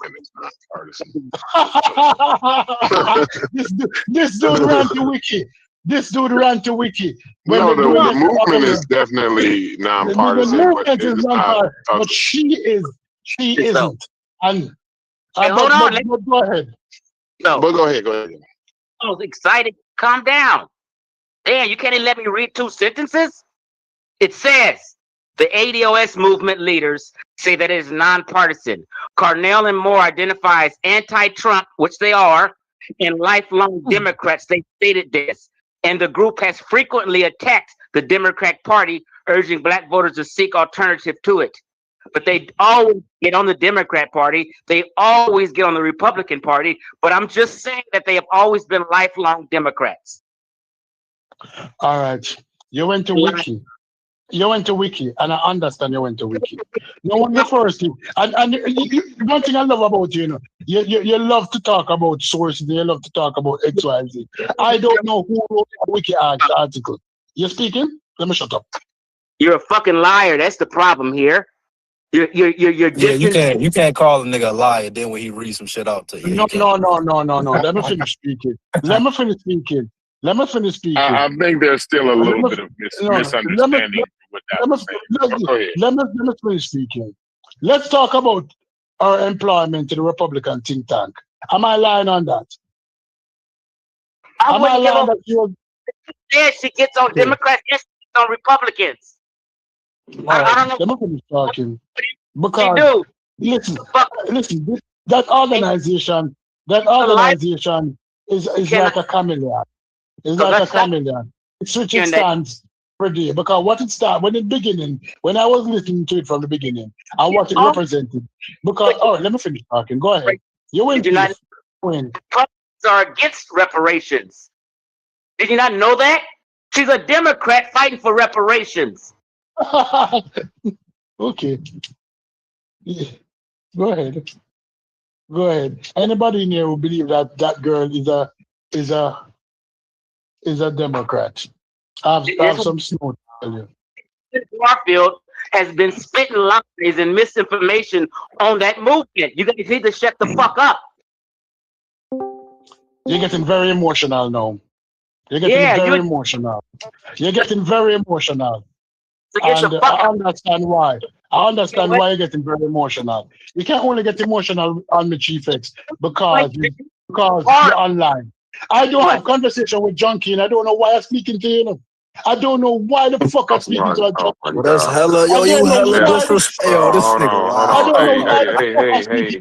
Hey, Stu, let's bring it back. Let's bring it back. No. I don't know why I'm having a conversation with a fucking junkie. Let's bring it back. Why am I having a conversation with a fucking junkie? Let's bring it back on the rails. That's what I'm not.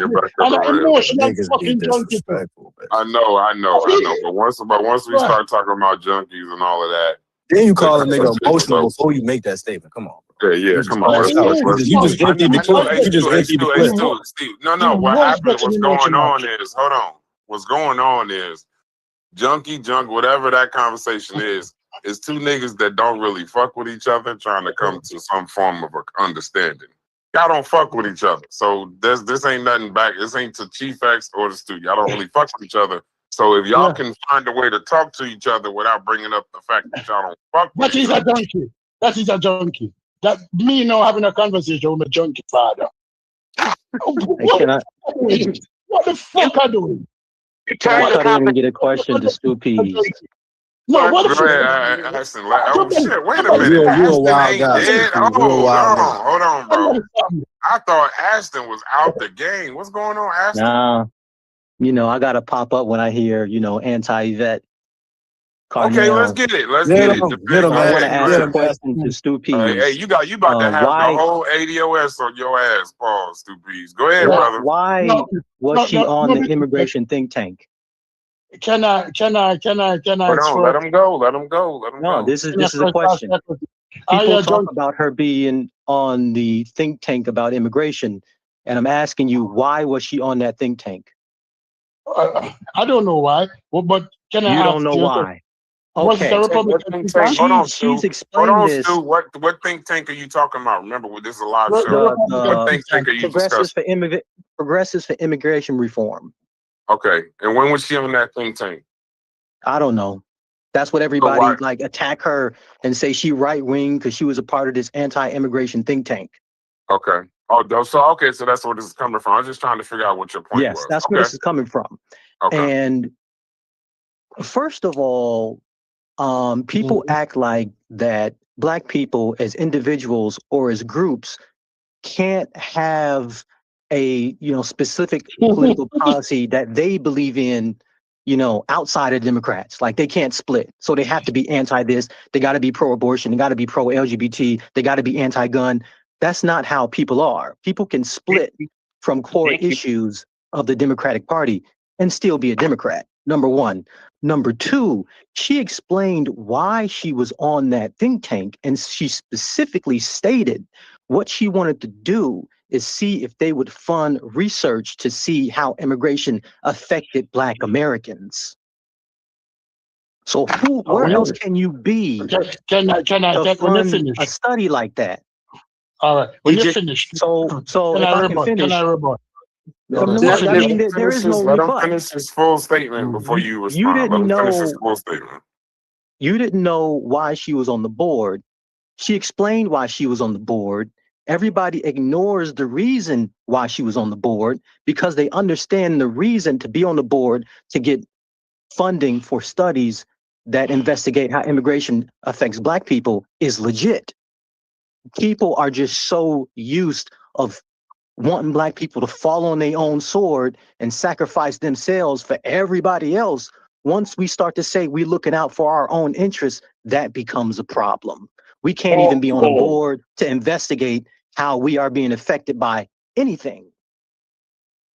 So people really need to think, put themselves in a different person's position and sort of see what's going on. There's no problem with being a member of the board to fund research to see how something affects you, period. Okay. I don't know why this keeps coming up. Thank you. Thanks for that. That's an eloquent. I love what you said. I love what you did it. I love what you went about it. I love it. And the reason why I love it is that what you did was very eloquent. You came with a why to dismiss me. I have no problem with why she's been on the board or why she was on the board.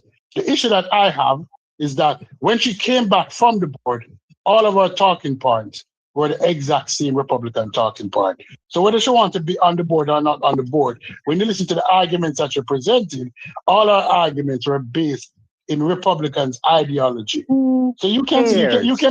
Can I finish? Who cares? Who cares? If those talking points are things that support me and my people, why do I care where they come from? Why do I care? That's the question. That's the question. Why do I care which side is looking out for me? Why do I care which side has policies that are good for me? It's impossible.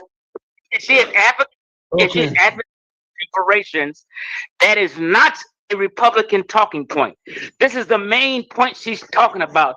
Reparations. I don't talk. Who's speaking to? I'm speaking to the junkie. I'm speaking to the new person. Who's speaking to?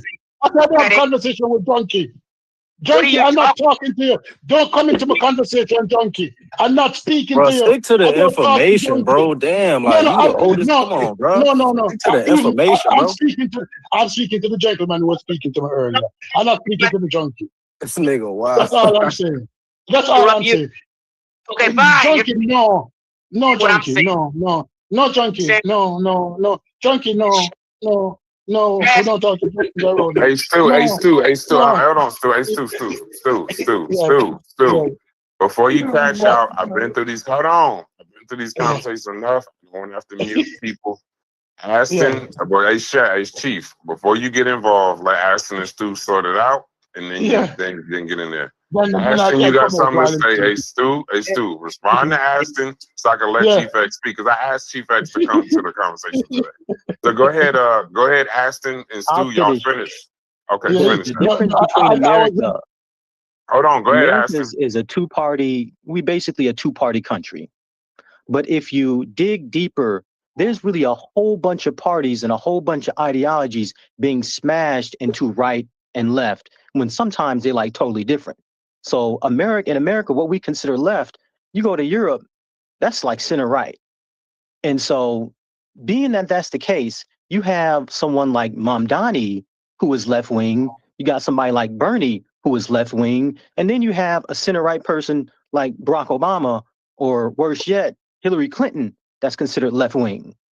And those are like totally different parts of the spectrum. So when you're looking at that, there could be certain policies from any political spectrum that may be good for us that we would support. So to argue that, oh, what you're saying is a so-and-so talking point, if the point is right, it doesn't matter where it comes from. I mean, we got to get past that like infantile thinking that our political position belongs over there, and how dare you say something that comes from over here? You talking like those people? Like, I mean, nah, that's like. Let me read a comment. Hold on, Stu. Let me read a comment. Hold on, Stu. Let me read this comment first. But then you can rebut. Give me 1 second. So, Brendan said, and this is basically the whole arch. Everybody coming into this now, I think we're talking about something different. But the online trolling and jokes should be separated from the reparations discussion. We have too much at stake, so reparations needs to be a serious conversation. That's all I was trying to say when we started the show. I appreciate you, Brendan. Go ahead. I appreciate it. This is the serious. Why the rhetoric that she come with, after she finished, when she came back from the think tank, and she was talking, her original conversation back when she because I got introduced to her very early. Very, very early.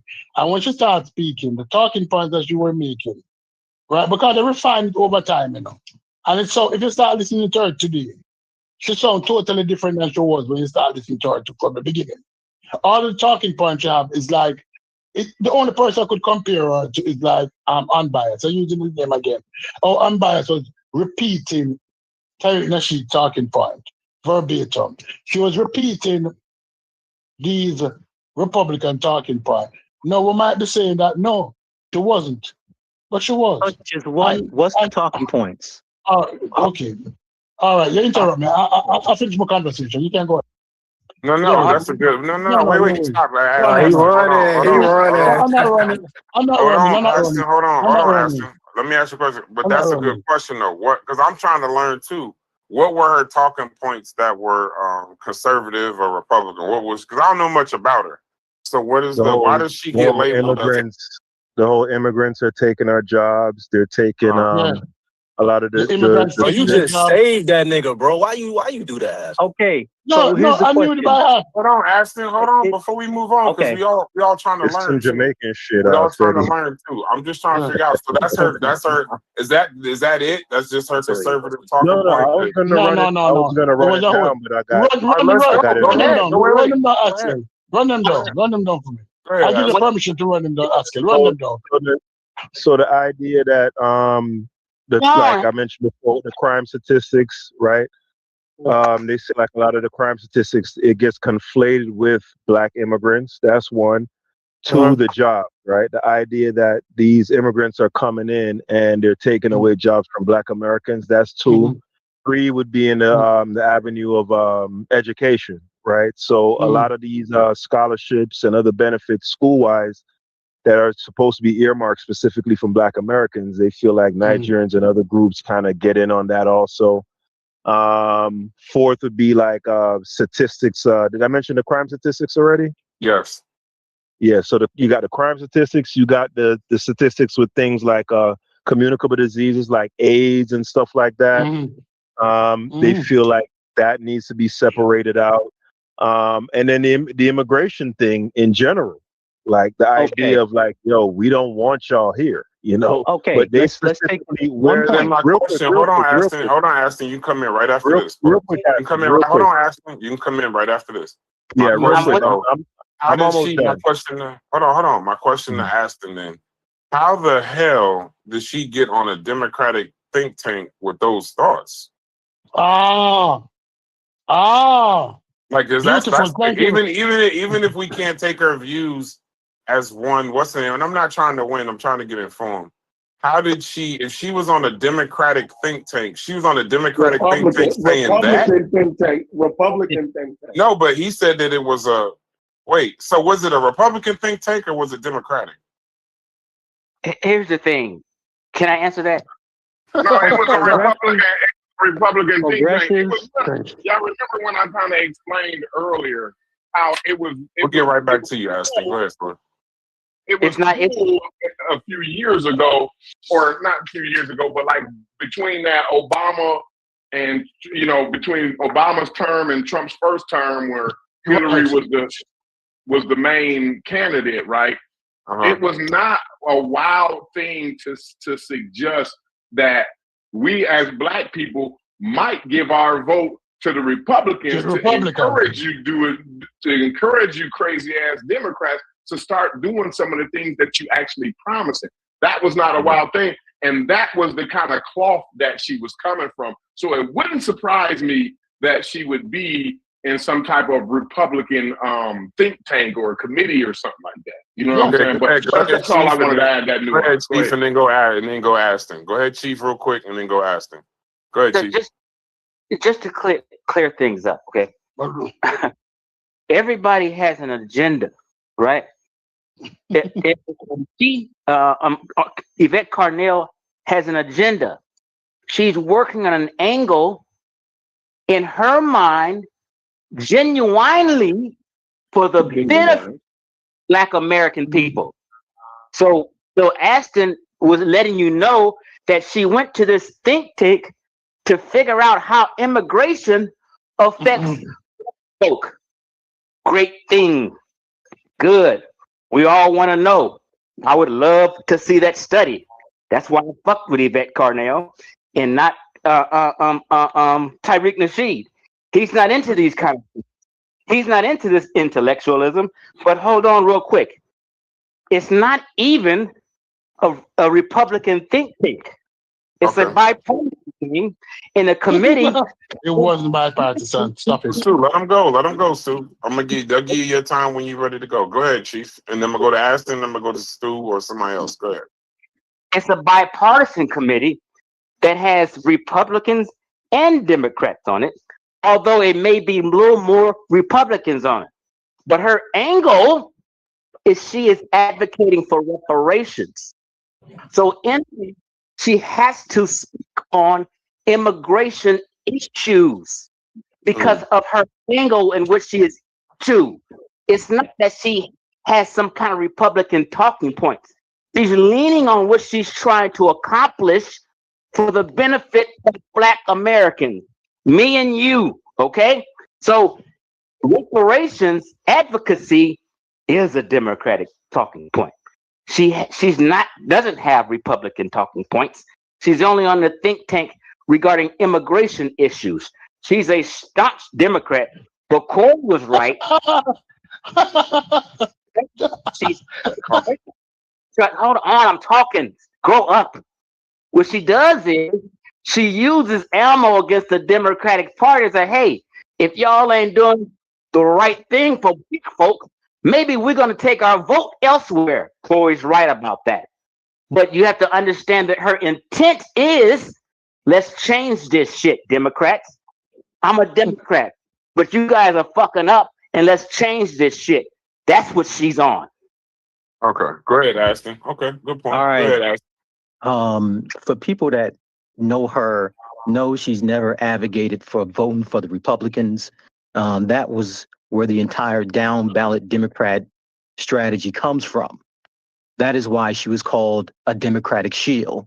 It's either she's a Democratic shield or she's a Russian bot. No vote is a de facto she's vote a right-wing for the winner. Republican. Like, you can't place everybody in all these different boxes, number one. Number two, people don't understand that the ADOS Foundation is a data-driven foundation. So if we're talking about, whoever went through like all those different points of immigration, starting with jobs, someone saying, Black immigrants are taking jobs.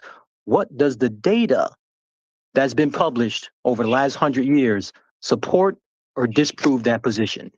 And that is where you go. If you're talking about schooling, or if you're talking about admissions or scholarships, does the data support the assertions that are being made? And you go from there. We are at the point where if you're talking to someone that has an ADOS education, you can't just say shit because you're going to be proven wrong, because the data is going to get you every single time. So if there is data that produced that shows migration, both illegal and legal, make Black American wages go down, unemployment go up, and incarceration go up, you can't just ignore that information. Right. So Aston, People just want to ignore information. I cannot go before you. Are you done, Aston? No, I'm not done. Hey, Aston, no, you're not done. Let him Everybody finish, is and then I'm gonna go comfortable. to Stu Pease before you, Haskell. I gotta let Stu Pease game. Everybody is comfortable with Black Americans being on the bottom of the totem pole. And so every time we trying to do something for ourselves, they're like, no, you can't do that. You can't be a Democrat and be pro-gun.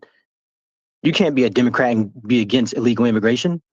Like what world are we living in where we can't choose the type of policy that is beneficial for us? Okay, go ahead, Stu. Okay, go ahead, Stu, and I'm gonna go to Haskell. Hey, everybody try to keep this shit a little short so we can get laid back. I am not against reparation, and I'm not against people delineating themselves. What I'm against is the attack and people using the word that they use, data. Now, Black immigrants represent only 10% of Black people in America. That's the data, right? But when you listen to Yvette and Cole, especially in the early days, they're saying that these 4 million people are responsible for the majority of Black crimes. That these 4 million people are responsible. They said that. Stop lying, man. Nobody said that. What you just said a while ago. You said when you look at the data, when you gotta let him finish. You gotta let him finish. The first thing he said, let me repeat. When he came in, he said, ADOS is a data-driven organization. When we look at the data and we look at crime and we look at immigration and we look at education, those are his words verbatim. Now, what he said, what I'm saying is that when you look at crime, what they're implying is that immigrants are responsible for the majority of Black crimes. That's why I use the word when you look at crime. When you look at education, his word, what he's saying that immigrants are taking the majority of university spaces from Black people. And the list goes on. So when they speak in dog languages and then come and say to me that nobody said that, when he just said that. Anyway, let me finish. Haskell, take it over. Your turn. I didn't say that. Yeah, you got to have somebody saying that. You can't just make assertions. Anybody can make a claim. She got all her videos. They're all on YouTube. You can say this is the video. What did you say? The What was the first? No, I'm saying what you are saying. We gotta have some protocol. We gotta have some protocol. Yeah, I'm saying what you are saying. Hold on. Yeah. I asked him. I know you said you didn't say that. That's cool. Now let Haskell talk. Go ahead, Haskell. Yeah, so I'm glad Ashton at least ceded to the points that I made. I appreciate that. Now, in regards to the veracity of the numbers and how impactful or how detrimental Black immigrants are, that could be sussed out. I don't think I've ever done really any in-depth look into that. Just thinking about it in a cursory manner, I just don't think that Black immigrants make up nearly enough of the population to have the sort of ruinous effect. Where did I specify Black immigrants though? Where did I specify that? I didn't. No. I said illegal and legal immigrants. That's why because we're talking about Black immigrants, and you bring total amount of immigrants. No, we're not. Hold on. Okay. Hold on. I'm talking about Black immigrants.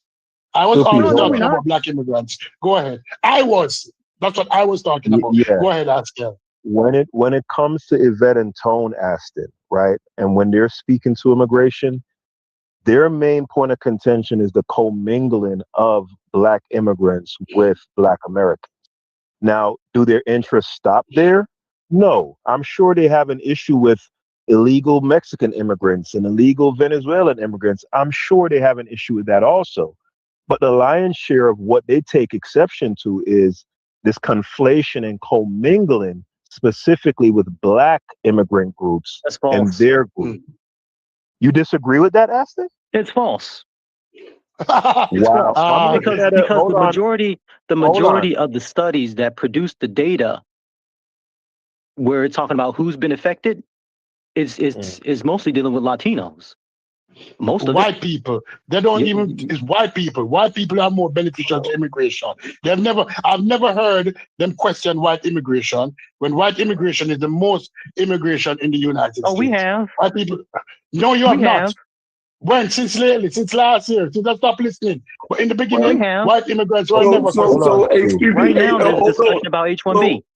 Hold on. So when Latinos and them move to the United States versus European immigrants, usually the Latinos move closer towards Black communities.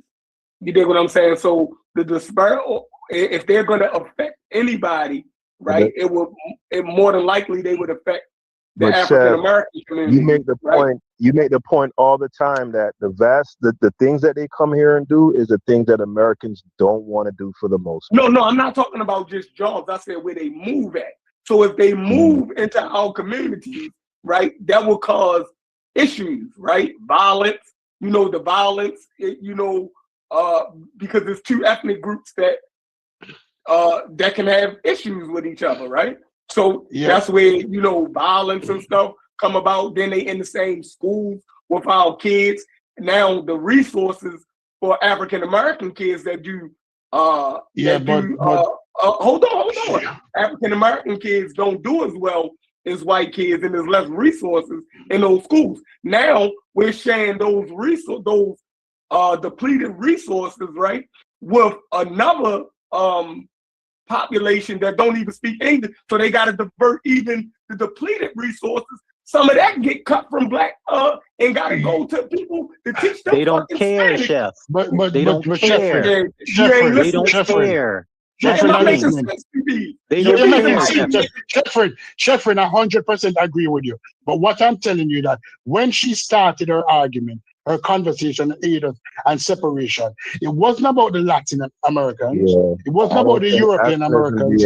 Right? So therefore, I don't have any problem. They're not being intellectually honest, that's something to say. Because when they started to listen to her. Every argument she make, and the data-driven argument, and the immigration and the crime, it was more referred to Black immigrants, as if Black immigrants were the sole cause, when Black immigration is one of the least immigration into the country.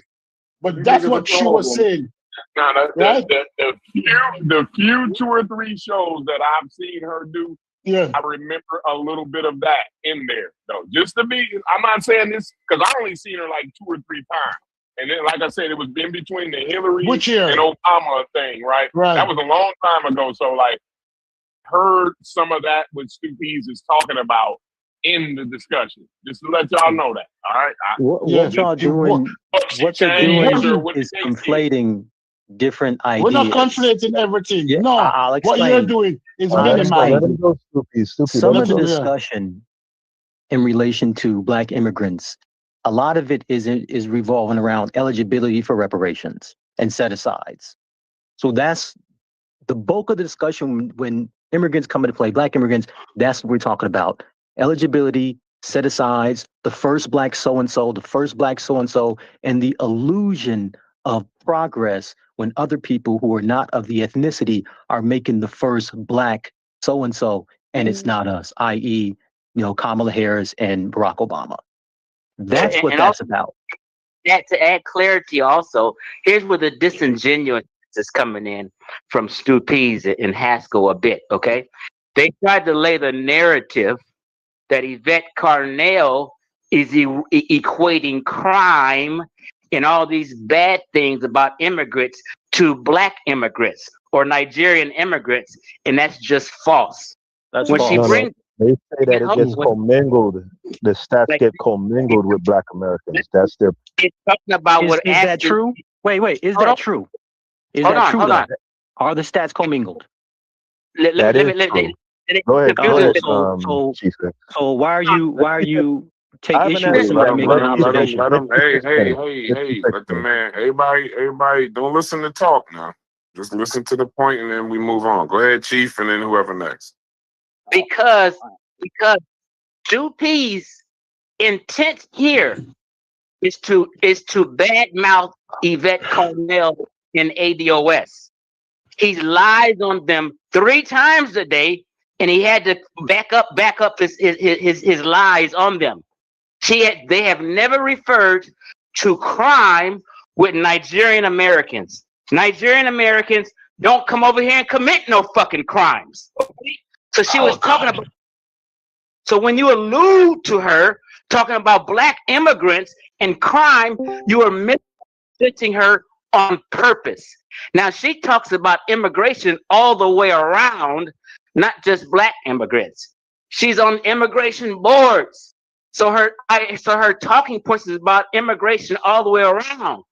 Only she brings up black immigrants when she has to separate them from us. Okay? But she talks about immigration all the way around, and you guys have to stop lying on her. Okay? She is not saying Nigerians are committing crimes. All right. You see the beautiful thing now. Can I rebut it? You see the beautiful thing he mentioned a while ago? He mentioned the Nigerian because we know that the Nigerian is crime. So he ran to the Nigerian. He ran to the exception. Now, this is what I'm saying. In her early days, when I used to listen to her, all of these talking points that you're making reference to, were directly based on black immigrants, especially Caribbean immigrants. Now, you can also, that's why the first thing I said is that they have changed the narrative and they have softened how they present data, how they present things, how they express themselves. Right? No, she might have been Democrat in the past, but she ain't Democrat now. Right? She was one of the ones who was pushing for vote down ballots. She was one of the expressing that. Lie. Let me finish it. That's a lie? Not a Republican today. Excuse me. She's not in a party today. She's not any party today because guess what? She didn't like the share that she got. She went in that deal with the Republicans and she didn't get her deal at the bar. Sounds like she was getting paid by some Republicans. Though. Yeah, she was getting paid by some Republicans. Yeah, she was getting paid by some Republicans. And nobody. She came with all of the right wing talking points. All she the got MAGA the freedom to talking be in points. whatever party she want to be in.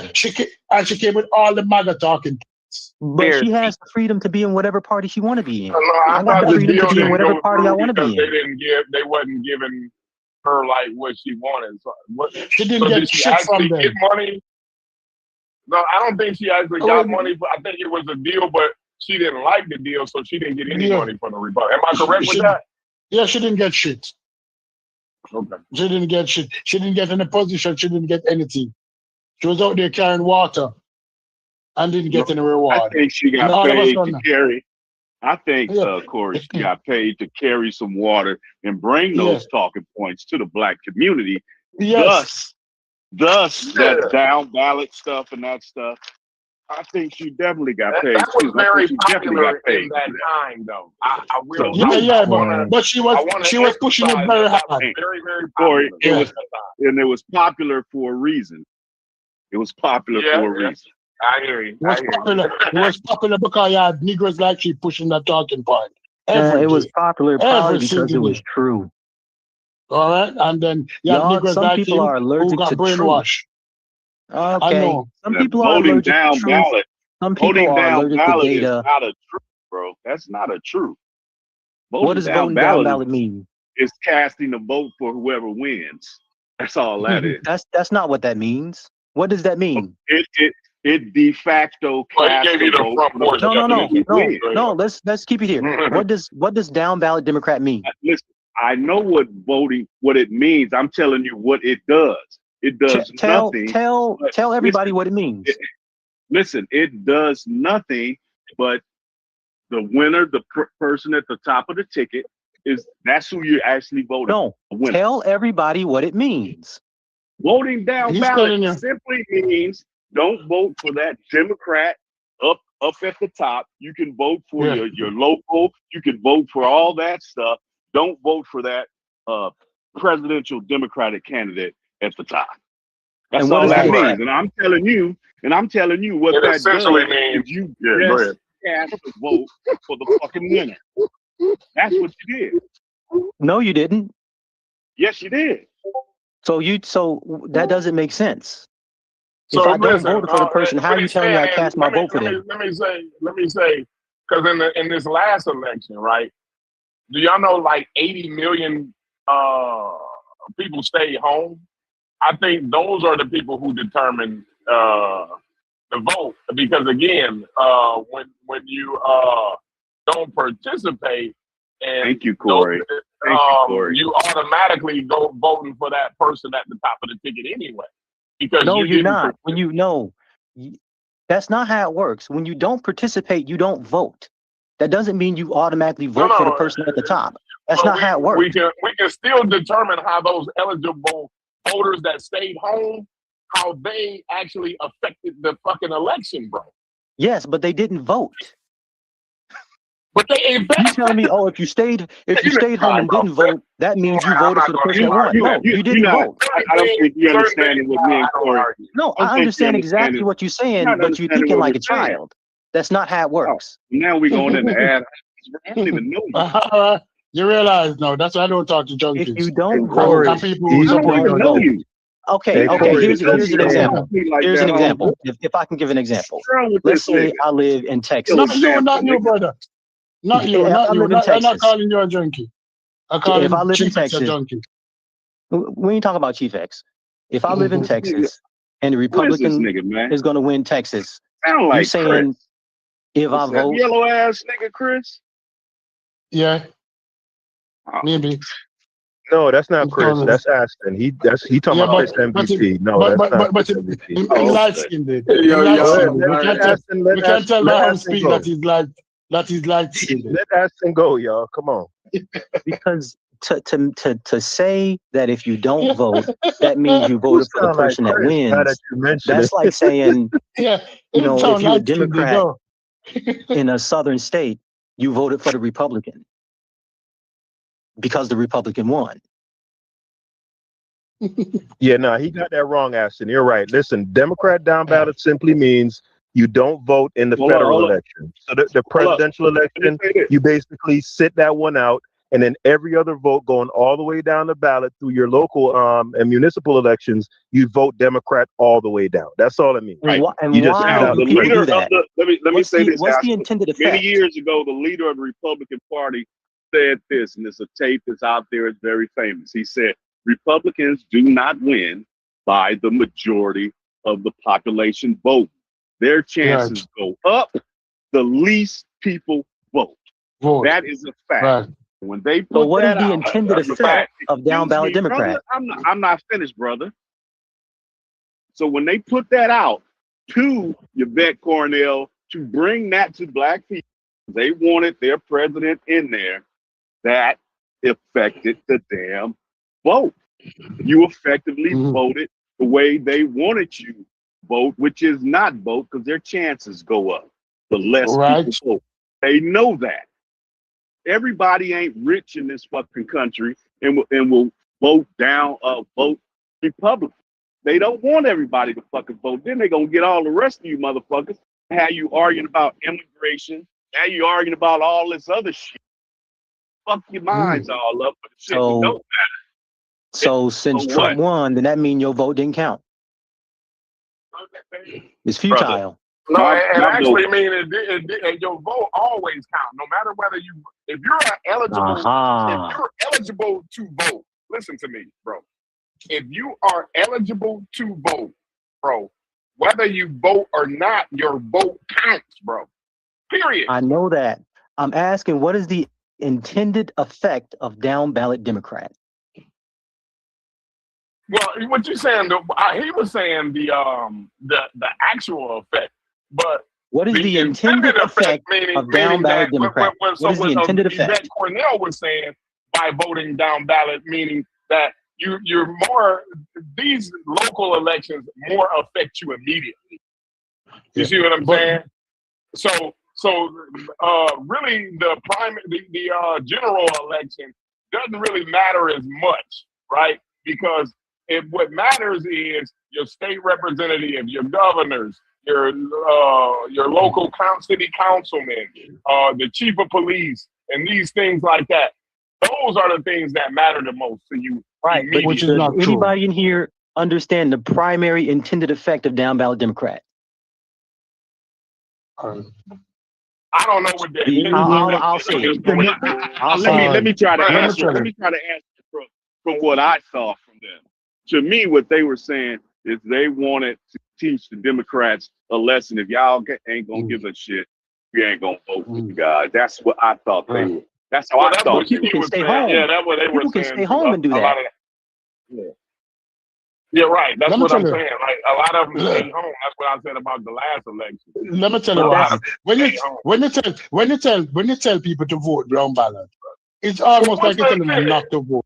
Like tell them not to vote. Don't go and vote. Not the same. No. But that's the result of it because that's the result. Let's hear what he That's the result. It's the result. We keep saying the result, but he want to know the intended, like what they intended for, like what they said it's for. I know what it's intended for because it does what it's intended for. But what he want to know is what they said it was for. So you go ahead and tell us what they said it was for. This is the idea. The party that wants your vote, let's say it's the Democrats, right? They see it's 1 million eligible voters. And they notice 650,000 people vote in the elections. Of those 650,000, all of them vote down the ballot. But let's say 500,000 of them vote for, everybody, but the other 150,000 don't vote the top of the ticket. So what this means is that there are people who are participating in the process. They're not going to sit at home. They're eligible voters. They're people that vote every single time, but you have not convinced them. And when the numbers are run, right? The people that stay home are not counted. When the numbers are run, they see that people showed up, went to the ballot and voted. They just didn't vote for them and they didn't vote for the Republicans. So that lets them know there is a potential for them to reach a specific amount of people who go to the polls every single time, just didn't vote for them, but they voted for everybody else. Okay. Right, to capture the swing vote, but that's not how it works, though. That's not how it works. That may be their idea, right? But that is how it works. That is how it works because there are cases and there are elections where the people that withheld their vote for the top of the ticket, if they would have voted for the Democrat in power at the top of the ticket or the Republican in power at the top of the ticket, that person would have won. Okay. But because they withheld that vote, that person lost. And a person withholding a vote and showing up at the polls and voting for everybody else is very different from a person that stays home. All right. The intent was Corey, let me say something. Corey, let me say something. The intent of the messaging was to was to tell people to vote down ballot. But the result of was to disenfranchise the vote. Meaning that if you're telling me to vote down ballot, I might as well not vote at all. So it had double result. That it disenfranchised the vote, that many persons didn't bother to vote. But he's not going to tell you how it works. I just explained how it works. If I don't vote at all, the people that are counting the votes do not count me as showing up. So they don't understand they could have got my vote. If I show up and vote and just don't vote for them, that's totally different. The metrics are different. The measurements are different. The numbers are different. Everything is different. Well, I don't know how to pronounce your name. Show up for the general election. How did that work out? How did the down ballot, in your opinion, how did the down ballot voting work out? No, not a lot of people did it. When you look at the numbers of how black people voted in all the elections, it's pretty much the same. How did it work out? I don't know. I mean, I have no idea how other people voted, but when you look at the numbers, they're pretty much the same. Black folks, men and women showed up for the Democrats at over 80 and 90%. How did it work out? When you look at the numbers, he's saying that it never happened in the first place to determine how it would have worked. It didn't happen. Yeah. You get it? Oh, it didn't happen? Yeah, I can't say. I do agree with him in that case, right? It never happened so that we can kind of determine the numbers we overwhelmingly turned out for the Dems. Yeah. Overwhelmingly. I couldn't tell for all the chitter chatter I heard about that all those years. I couldn't tell that it never happened. Why the hell did it never happen? Yeah, but internet is not real life. You got to be real. You got to be internet real. Is not real life. If Cornell doesn't have that type of reach, You know what I mean? Yvette and Tone don't have that sort of reach. Like, there's still very, very much a niche, you know, a niche thing on the internet, if we're being honest. The niche. We people don't understand that much nuance anyway, like that. Yeah. Anyway. Oscar, let's be honest.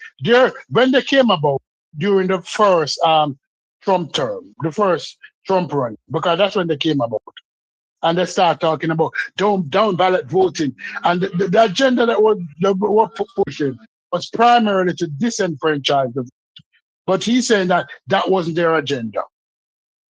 All right? I agree with him. Because telling to somebody to show up and participate in the process is not disenfranchising them.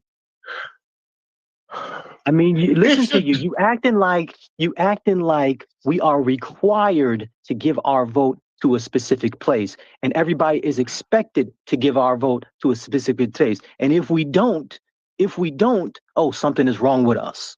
You're required to vote this way. These people are. That's a straw man. No one said that. That's a straw man. That's a straw man. Nobody said that. What you saying?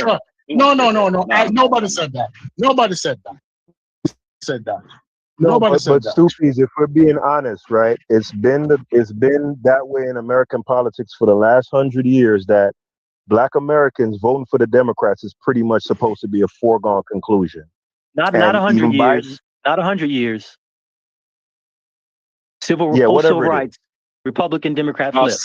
About 60 years. Yeah, about 60 years. So whatever it is, it's been taken for granted that if you're Black, you vote Democrat because the Democrat Party is the party of the Black people, and that's just how it goes. Right. And Biden, it gets so bad. It gets so bad. If you have this is my problem. Like if you have anything real Black, yeah, I was saying it becomes problematic when there's certain talking points strictly attributed to Democratic or Republican. Like I find it problematic that a Black person, say Corey, can talk about his sentiment for reparations, but one can infer that that's Republican talking points. That's crazy to me. So it's crazy. No. Listen. There are talking points. There are talking points that conservatives have. That is traditional conservative talking points. Let's not act like that's not true. Who cares, though? Who cares? Let me finish. Hey, Fetty. Who cares? If that's something that supports me and my people, who cares what type of talking point it is? If that don't have anything, but that, you see the assumption that you make, the straw man that you make, you working off the assumption that if the problem is that you put people in the box and you wrap a whole stereotype around them based off. Let me finish. Hey, Fetty, unfortunately, that's the way our politics have gone down so much here lately. That's what I agree. Hold on. Let me say this. They are operating under the assumption that Yvette and Carnell and Tone have the best interests of Black people. Am I wrong? That's the assumption that you're operating under, right? Say that again? Correct. That Yvette, Carnell, and Tone is operating under the best interest of Black people. Yes. Right? Yes. So how is it any different than a Black person saying that the Democratic Party operating under the best interest of Black people? Look at the policy and see which policy is acted in our best interests and which policy isn't. But if they don't have any policy, what's Yvette policy? Well, you should go to. I'll tell you. No. I know what they presented, but tell me the policy that you say Yvette is operating under what is the best interest of Black people. Oh my God. She's not in reparations, an entire transformative agenda that can be found on the website from health, wealth, education, criminal justice, marijuana, land. There's no policy. It's a whole website. They have no policy. They have talking points. No, you can't just say stuff. You can't just say they have no policy when the website is full of policies. The website is full of 2025. Yeah, Ashton, I think you're talking past each other. What Stu Pease is getting at is, regardless of what you wrote on a website, he's saying none of it has ever been enacted into policy. Now, I It don't has think no that's policy. fair. Because we're not in power. Hold Wait, on. what does that mean? Right. I Because don't we're not think in that's power? fair. We haven't passed laws? Yeah, Like, Aston, listen what I'm saying. That's not fair on his part because Yvette is I not know in I was being unfair. legislature. I know I was Right, being right. unfair, but So no, because I wanted to show you how disillusioned they are. Because they call it talking point policy. They call it talking point policy, which tell me that these people are disillusioned. Because no, but his I point, deliberately his point still say what are stands the though, policies. Stoopies. So wouldn't it If be? Wouldn't it Aston's be? point, you asked Aston, why does he believe that these people sincerely are for the betterment of black people? And he's pointing to the policies that they advocate for as evidence of that. Talking point, not policy. Because none of those Whatever have you want to, say whatever that. you want to talking term it. point. You can Policy say is that Whatever about you want to term it. anybody. You can say that about Haskell, anybody let that's me running ask for you. office. Let me ask They Haskell a have no question real policy. quick. They only have talking points. You can say that about anybody that's running for office. Well, that's partially true. But let me ask Haskell a question. Wouldn't it be better, Haskell, considering the way our politics work, is to form a political action committee? Or would that be better as far as getting some policies changed for us? That would be great. It's an all or nothing. I don't think it's an all or nothing proposition. You know, you could do that and still do the other stuff that they're talking about too. I don't think it's one or the other. Who gonna pay for it? But we just admitted that talked about it didn't work. But no, but And that's the who's big gonna pay for issue it? with and that's the big issue with PACs, right? To compete with those PACs on That's the Capitol one Hill, that you you're gonna need are you're gonna need but you're gonna need a large amount of capital to compete, like what Aston is alluding to. You're not competing with Big Pharma and APAC and all of them. Like, you don't have the capital to even compete in that stage. That's why they're advocating for the. I think if we stop trying to grift each other and shit, if we really got serious about some things, maybe we could come up with at least some good capital to at least start some shit. This is what you're gonna need. And I'll be brief because I gotta go. This is what you're gonna need. Hey, Howard, real quick. How are we supposed to come up with the capital if every time we reach down in our pocket, we got FBA hands in there, we got ADOS hands in there, we got all kinds of hands in there, bro? Like, we need to maybe if we stop with that, and maybe try to, put the money towards something else. Because listen, how many dollars you think motherfuckers got? Right, that's what I mean. Maybe we just need to find some tutors and start reading to our 2-year-olds. Y'all think FBA selling T-shirts? My son won V-Bucks. So y'all think FBA selling T-shirts and hats is somehow affecting? Man, y'all pay too much. Let me finish this off. I want to say one last thing and I can get up out of here. T-shirts and hats. All I'm saying is, Howard is slick, Howard called FBA a grifter under the choir. I caught you, Howard. I caught you. Don't feel like you don't need I do not believe what he said. I don't believe that he believed that. Ain't no way. Go ahead with the final thoughts. What I'm saying is, when I'm talking about capital, I'm not always talking about green dollars. A lot of motherfucking green dollars don't even exist. I'm talking about there's some mental capital too. There's some sitting up and motherfuckers believing them goddamn super chats and there's a lot of money. If you think Tariq Nasheed and them is doing this shit for free, they wouldn't even be doing it. There'd be no reason. There'd be no reason for all of this conversation and all of these shows and all of this anger and all this, that, and the other. Niggas putting their money where their mouth is. He ain't make hidden colors and all that shit for free. But that's not political work. Right. And unfortunately, if I can make a statement because I gotta go. Okay, go ahead. You're gonna need some people to do a lot of work for free. You don't need that statement without a let them say some shit on the way out. What's gonna change? Number one, we have to take a look at what organizations already exist that you may or may not know about that are doing some of the work that you're talking about doing.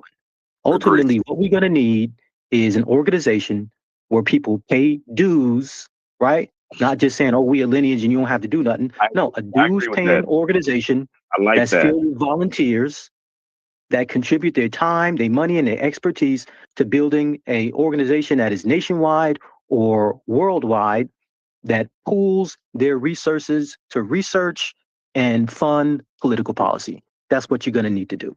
Sounds It's going like to take hundreds and thousands of people. It sounds It's like going to a take political millions of action. dollars. That just sounds like a political action committee. But that's what you're going to need. Yeah, I agree. In 1987 and 1988. That's why you should join ADOS. In 1977, That's it. In 1987 and 88, when Jesse Jackson was pushing for the name change to African American, who was paying dues? What money had to be gathered for him to just advocate for the United States to recognize a different name that would better suit who they would call it? If we're talking about, but Chef, I'm talking about. Is a dues-paying organization. Wait. I'm trying to hear his point. What happened in 1987, 88? What happened? When Jesse Jackson advocated, you know what I mean, for the name to be changed to African American, right? What was black people required to have to pay some type of dues or anything to get that? No, they wasn't. The NAACP is a dues-paying organization. Definitely you pay is. for membership. Now that I don't know if that's what Jesse Jackson was doing. So it's but still it's still the NAACP. Can somebody tell me the name of the NAACP? National Association for the Advancement of Colored People. Right. So they ain't changed that name to the National Advancement for African Americans. No, it's still the NAACP. No, so I'm saying it's an organization that you pay dues to. No, but for the name to be changed to African American, we pay dues for that? No. I see what you're saying. No, wait. What was he? Hold on, wait, because I'll get some clarity. So, Chef, be more clear. Jesse Jackson was advocating for the name change of what? To African American. What? To African American. From black American. Oh, so stop using the term black African American. Okay, quick. Who's he advocating to? I don't know. I'm trying to figure out. You said from black to African American, or no, stop rushing. What are you calling? What? Okay, you said he was advocating for the name change to African American. Yeah. From what? From black and colored and Negro, all of those other terms. He was saying we want to use the term African American, and y'all saying that dues and stuff need to be paid. I'm trying to figure out his organization, the Rainbow Push organization, is a dues-paying organization. People would pay dues and they have a membership. Aston. It's okay. He wanted to advocate. Who was he advocating to? I don't know. Black people, I guess. Oh, well, then that's a fool's game then. If he's just saying it, no, I know. Reason why I'm saying it, if that's what he just wanted blacks to start calling themselves African Americans rather than blacks or colored people. And when we got on board with that, enough of us, all of us didn't agree to that, but enough of us did in the United States start putting it on official documents. What's your point? Okay, I'm making it. I'm making my point.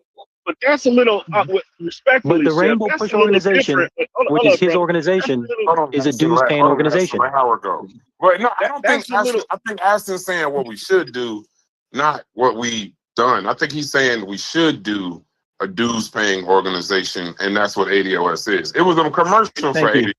It wasn't like he wasn't like I saw the grift. He started grifting. He said what he said. Then he finished it with, now bring your ass on over to ADOS. That's right. That's right. The grift. I caught the grift. All volunteer. It's all volunteer. Nobody gets paid. Hey, you sounding like a snake on sales. I hear you.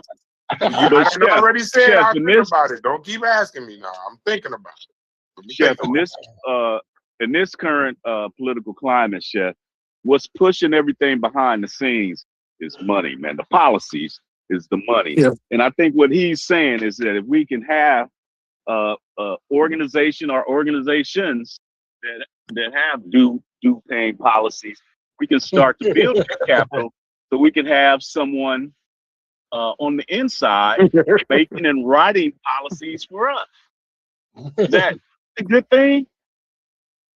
Is everybody here aware that our foundation has authored a reparations framework and has collected donations to actually lobby on Capitol Hill? I hope they paying you with all this motherfucking snake oil you selling right now. That's all. We're talking about. I hope you at least getting a thank you and a pat on the head at the end of this show for you trying to get us to join ADOS. I'm just all. So, I mean, if you're not serious, don't join. Join FBA. That way you don't have to do nothing. Brass, I'm not talking about ADOS. What do I need to do? What do I need to do to sign up, bro? What do I need to do? Go to ADOSfoundation.org. But what I'm saying you better is, bring your goddamn debit card too. If you show up to that website without your goddamn debit card, they don't want to hear shit you got to say. The type of policies cost money to push on Capitol Hill. I'm not saying it's not, but I'm just telling you. This is what it is. In order, listen, you're not gonna know who the hell you are. What's the name of that website? I'm gonna give you a chance to do some advertising.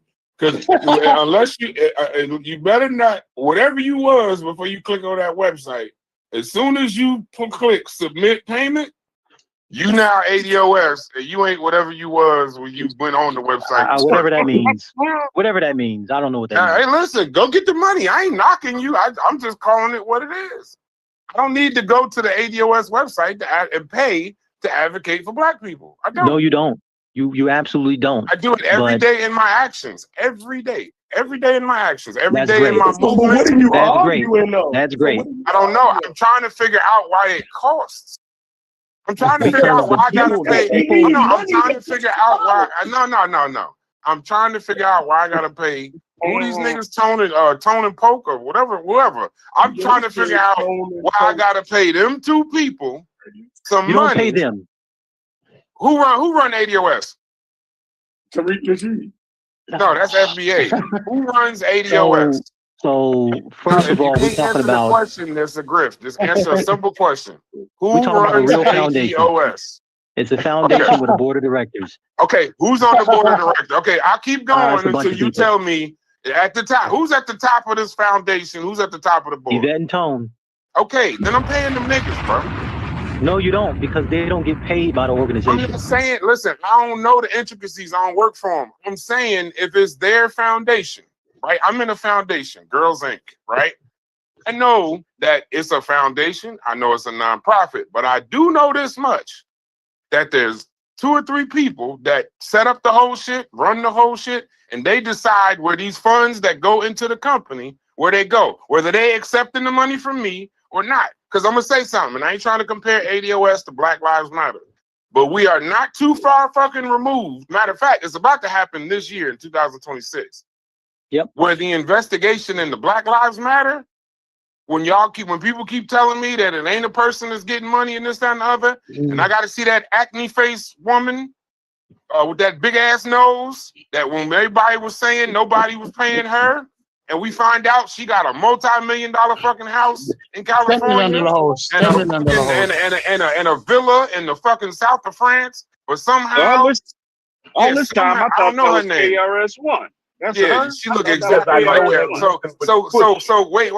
So Ashton, even if y'all doing it the right way, the skepticism, I don't like that fucking word. The fucking the something else other than that word, that shit is y'all gonna reap some of that when y'all start asking for money from Black people. So that's all I'm saying. I'm not saying y'all doing crooked shit.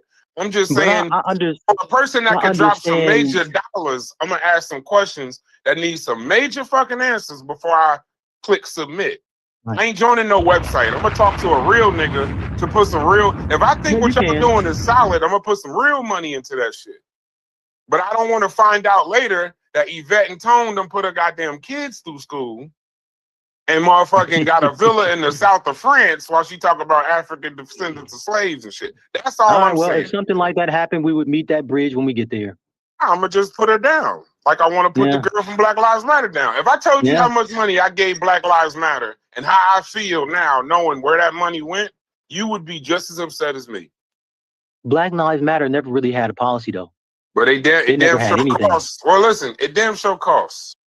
Yeah, It's yeah, called, it damn show cost. Yeah, It costs they some ruined money, it and for if you everybody. gave money, yeah, exactly. That's all I'm They saying. ruined it for everybody. I get it. I'm not accusing FBA of doing anything. I'm not accusing ADOS of doing anything. Well, All I'm FBA is saying not an is, Let me organization. ask him a question. I don't Let give me a ask you damn a who they question. are. I'm gonna just say these groups. I'm not accusing them of anything, but when money is involved, just like anything else, if I'm paying, because I ain't gonna sign up for no fucking monthly membership. I'm gonna drop a bag. If I drop a bag, you gotta have some bag answers, and that's how that works. Black Lives Matter advocate for black people.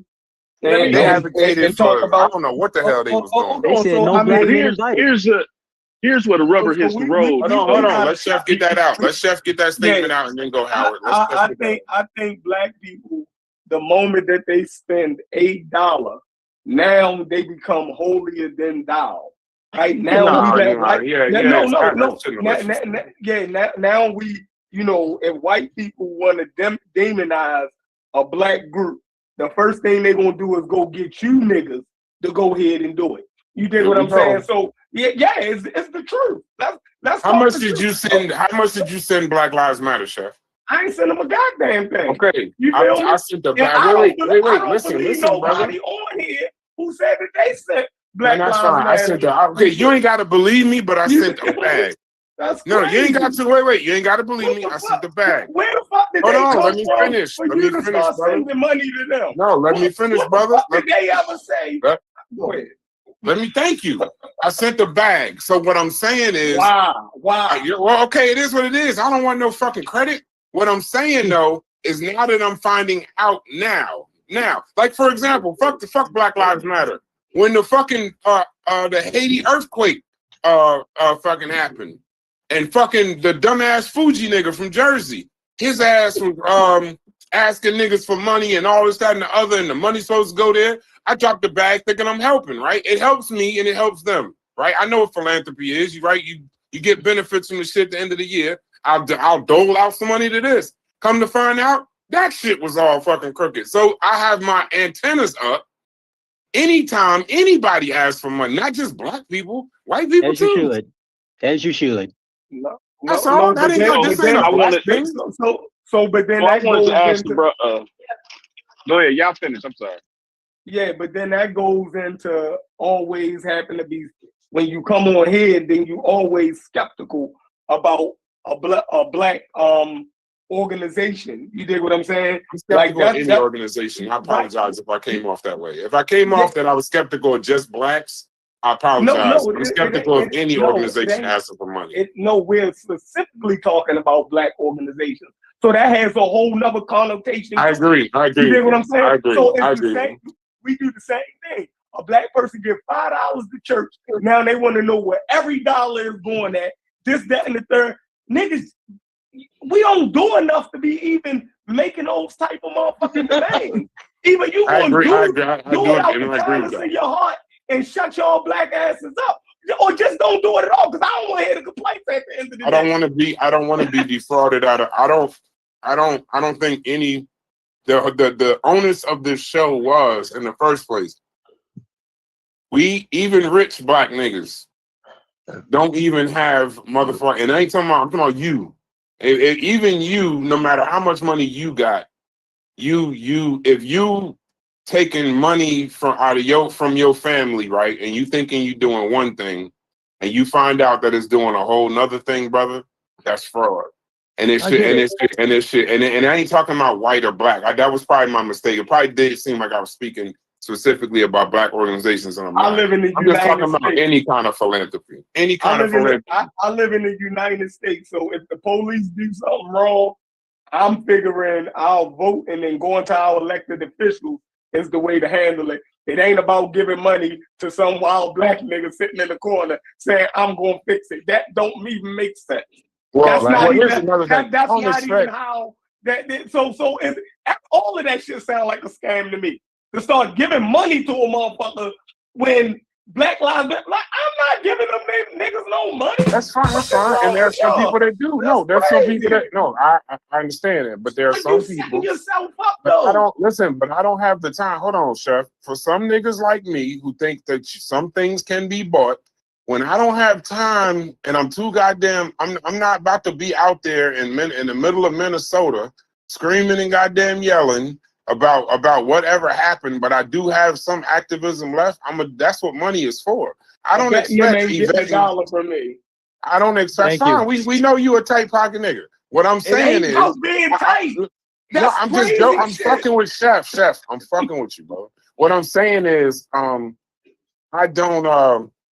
I don't expect Yvette and Tone, whoever's doing the shit for real. I do, bro.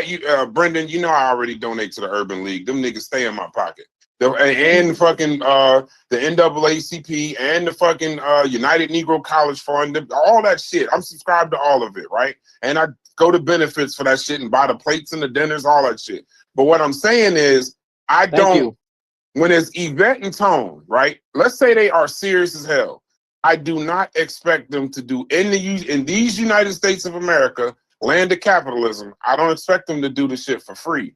All I'm saying is that when I do, if you paying a subscription every month, then just pay the subscription every month and shut the hell up. Because you subscribe to Netflix and they don't always put out good movies. You ain't boycotting them. What I'm saying is, but if you're gonna drop a bag, and I'm talking about the difference between $20 a month and a few one-time payments that is large, I expect some level in any corporation you do that with. They fucking let you in and look a little bit behind the motherfucking curtain and see what the fuck they actually doing. That's all I would expect. Are you doing it for tax reasons, or are you doing it because you care?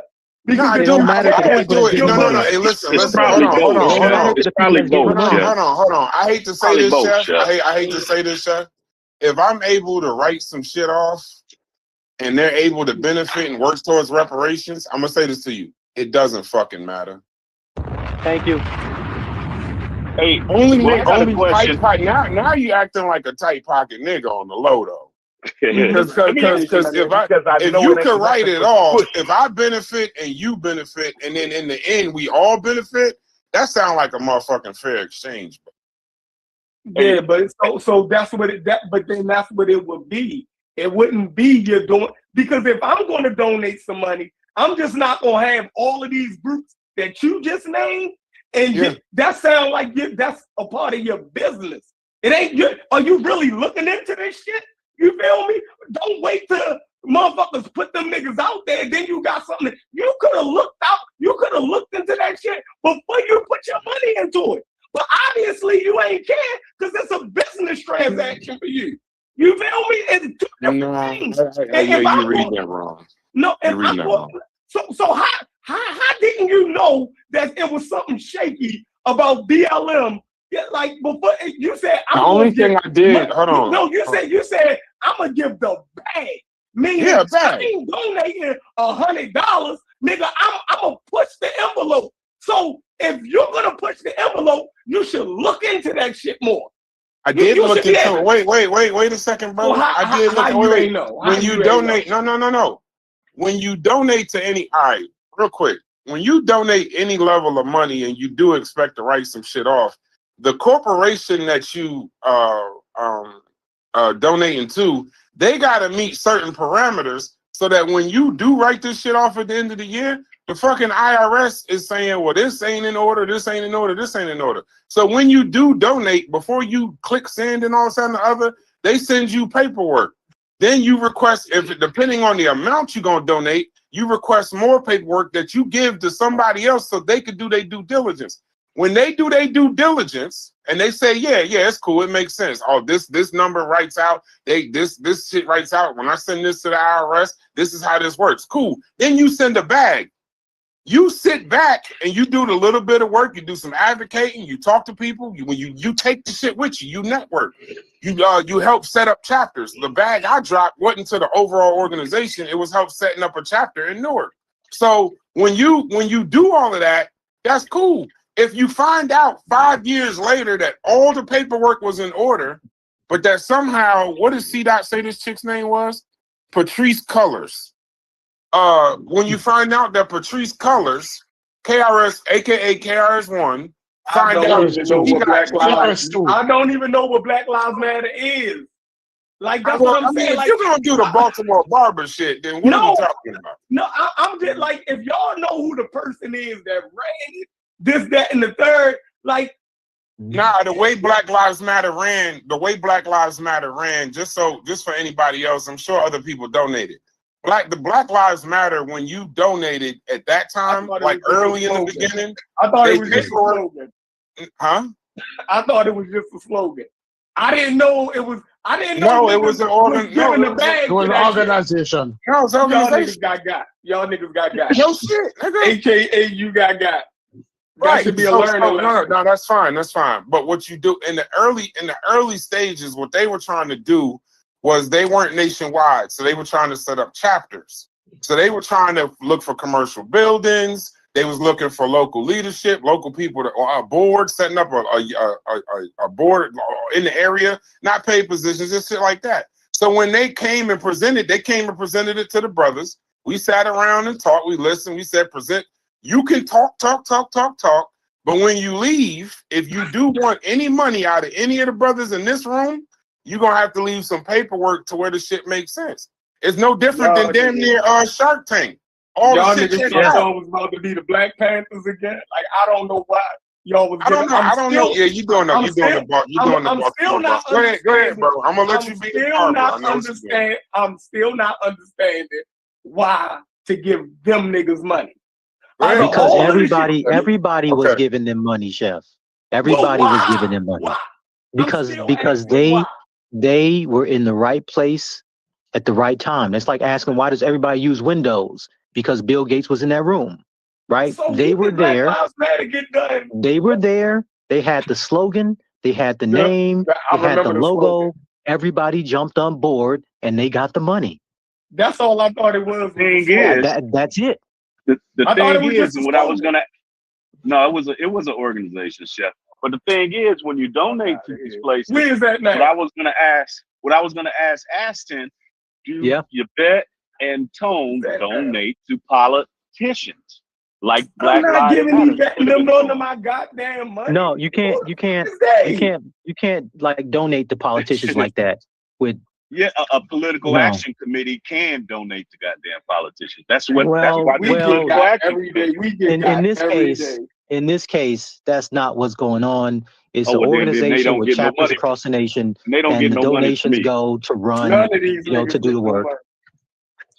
If they not you have like a behind policy team, a research team, and a lot of people volunteer their time, and to do what? That's what I'm saying. Politicians.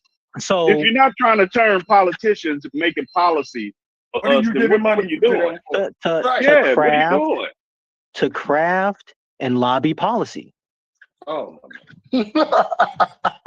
That's. I mean, the only. Well, I mean, I know y'all all over him, but that's the whole point of it. If y'all want hold on. If reparations is to come in any form to any people on the planet, that's Congress.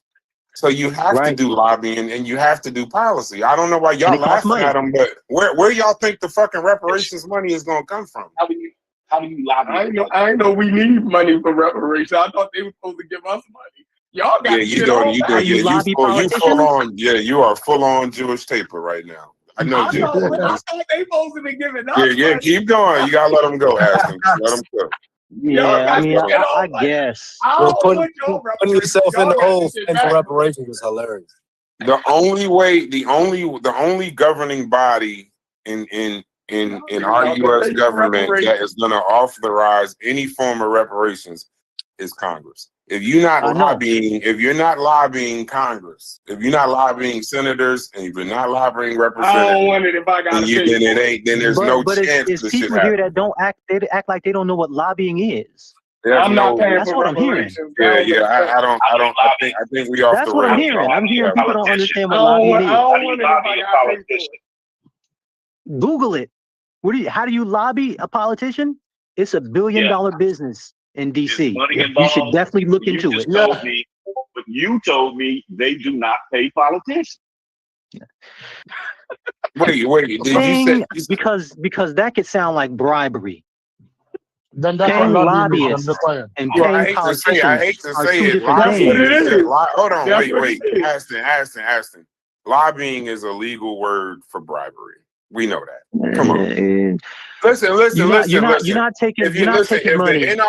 NRA and Big Pharma is doing for the most lobbyists. lobbying. Those are the two largest lobbyers, and best believe at the end of the day, they're lobbying for lax gun laws and any pharmaceutical shit they want to do. So it's legal. It's a legal crime. Lobbying for the most part is illegal. So those are the rules. Does it work for them? I'm with Corey now, and I don't want reparations. Does it work for them? No, lobbying. Okay, and this is how bills get passed and introduced. Yeah, So we know that, but when they're saying path. bribery, no, I know that, but when they're saying bribery, you know what we know that it's not like motherfucking the Days Inn hotel room where the two niggas is passing off they suitcases. laughing at the idea of lobbying bills. Oh yeah, I got and so I don't know what they know. Okay. It seems like they don't know nothing. Correct. I asked him, do they pay politicians? He said no. I can't give you the answer, but if they are not lobbying, there will be if they are bills not that are lobbying, they are not lobbying politicians, then why am I giving them my money?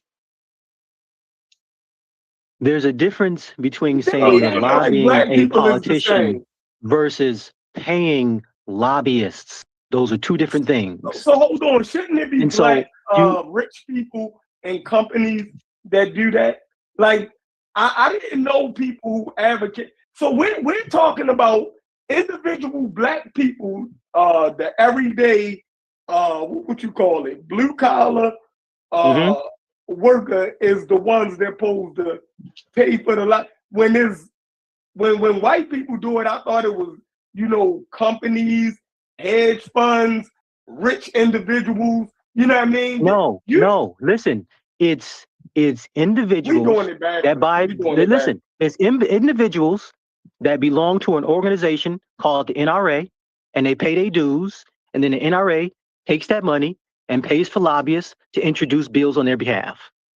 That's how it works. Yeah, but that's so what if you want a organization that submit bills for black people, maybe you can do it through the NAACP. Maybe you can do it through this group, or you could have another organization that writes a bill, and you get money from a whole bunch of people or one big person, and you pay lobbyists to have that bill introduced.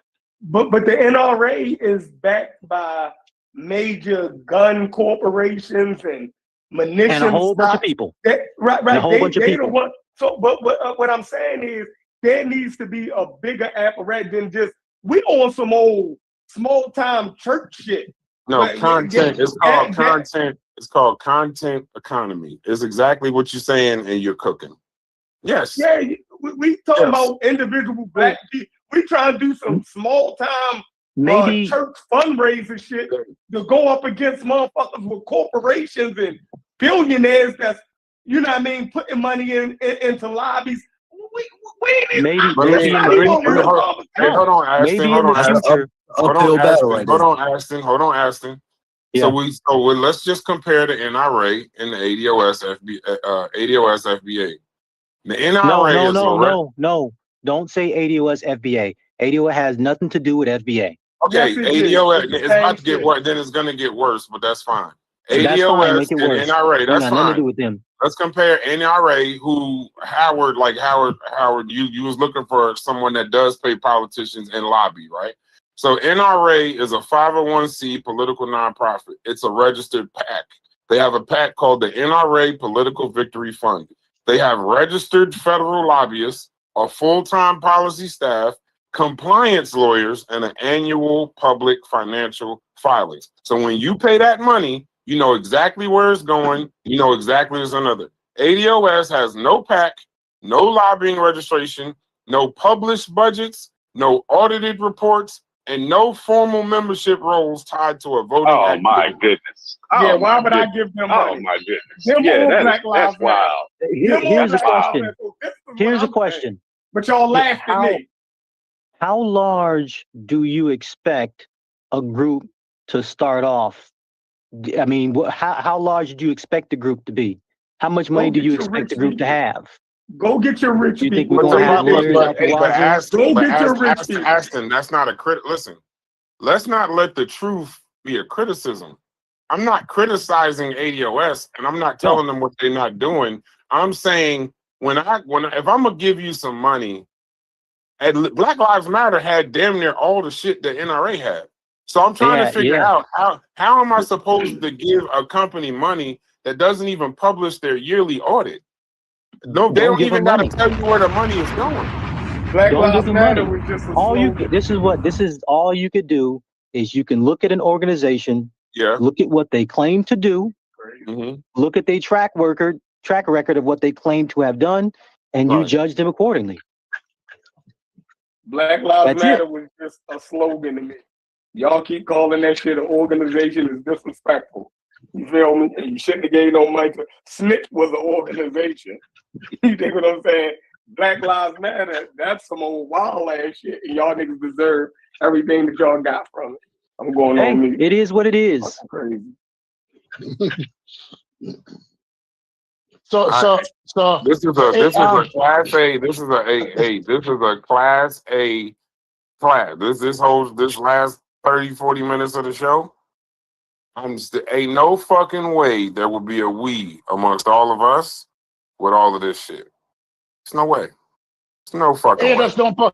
You put us all in a room, we gonna be arguing just like this. Where's the money going? Who doing this? Why you doing this? Why you paying money? You shouldn't have paid money. This shit is some bullshit. This shit ain't no bullshit. You just gonna keep going back rich people. Listen, why can't we go get our rich black people? Because them niggas is too busy. They too busy fucking with Cassie and all of this other shit. That's it. They don't care. If that was the case, white people and their shit would be having the same issues if they had to come down. They do. They are having the same issues. Hey, chef, they do. If they came down to the base level, right, of their everyday working people and had to try to figure that shit out amongst them, people who trying to figure out balancing their fucking checkbooks, you know what I mean? No, these are corporations paying them, rich people, donors, philanthropists. That's the type of shit we're talking about. You're telling the local plumber or the nigga that cut your grass, he gotta fund the fucking pack. Get the fuck out of here. Where do you think it starts? Hold on, stay right here. NRA though, just so we're clear, there is nothing that's going to protect you from any kind of fraud. NRA has been proven to have done. These are not allegations. These are court documented. Massive self-dealing and luxury spending on private jets, luxury hotels, designer suits. This came from the New York Attorney General civil fraud case. The head of the shit, Wayne LaPierre, fucked up name, was forced out in 2024 because he misused nonprofit funds, violated fiduciary duties, and lied under oath. It was a fraud level civil judgment, and they put the NRA under court supervision. New York was trying to dissolve the NRA. I remember that completely. Hold on. So when we're saying this, fraud can happen with them, with any situation you have. Fraud just happens, brother. Just happens. Sometimes you got to debate, and you're supposed to be there. And then you got a sting that you got to do in New York City. It's nothing. And the people who do the debate don't give the money back to the people who paid. You got fraud in all levels of operations, brother. What's more reputable than the House of Consciousness? Bro, did you hear the name? The House of Consciousness. So in the name, you thought you was coming up there to hear if Jesus was real. And some nigga was in the middle of New York doing a Law and Order sting with his daughter. So listen, fraud happens. Sometimes they want to fix your credit. Sometimes they want to go to Egypt. Brass is funny as hell.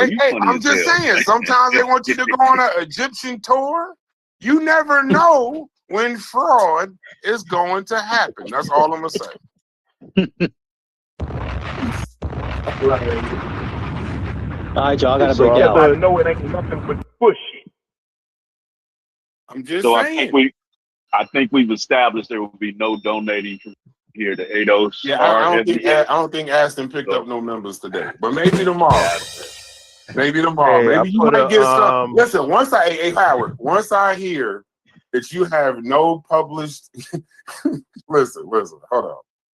If I was to put it like this, I'm gonna take it a step further. If ADOS was to present to me and my brothers, family and my brothers, and they sat in front of us and told us the same spiel that Ashton was kicking or Brendan was kicking, this, that, and the other.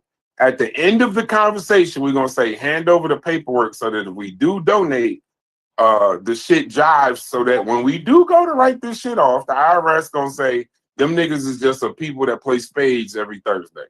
You got. If they can't even hand me, I can't even pay donations to a corporation that don't at least have a yearly financial publishing. I couldn't even begin to drop a bag with them because at the end of the year, they don't have to tell you where the money went. So I can't even call on them. Black Lives Matter got caught because motherfuckers asked them to do it. They had bad internal governance and they asked for an audit. When they did the audit, that's when they found out where all that money went. And I can't even ask ADOS for an audit because they don't publish their fucking financial. Bro, they could be made. Somebody could have dropped $100 million on ADOS. Niggas wouldn't know. You wouldn't even know. They still be talking about we're a grassroots organization trying to figure out the African American slave, and you wouldn't even know the motherfuckers done already got enough money to build a spaceship to Mars already. You wouldn't know. It's a grift. Snake oil at the highest fucking degree. It is what it is. So when you give the money, Chef was right in that. When you give the money, you just gotta motherfucking hope that it's the right thing.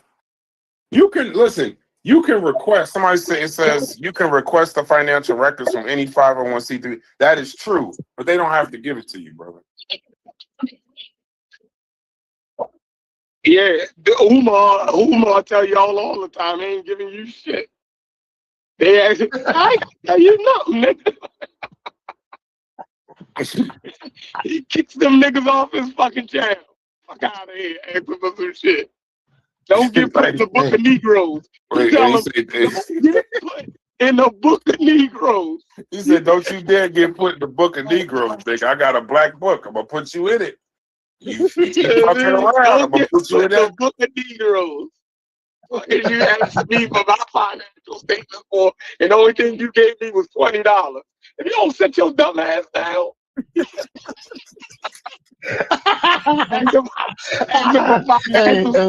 niggas gonna cost me $20 to print all that shit out and mail it to your dumb ass. Fuck out of here. Hey, you niggas saying that ADOS is on par with Umar. Careful now. The comparison that you niggas making. Now look, I agree with ADOS. See, I agree with their rhetoric. The same way I agree with Black Lives Matter. I thought that shit was a slogan. It's a nice slogan. Yeah, Black Lives Matter. But I ain't finna get them niggas none of my money. We already got shit for that, y'all. Are y'all crazy?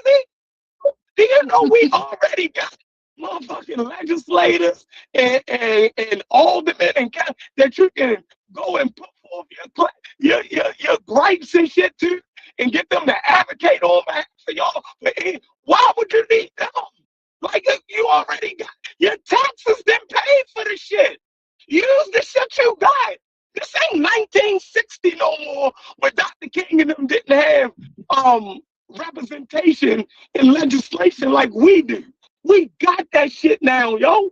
They was trying to vote, get the right to vote so they could put their own advocates in office. We got them. Our taxes pay their fucking salaries. Why are you, man? Yeah, all right. I ain't dumb, y'all. I ain't dumb. And I like, so, yeah, we still on some 1950 shit. Like, that shit is outdated. giving some fucking group some money for some shit that you already got elected officials supposed to do that shit anyway if that's your fucking concern.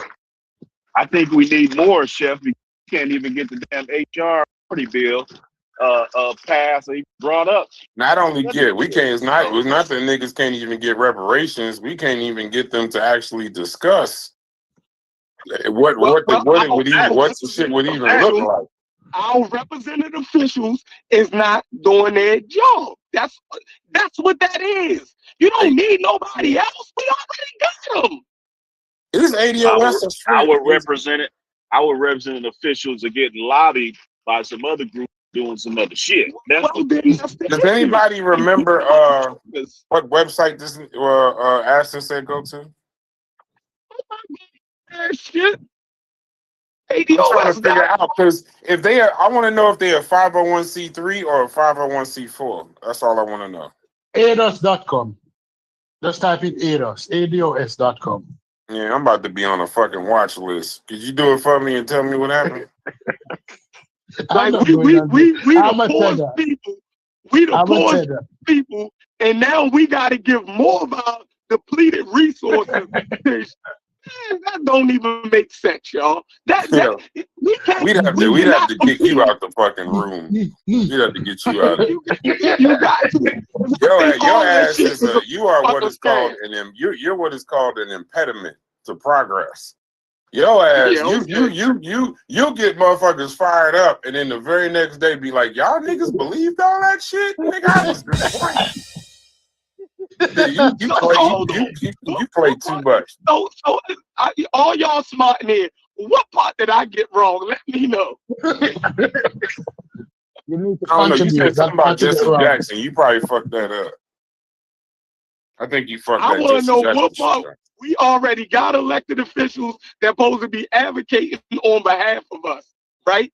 Maybe they don't know that we technically we're not. You're gonna be mad. I know you're gonna be mad, but technically we are not. There's no such thing as when you say advocating for us, and this goes back to the loop and cuss me out if you want. But on no fucking docket. Oh, don't do it, Brad. Don't do it. Don't say it, Brad. Don't say it, Brad. You say advocating for us on no political docket. No political document is anywhere in this. There's no group in the United States called Foundational Black Americans or African Descendants of Slaves. There's no group called that. So when you go to a representative, African Americans. Yes, but only in discrimination. Why would you say that? Now I'm lost. I'm just saying, only in discrimination. I said advocating for us. Advocating on they're not advocating on behalf of you. No, I'm reading the chat. When you say us, who you talking about? What the fuck? Yeah, we don't need to have this conversation. Okay. If y'all don't know who the us is, we've been talking for 4 hours. I know we have, but when you speak, but then when you bring politics into it, you just gotta be clear, bro. And that's their fight. That's the fight that they fight. We know the us that we're me talking and you about. No question, me and you know. No question. But you said politicians advocating for us, and I'm telling you that them motherfuckers don't when you say African American in the United States to politics. To me and you, we know what congressional black. Hold on, we know what that means. To me and you, we know what that means. I'm telling you, when you say African American and they present it on the floor, they look at the shit, and if it says us or this, that, and the other, you're gonna have to. We back to the classification argument, Chef. I know who they don't know what the Black Caucus is. I know. What'd you say? So they don't know what the Black Caucus is. Why are you saying that? I'm asking you, do Congress know and recognize what the Black Caucus is? If they don't recognize the majority of us, somehow they can't even see that there's different sections of the population of America. Can they see it within the legislative body? Is that that's a good. Hey, no. That's not a bad fucking question though. It's not a bad question. Is there a congressional black caucus? Yes, And there's do a the rest congression. of Yeah, Congress, no, and yes, the there's rest a of Congress see that shit? Yes. Or they blind to it. They don't even see it. So No, they don't even know see what it. black. They see it. They No, don't even they know see what it. black people is. They see it. Okay. They see it. And then they know the history of the Congressional Black Caucus and why they chose to caucus, in that group as, black people. Don't you think Congress and them know that history? They understand why it exists? Is that yes. So how wouldn't they know what black people are or African Americans as a group? Or why wouldn't they know that? Because Congress knows Congress definitely knows who us is. They know who we are demographically, but there is no legal beneficiary class for reparations that fall under African Americans. It's two different things. Congress knows who they are. Congress knows. We need to be pushing. Remember, yeah, go ahead.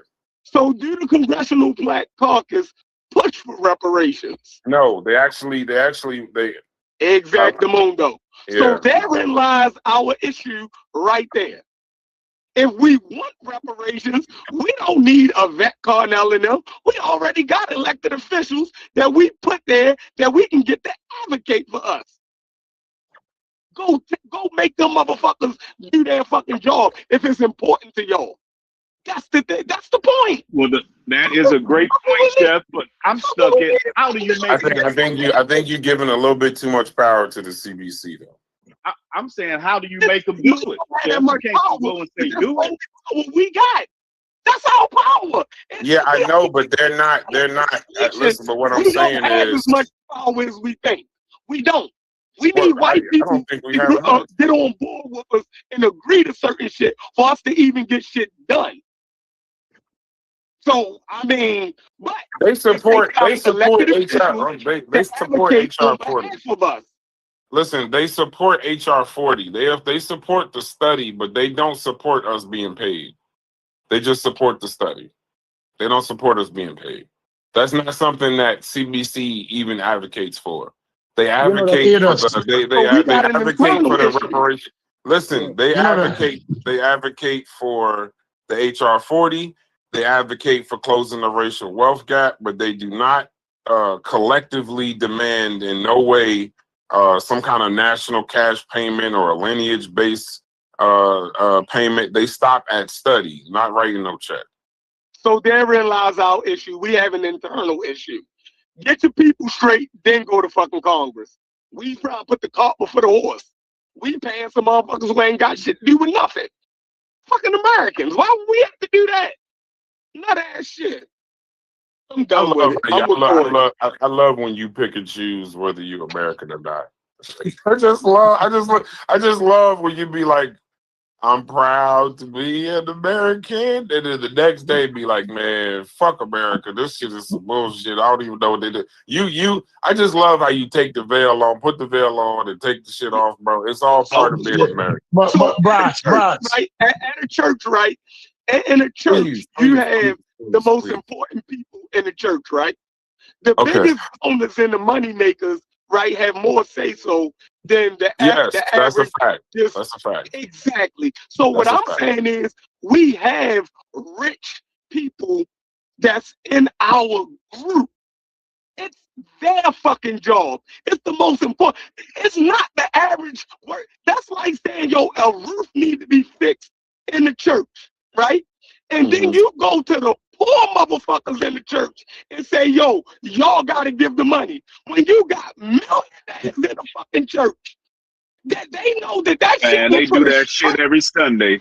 They do that shit every Sunday, though. I told you, hey, Chef, I told you, I never understood church until I didn't realize how much money my father was giving until he told me that I had to start doing it. And once I started doing it, I did something that almost got me kicked out the fucking church. You actually I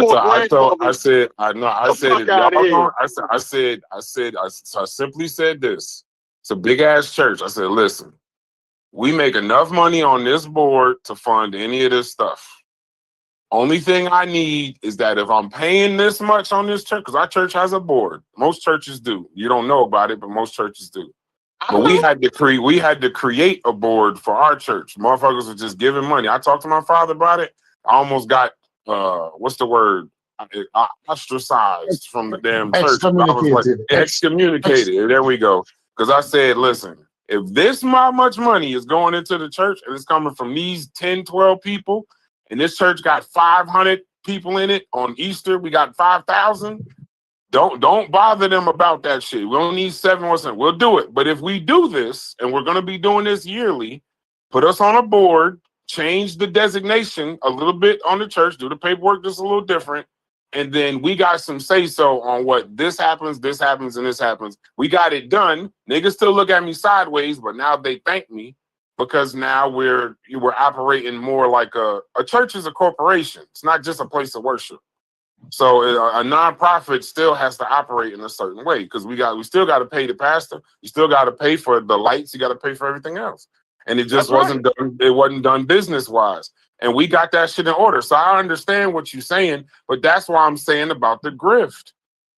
If people are asking people that don't have it, and then we go to Diddy and ask him, yo, why don't you just drop $1 million on such and such? And he like, I'll be right back. I gotta go get CVS and get this baby oil. Then I'm not worried about the billionaires and millionaires of what the black people is. They're looking for the middle class. The middle class is the ones that fund all this shit. It ain't the rich people. It's the middle class. And I don't think it should. That's why I say the scamming and the grifting goes. The way ADOS and FBA are portrayed to me, they're media companies. Yo, middle class make like $300,000 a year. Hold on, they tell you a problem. They do a show about it.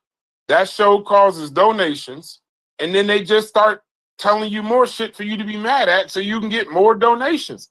If you ain't got to tell me where this shit going, it sounds crazy to me. But don't middle class make like $300-something thousand a year? Start middle. Well, that's joint. Middle class is like 100 to 150. People don't make that type money. Like black people do make that kind. Black people do make that kind of money. Majority of us, a large amount. Maybe not the majority, but right. So the people that they asking to pay for BLM and all of that is the poor black people. I agree with you. That's what a grift is. Make them feel bad. Like, we not donating, or we need to donate to ADOS. Like, who does that? The poor I people. agree. I don't argue with that. The king and them was doing grassroots shit, right? They didn't have elected officials. They were still trying to get voter rights. So they needed community activists to get black people to put their little nickels and 50 cents up so Dr. King and them could move around and go to different cities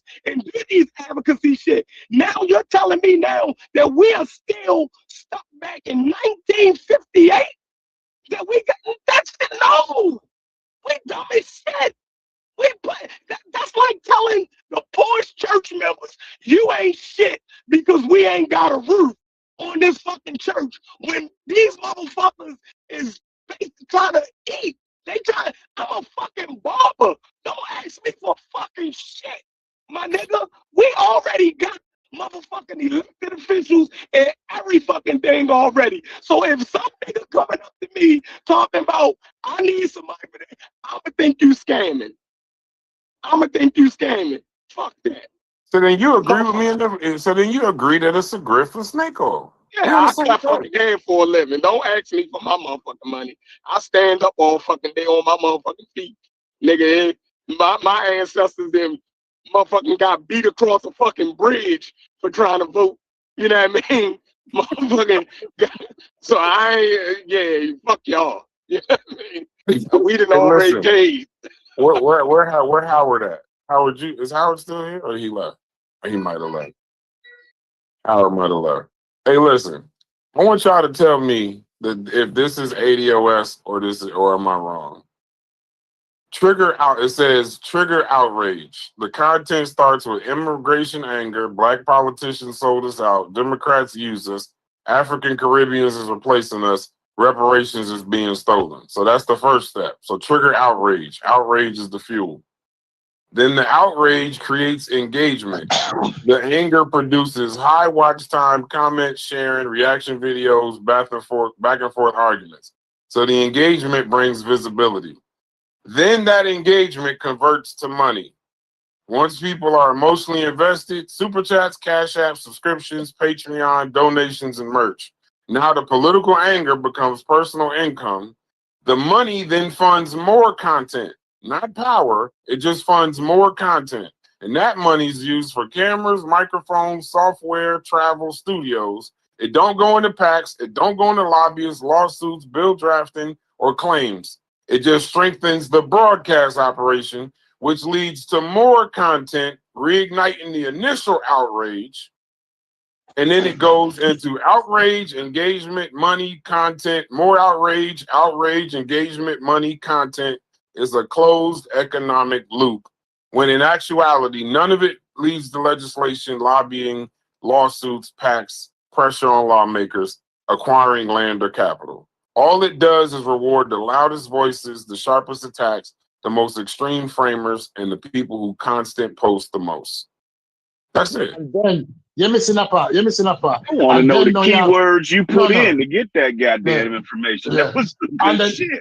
you're missing something, brass. Because I said they Brass, seem yeah. like a media brand. How would Yeah. you build the brand? Yeah. I said to Yeah. me, it just seems like a media brand. Because listen, if you could be registered as a 501c3, 501c4, but if all you doing is basically producing media, and you ain't got to tell me where the money go, and you ain't pressuring politicians because you can't legally, the only way they would be able to pressure a politician is by a bribe, like you said.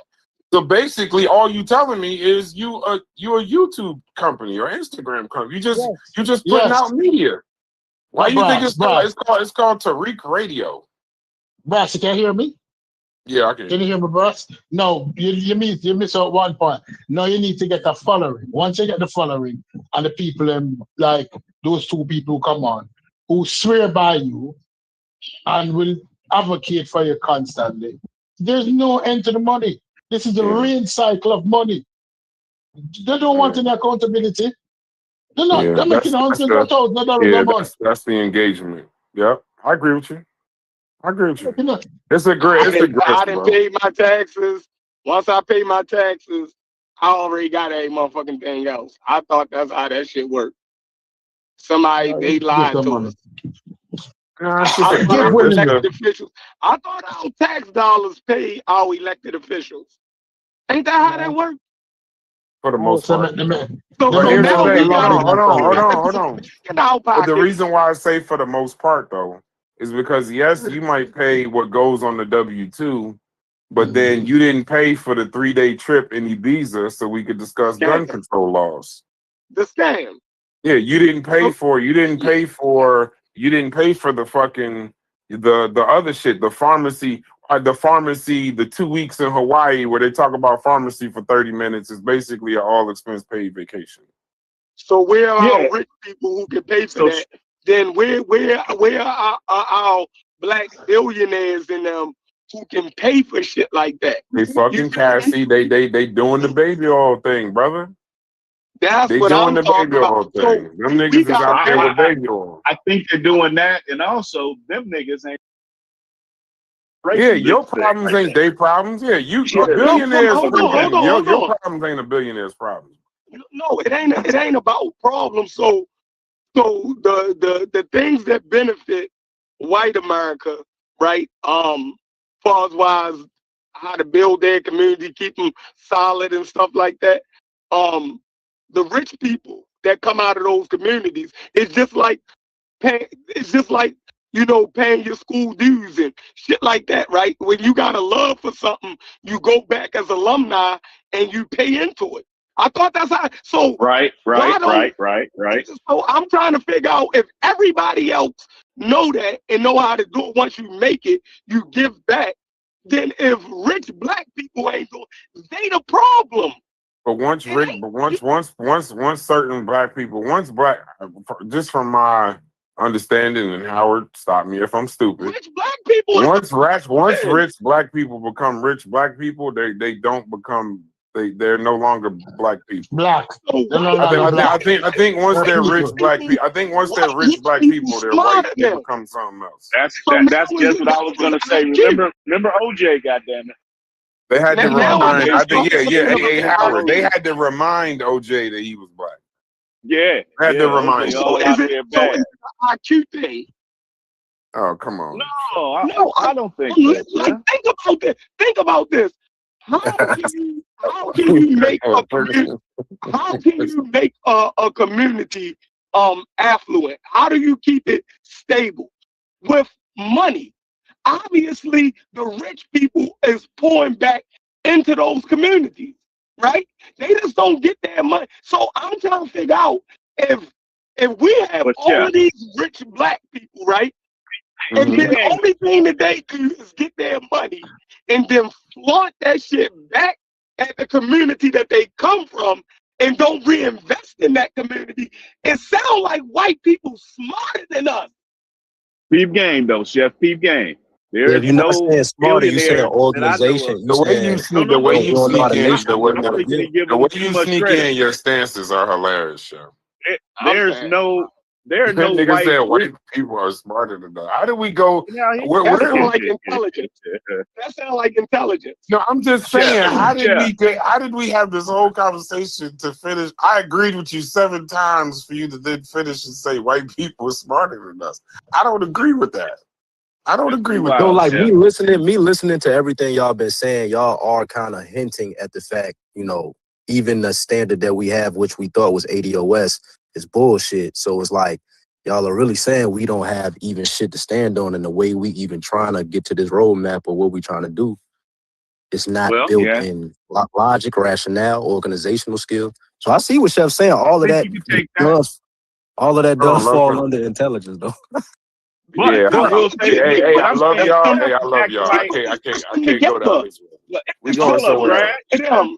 I ain't finishing with black people is stupid, bro. I ain't doing it. So if they put the system together, right, and we fought to become a part of that system because we seen that the system was working, right? So our whole thing was to become a part of that system, right?